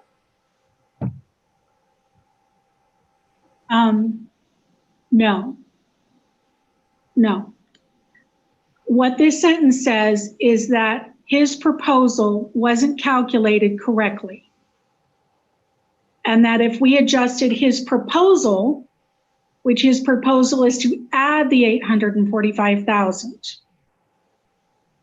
If we adjusted his proposal, the $845,000 results in the $1,183,000. If you correct that $845,000 to only have it be over 2 years and to subtract the unprotected ADIT, then it would only be $655,000. His adjustment is what I'm showing you. However, that is not EPE's proposal. We do not agree with that proposal. And those two were the corrections I was making. They're not our only critique of his suggestion. Our other critique is that if he does this, it would result in a normalization violation. Okay, I think I'm going to give up. Ms. Stevens and Mr. Herman, will you please tell Mr. Garrett, I'm going to ask him the same questions and see if I can get an understanding from him. Yes, Madam Examiner. Madam Hearing Examiner? Yeah. I know it's late, but would you be open to his doing something in writing for numbers, or is that? No, I think it's too late. I thought so. I just wanted to be helpful. Okay, Ms. Prieto, I'll go to my second bullet. Regarding page 23 of your third supplemental testimony, you argue that Mr. Garrett's proposal could result in a normalization violation because he assumes that the $845,245 amortization amount for 2018 will be the same in 2019 and 2020, while EPE estimates that the amortization amounts in 2019 and 2020 will be lower. Under this argument, couldn't EPE's inclusion of $845,245 in its cost of service for amortization of protected excess ADIT in 2018 also result in a normalization violation if EPE does not change its rates annually, because EPE's proposed rates incorporate an annual return of $845,245 to ratepayers for amortization of protected excess ADIT for as long as EPE's rates remain in effect, while Exhibit CSP-4-3S to your third supplemental testimony shows that EPE estimates lower amortization amounts for 2019 and 2020.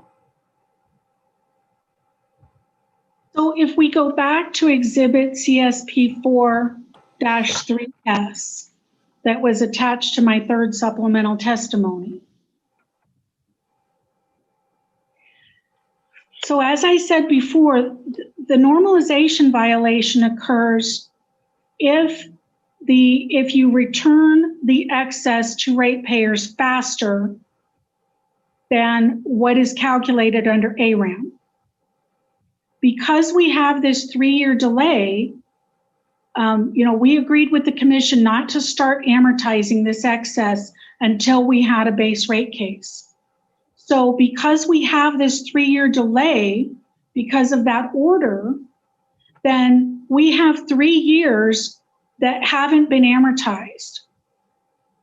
So on a cumulative basis, I have an amount there that can be used to offset any amortization that I include or return to ratepayers in this case. So that's why we went ahead and left the $845,000, even though once we were able to calculate the 2019 amount and it was a little less, we know we have this amount that kind of serves, it serves as an excess amount that we can take any over amortization in future years against that amount. So, okay, go ahead.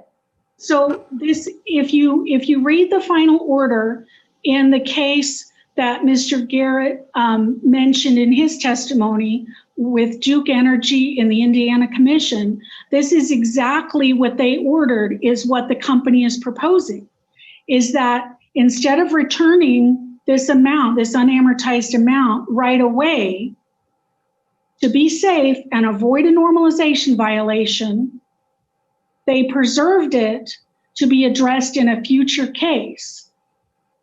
And so like we've proposed, they will do a true up in a future case to say, okay, we've amortized $845,000 for say 5 years. And the actual amortization over that 5 years maybe averaged $800,000. But I have those 3 years, that $2.4 million that I can use to offset any over amortization. So at the end of that 5-year cycle, my overage, that 2.4 million, maybe is down to $1.8 million or $1.6 million or whatever it is. So I haven't over amortized, and I haven't created a normalization violation. And that's exactly what the Indiana Commission ordered in the Duke case. So can you estimate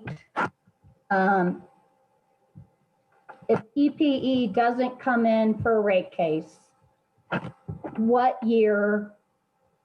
Okay, let me back up. Let's say the commission approves EPE's proposal with respect to returning protected excess ADIT. And let's say EPE doesn't come in for another rate case. Can you estimate at what year there would be a normalization violation under EPE's proposal? Well, I haven't done the calculation beyond 2025, but I do know that if we don't come in for a rate case, if rates don't change until 2026, that we wouldn't have a normalization violation. So I know that we'd be safe until at least that point. Beyond that, I haven't done the calculation. Okay. So my next question is Mr. Garrett's recommendation at page 12, lines 11 through 14, and this was, I'm sorry, I think this was to his supplemental testimony, inconsistent with EPE's use of a 2019 base period and test year period. I think that's where he was recommending that EPE use a 2021 number to calculate income tax. Right, and now that we have a forecast of the 2021 number, we certainly could use that number. The forecast at this point is $837,293 as shown on my exhibit CSP-4-3S. We could use that number and use that on an annual basis going forward. It's less than the number we're proposing, which is the 845,000. So I don't know that what he is proposing, consistency isn't the issue.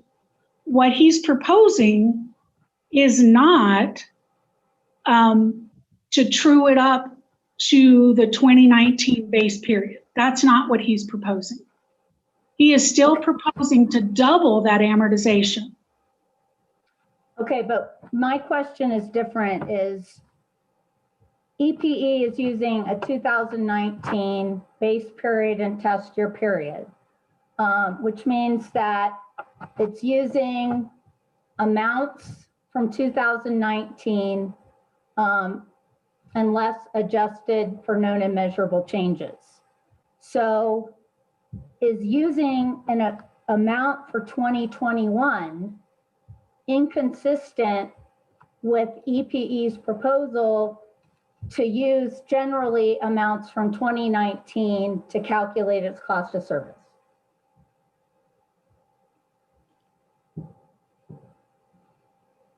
So we could have done a known and measurable adjustment to use the 2021 amount. However, that was not our proposal. Our proposal was to begin with the first year of actually calculated amounts, not a forecasted amount, an actually calculated amount, and use that number. That's why we chose to stay with the 2018 amount. Okay, so, but if your base period and your test period are 2019, which generally means you use 2019 amounts to calculate your cost of service, why didn't EPE use the 2019 amortization of protected excess ADIT to calculate income tax expense? When we originally filed the case, the only actual number we had was the 2018 amount, because that tax return had been filed when we filed the case. Subsequent to filing the case, we did file the 2019 return, so we were able to calculate the actual amount for 2019 of amortization. However, it was less than the 2018 amount, so we chose not to change it, and we chose to stay with giving back the ratepayer more, which is the $845,000, than the $796,000 calculated for 2019. If the commission orders EPE to return to ratepayers, in this case, the 2019 amount for protected excess ADIT, should it use the $796,760 number from your exhibit CSP-4-3S? The $796,760 for 2019 is the actual amount for 2019. Yes. And as long as you only order a 1-year amortization, that is the correct amount to be used for 2019. Okay, and then my next question is, at page 19, lines 19 to 20 of your third supplemental testimony, you state, additionally, the reversal amount for 2020 will not be finalized until EPE's 2020 tax return is filed. My question is, does this mean that while the reversal amount for 2020 is not yet finalized, the ARAM reversal for 2020 has in fact occurred, and the ARAM amortization for 2020 is no longer protected? So my answer to that is no. The amortization for the company has not deducted any excess amortization for 2018, 2019, or 2020.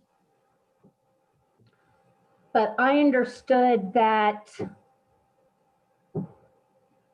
regardless of whether EPE has done anything to reflect it in its books, that the reversal occurs. Okay, let me back up. Regardless of the fact that EPE has not reflected a reversal in its books, has the reversal occurred? No, the reversal, the amount of amortization available has been forecasted for 2020, but it has not occurred because we have not taken it. So I know that Mr. Garrett says that you can move protected amortization that has not been taken from protected to unprotected. I don't agree with that. I haven't read an IRS ruling that says that any amount of protected can ever become unprotected. So I don't agree with his premise that you can move it into unprotected and amortize it over any period that you want. And the company has not taken any amortization in accordance with the commission's orders for 2018 through right now. We have not taken any. I understand that in some of the cases that Mr. Garrett cited, there are different facts and circumstances that would lead you to believe that can be done. But those facts and circumstances are different than the company's. In several of those cases, the company did actually record amortization on their books and did not give it to the ratepayers. Okay, give me just a minute. I'm looking for something. Okay.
Okay, I'm not finding it, but remind me that you said that under ARAM, you cannot begin the amortization of protected excess ADIT until book depreciation. Tell me again what that was.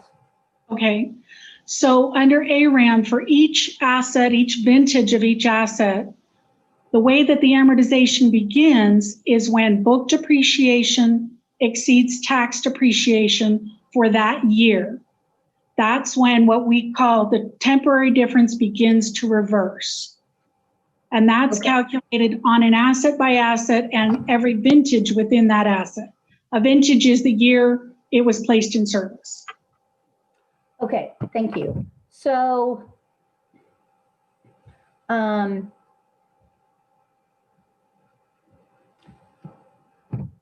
for 2020,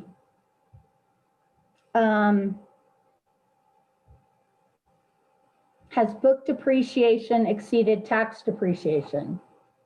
At least for some of the assets. Yes, that's why we have an amount of ARAM amortization that was calculated.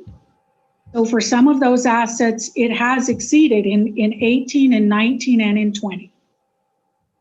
Okay, so then why, when I asked you whether the ARAM reversal for 2020 has in fact occurred, why did you say no? Well, because my definition is that when the reversal has occurred is when the company takes it. If your definition is has some reversal happen and can be calculated, yes, it has occurred for 18, for 2019, and for 2020, yes. And what do you mean when the company takes it? So the excess, the amortization of the excess reduces the company's tax expense. So it's a benefit to the company, right? It's a benefit to the ratepayer. So the company has not reduced tax expense by this amount. We agreed not to with the commission. So we haven't taken this benefit. We agreed not to take this benefit until the ratepayers could share in that benefit with the company. Okay, so when will you take the benefit for 2020? We won't begin amortizing until the commission tells us to. Okay. Okay, so it depends when the commission authorizes it. That's what we agreed with the commission. Yes. Okay. So our proposal is that the 2020 amortization would be taken in 2022. I mean, we would take 2018 in 2021, 2019 in 2022, and 2020 in 2023. So 23, not 22. Okay.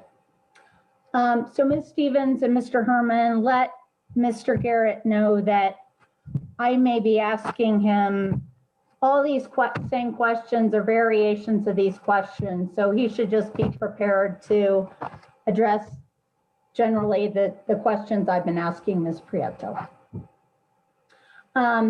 Commissioner Fishman, are you there? Okay. So then at this time we go to redirect, and I authorize 10 minutes. Mr. Oldham. Thank you, Madam Hearing Examiner. You actually asked quite a few of my questions that on redirect, so I thank you for that. I just have a couple.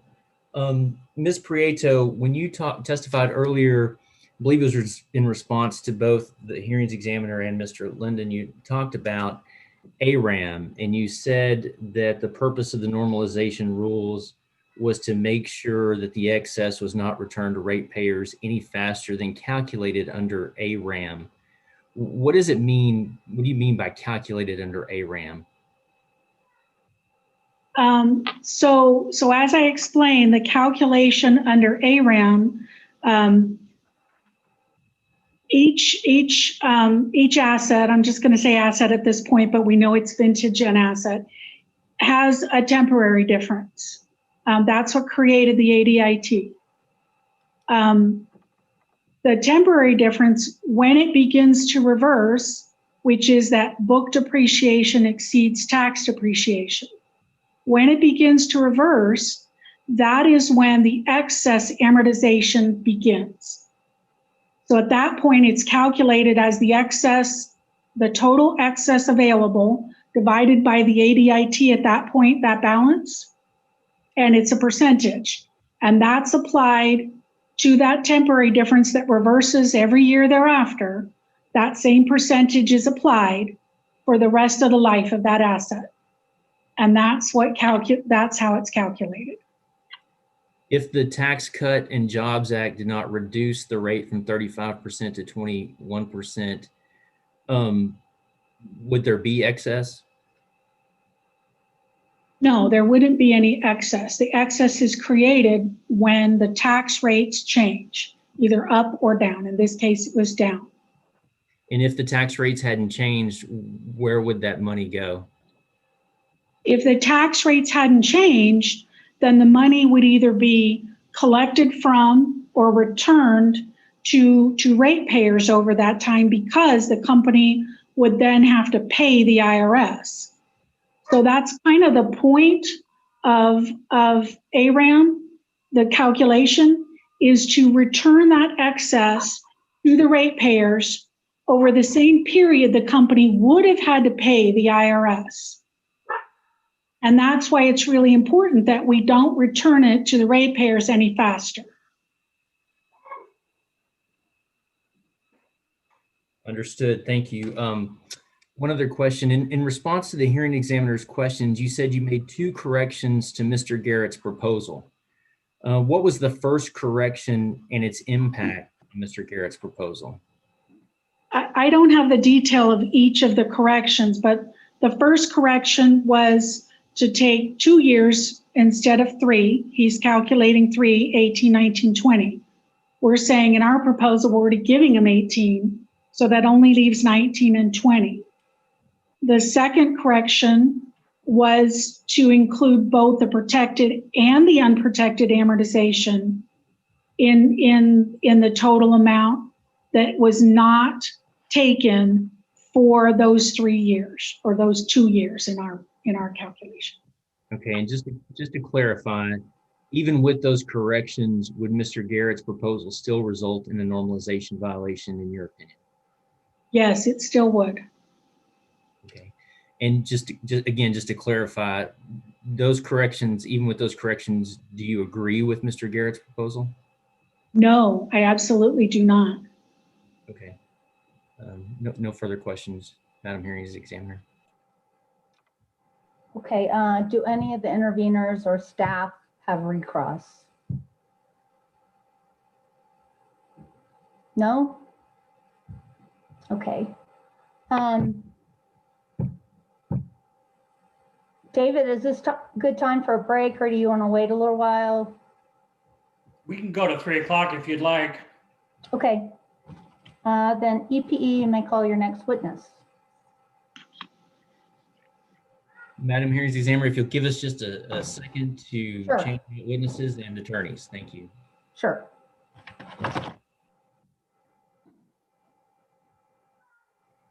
Madam Hearing Examiner, I'm just going to step away for a half second. I'll be right back. Sure.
Are you ready? Yes, ma'am. Yes, yes. Madam Hearing Examiner, EP is ready to call its next witness. But before I do, I have a question regarding the remainder of the day. Our witness after Rod Knight is Steve Barachik.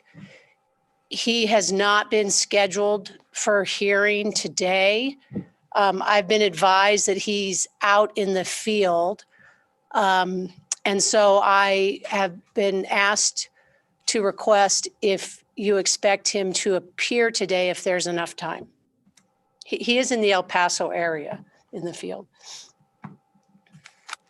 Let's see. You know, I think we should wait till Tuesday because I don't know if people will be prepared to cross-examine him today. All right, thank you for that, and we'll let him know. Okay, thank you. Yeah, thank you. EP calls its next witness, Mr. Dan Dane.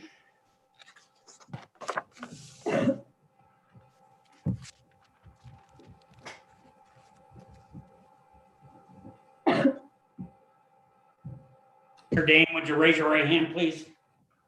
You solemnly swear the testimony you're about to give in the matter not pending should be the truth, the whole truth, and nothing but the truth? I do. Thank you.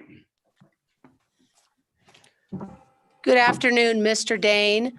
Good afternoon. Could you please state your name and firm for the record? Sure. My name is Daniel Dane, D-A-N-E. I'm a senior vice president with Concentric Energy Advisors, Inc. And Mr. Dane, I've placed, or you'll have before you, 3 documents that have been pre-marked as EP exhibits. The first one is marked EPE Exhibit 25. Can you identify that document?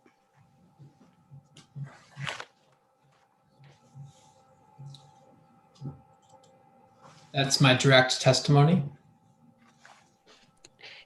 And was that testimony prepared by you or under your direct supervision? Yes. Do you have any changes, corrections, or updates to make to that direct testimony today? No, I don't. If I were to ask you the same questions today that are set forth therein, would your answers be the same? Yes, they would. And are your answers true and correct to the best of your knowledge? Yes, they are. I'd like to move what's been marked EPE Exhibit number 25 into the record as evidence. Is there any objection? EPE Exhibit 25 is admitted.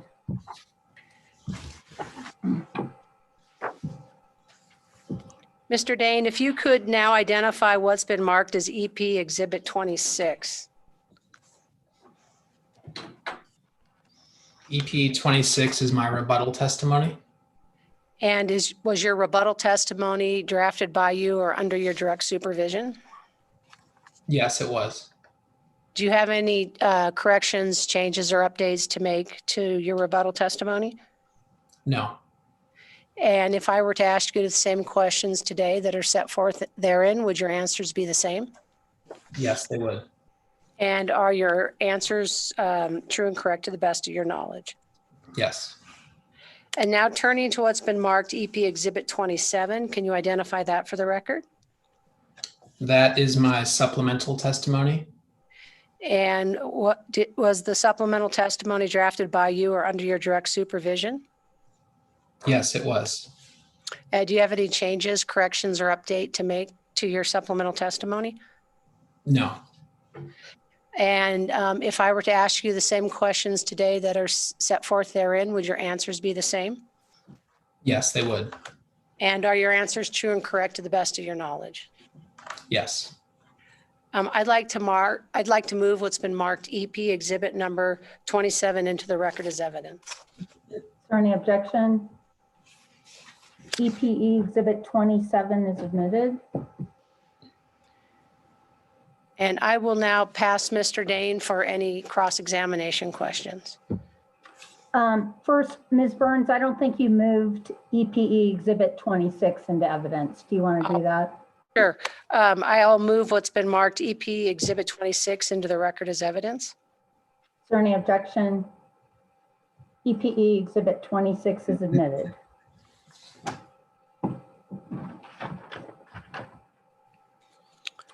So now I Okay. will, yeah, go ahead.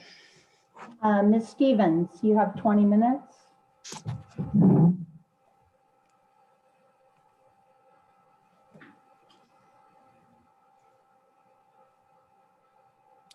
Are you on mute, Ms. Stevens?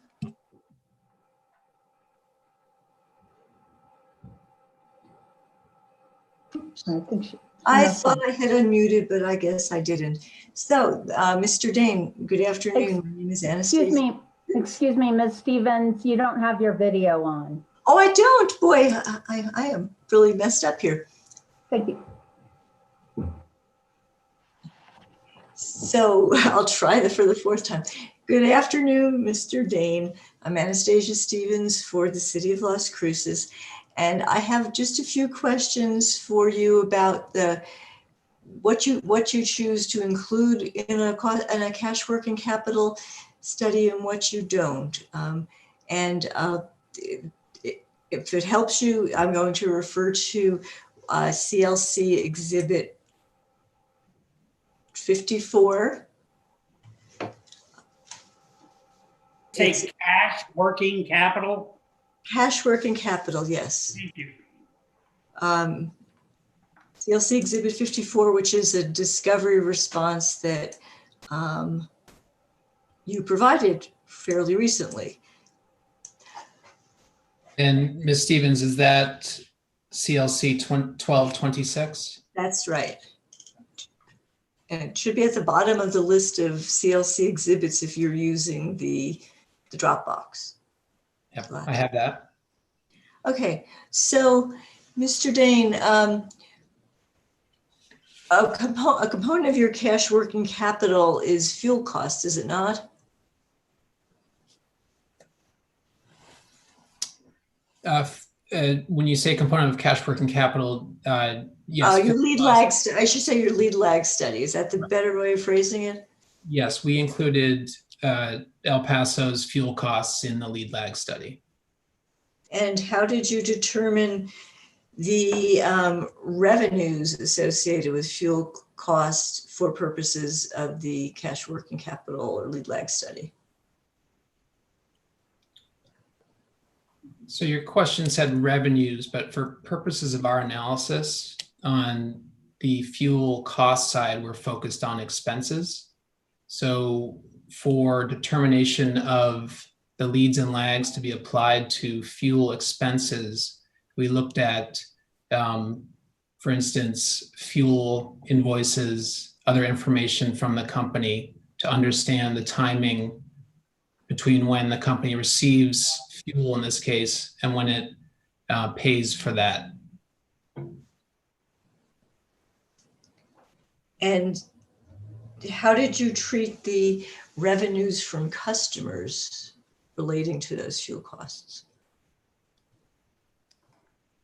So we looked at revenues on what I'd call a broader level, where we looked at the different components of revenue and the collection process by the company, understanding when it's providing service to customers, and then understanding when it bills customers, and ultimately when it collects on customer bills. And that's another item and entry into our lead lag study. Did you make any distinction between revenues that are billed through a fuel clause rider and revenues that are received through a fuel clause rider and revenues that are received for under base rate billings? No, we did not make a distinction in calculating that lag that I just described.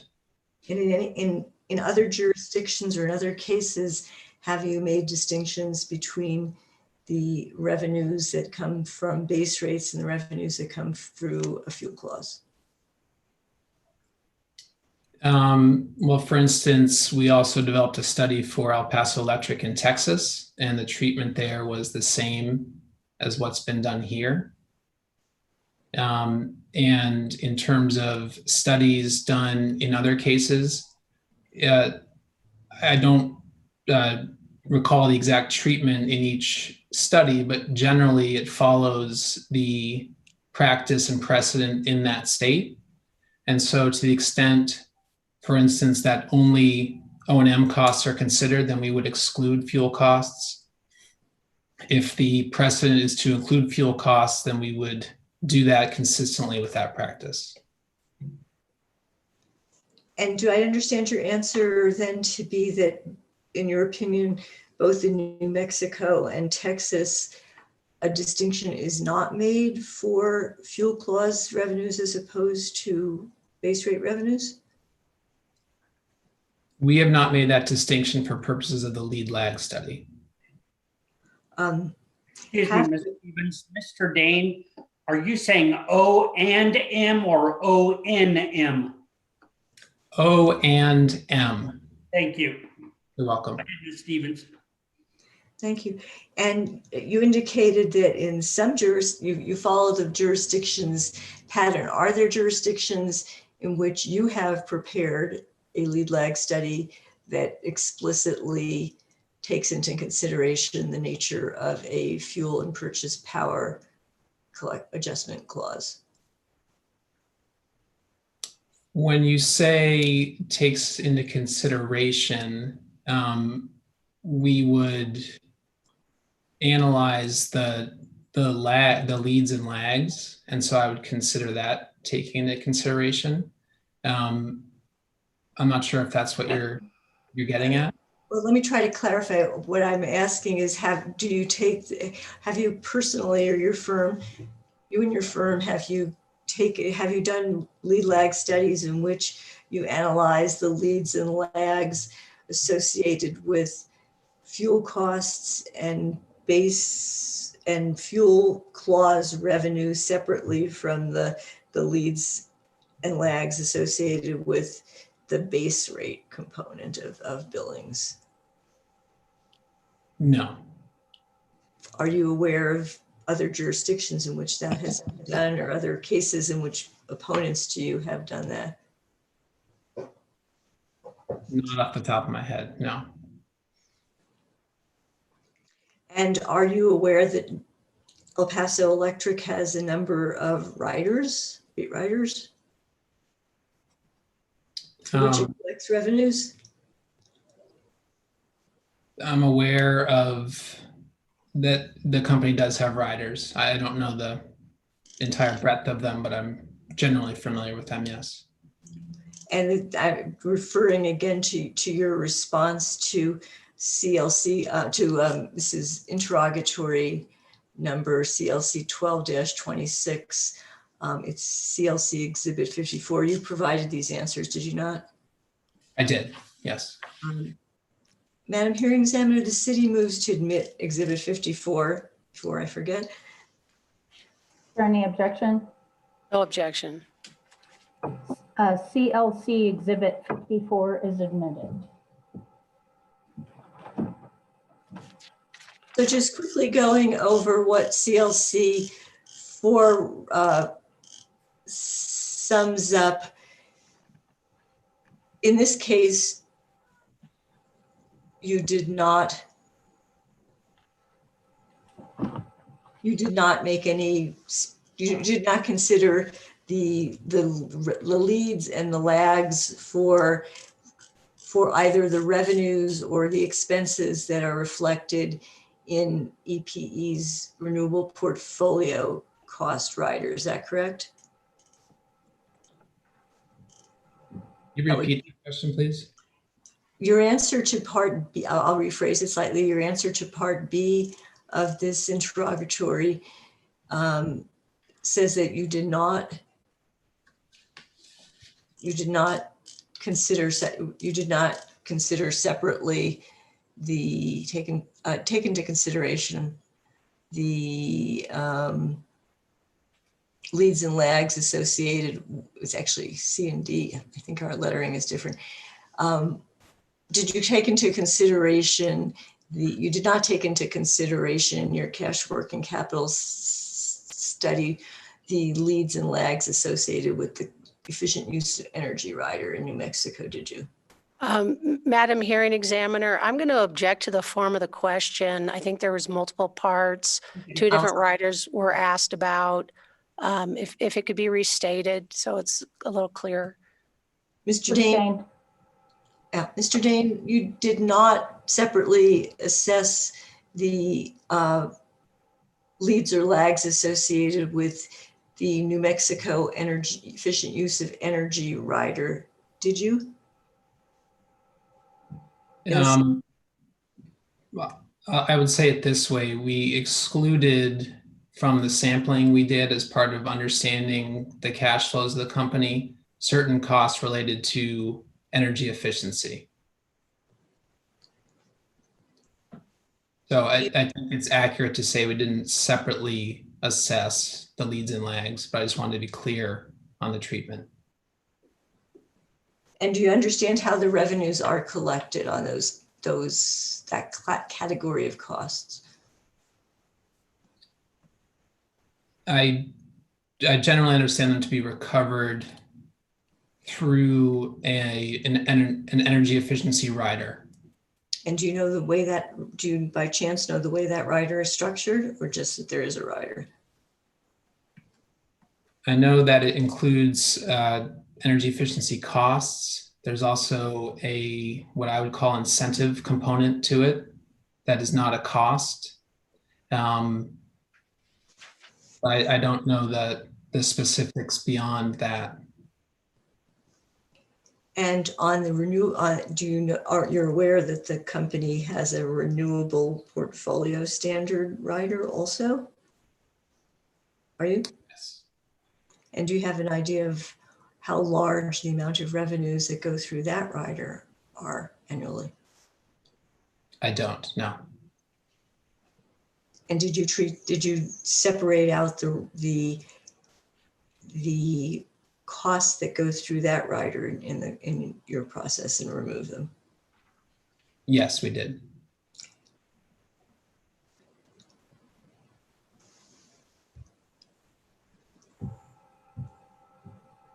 And do you understand how that rider is structured in terms of cost recovery?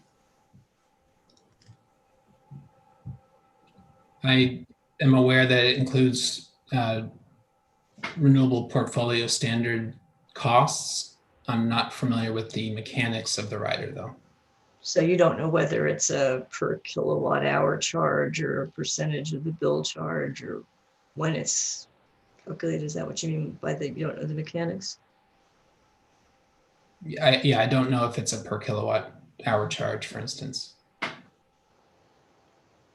And if you had done your lead lag study down to those levels of refinement of looking at, let me go back to your discovery response here. So basically your testimony, or basically what you did was exclude the costs that are associated with those two riders from just any sort of consideration. Is that right? We excluded them from the population of costs from which we sampled. Which means that you don't know whether whether there would be leads or lags associated with those relative to the collection through the rate rider. Is that right? Not specifically. When we talk about energy efficiency, for example, there'll be a labor component. So I wouldn't expect the leads or lags to be any different than the labor component of the lead lag we did study. To the extent there's third-party vendor costs, I don't know that they would materially differ from the third-party vendor costs we did analyze, but we excluded them because they're not in the New Mexico cost of service for purposes of this case. And Mr. Dane, are you speculating as to what is actually recovered through that particular rider, or do you have are you referring specifically to some labor costs that may be at issue? Well, I'm saying, for example, if the company has labor costs that it allocates, and with the third-party vendors there, we would have specifically been able to identify which costs those were. So let's stick with, it sounds like you know more than I do here. So can you tell me what you saw that you removed or didn't, or saw and did not remove from, well, let me start even somewhere else. Did you look at the test period, the 2019 test period in this case? Is that what you worked with, that data? Yes, that's correct. And did you determine that there were some labor costs that were associated with the energy efficiency rider that are in the rate case expenses? I recall that as a subject of discussion. I don't have a specific amount in mind for that. What I'm recalling more specifically is, for instance, the third-party vendor costs. And you believe the third-party vendor costs go through a rider, is that correct? I believe there are costs that are associated with energy efficiency paid to third parties, or at least they were in the population of accounts payable we were looking at, that we would have removed for purposes of our analysis. And what did you uncover in your analysis regarding costs that are energy efficiency related but were not removed? They're not internal costs, these labor costs. Did you actually find something and to make a decision to keep it in or out of your analysis? No. Our focus is on the third-party vendor costs. I was just using an example of types of costs that the larger point is that I don't know that those costs would differ materially from the other expenses of the company. You made an assumption that they do not, is that correct? Right. And you did not make any analysis of the timing or the timing of when the company incurs its costs to maintain its energy efficiency program? No, again, because they were removed from what we looked at. And let's go on to the renewable portfolio cost rider. Did you go looking for, how did you determine which costs to remove from your study that were related to the renewable costs portfolio compliance? Our process is, as it is typically with these studies, to work with the company to understand the primary accounting cycles for revenue and costs. And so through that process, we would gain an understanding of the different types of revenues and different types of costs, and the flow or pattern of expenditure and recovery related to them. That's a very general. Can you give me a more specific answer as to the renewable portfolio costs? Just how did you separate out the purchase power agreement costs that you were going to put into the renewable, that you were going to remove because they were part of the renewable portfolio standard, versus the purchase power cost that you kept into your fuel and purchase power component of your lead lag study? Well, for instance, if we look at something like the company's miscellaneous revenue, under which a lot of these costs are recorded, they would be specific either incorporated in specific line items or directly identifiable, and we could work with the company to understand what they were.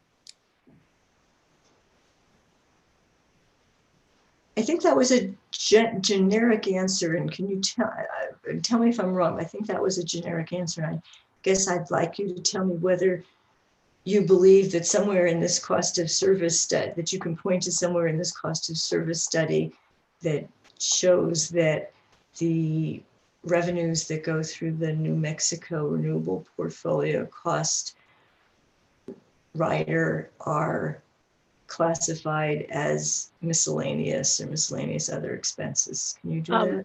Madam Hearing Examiner, I'm going to object to this question asking Mr. Dane to refer to the cost of service study. He's not the witness that sponsors the cost of service study. So this is outside of the scope of his testimony. He's sponsoring the cash working capital and lead leg study. Ms. Stevens?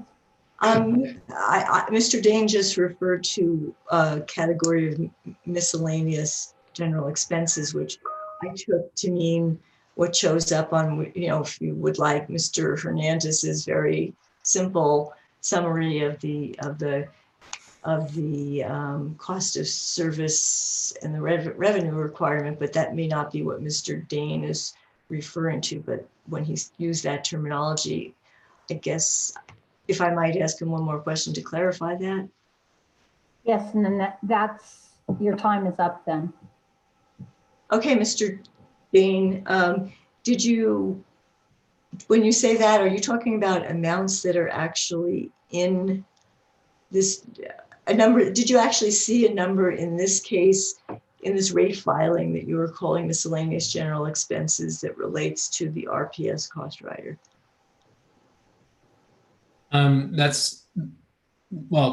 So let me just clarify what we're looking at from a lead lag study, which is a detailed collection of the facts around the company's revenues and expenses. So we would request specific details on revenues, expenses. We wouldn't request the company's cost of service, for instance. Okay, so we did have two different meanings. Thank you, that's all I have. Okay, let's go ahead and take a break, 10-minute break, come back at 3:15, and we're off the record then. Judge? Yes. The last witness was saying ARAM, ARAM, and ADIT. Yes. Thank you very much.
There's something at the front door.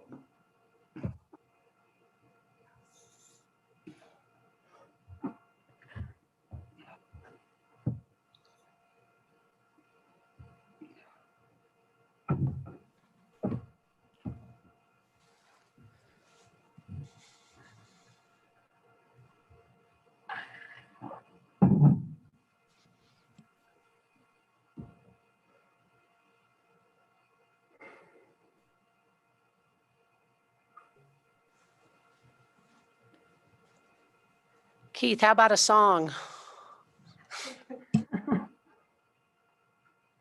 It'd take me too long to tune and restring them all.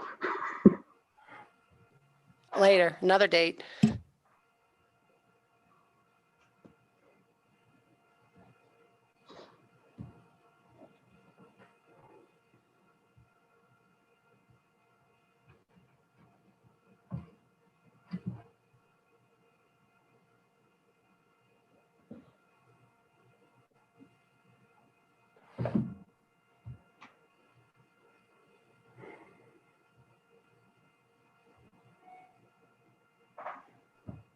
David, are you ready? Yes, ma'am. It's been fun. Okay, let's go back on the record. Mr. Herman, you have 20 minutes. That's all right, Madam Examiner. I will not need it. I do not have any additional questions for this witness. Okay. Mr. Bagatko. Madam Hearing Examiner, we'll waive our 5 minutes we reserved for Mr. Dane and thank him for his time today. Okay. And I allocated 5 minutes for redirect. Ms. Burns, do you have any redirect? I have no redirect, thank you. Okay, thank you, Mr. Dane. You're excused. Thank you. And Ms. Burns, you may call your next witness. It'll take us one moment to change out here. Sure.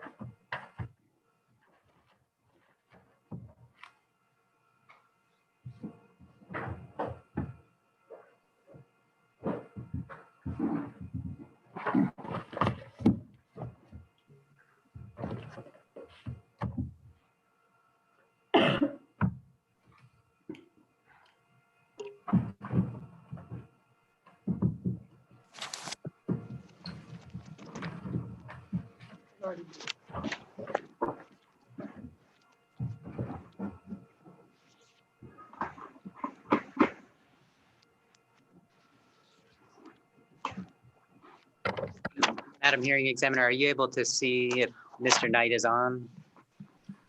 He has not requested to be connected. All right, I'll check on that.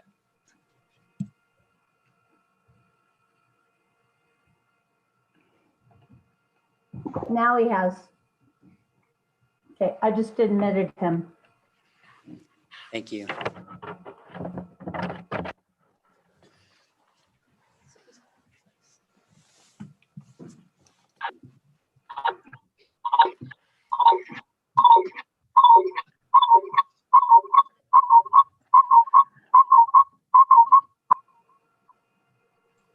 Are you you ready, Mr. Wexler or Mr. Knight? I'm ready, Madam Hearing Examiner, but I am hearing that echo. I'm wondering if Mr. Knight needs to correct something. I think I just did it. I hope. Very well. May we proceed? Yes. Good afternoon, Mr. Knight. How are you? Good afternoon. Mr. Wexler, he needs to be sworn in first. Very well. Mr. Knight, would you raise your right hand, please? You solemnly swear the testimony you're about to give in the matter and opinion should be the truth, the whole truth, and nothing but the truth? Yes, it is. Thank you. Mr. Knight, do you have two documents labeled EPE exhibit numbers 28 and 29 before you? I don't have the document, the 28 and 29, but if you're referring to the testimony and the rebuttal, yes. I just have my notebook here. Starting then, Mr. Knight, with the direct testimony, which has been pre-labeled as EPE exhibit number 28. Do you have that document before you? Yes, I do. Is that the direct testimony that you filed in this case? Yes, it is. Was that direct testimony drafted by you or at your direction? Yes. Do you have any corrections? No, I don't. Is that testimony true and correct to the best of your knowledge? Yes, it is. If you were asked the same questions that are posed in that direct testimony today, would you give the same answers? Yes, I would. Madam Hearing Examiner, EPE offers EPE exhibit number 28. For any objection? EPE Exhibit 28 is admitted. Turning then, Mr. Knight, to your rebuttal testimony. Do you have that before you? Yes, I do. Is that that rebuttal testimony has been labeled EPE exhibit number 29, and is that rebuttal testimony that you caused to be filed in this case? Yes, it is. Was that direct testimony drafted by you or at your direction? Yes. Do you have any corrections to that rebuttal testimony? No, I do not. Is the rebuttal testimony true and correct to the best of your knowledge? Yes. And if you were posed the same questions that are identified in EPE exhibit number 29, your rebuttal testimony today, would you give the same answers? Yes, I would. Madam Hearing Examiner, we move EPE exhibit 29 into the record. Is there any objection? EPE Exhibit 29 is admitted. Thank you, Madam Hearing Examiner. We pass the witness for cross-examination. Ms. Stevens, you have 5 minutes.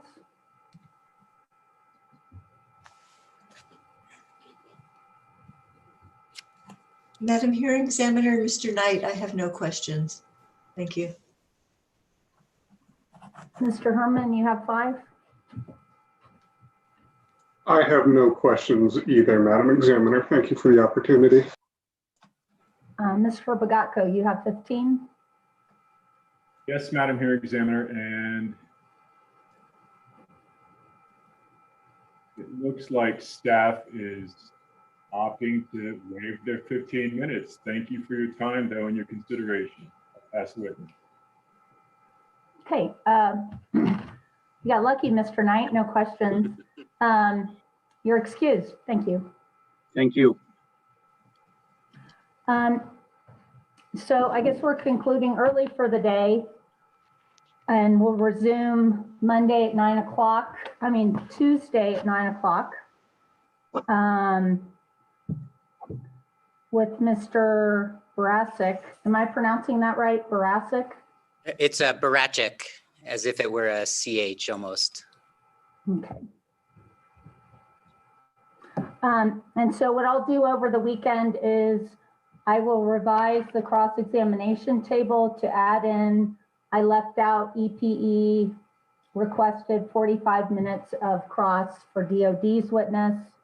And then I will update the witness schedule to move Ms. Borden to January 20th and Mr. Novella to January 21st.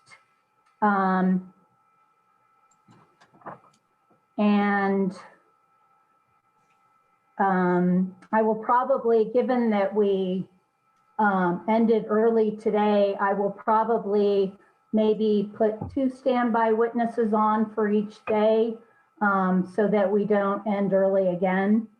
And then adding on 45 minutes of cross-examination for DOD's witness might throw off the witness schedule a little bit. So, but I'll get that out over the weekend. And then Mr. Hermans and Ms. Stevens, I'm going to put together some written questions for Mark Garrett regarding the amortization of the excess ADIT. So you'll have some specific questions that I'll have for him. Is there anything anybody wants to discuss before we go off the record? Madam Hearing Examiner, I would only alert you that as you're thinking about the schedule for some of the witnesses, we had reserved 45 minutes with the idea that some subjects may have come up during our direct that we would want to address with those witnesses. My expectation is that there are several witnesses having seen much of the case so far where we will not be taking 45 minutes. And I just wanted to alert you to that fact. Okay, I appreciate that. Anything else?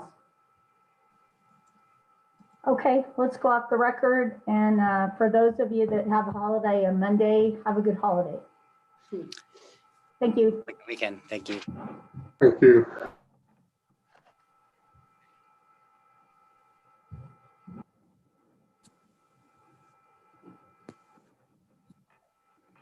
Madam Hearing Examiner, Yes, will you be answering emails over the weekend by chance? yes, Thank you. I'll try not to bother you. I really will do my best. it's not a problem. I'm happy to help as much as I can. Thank you very much, Madam Hearing Examiner.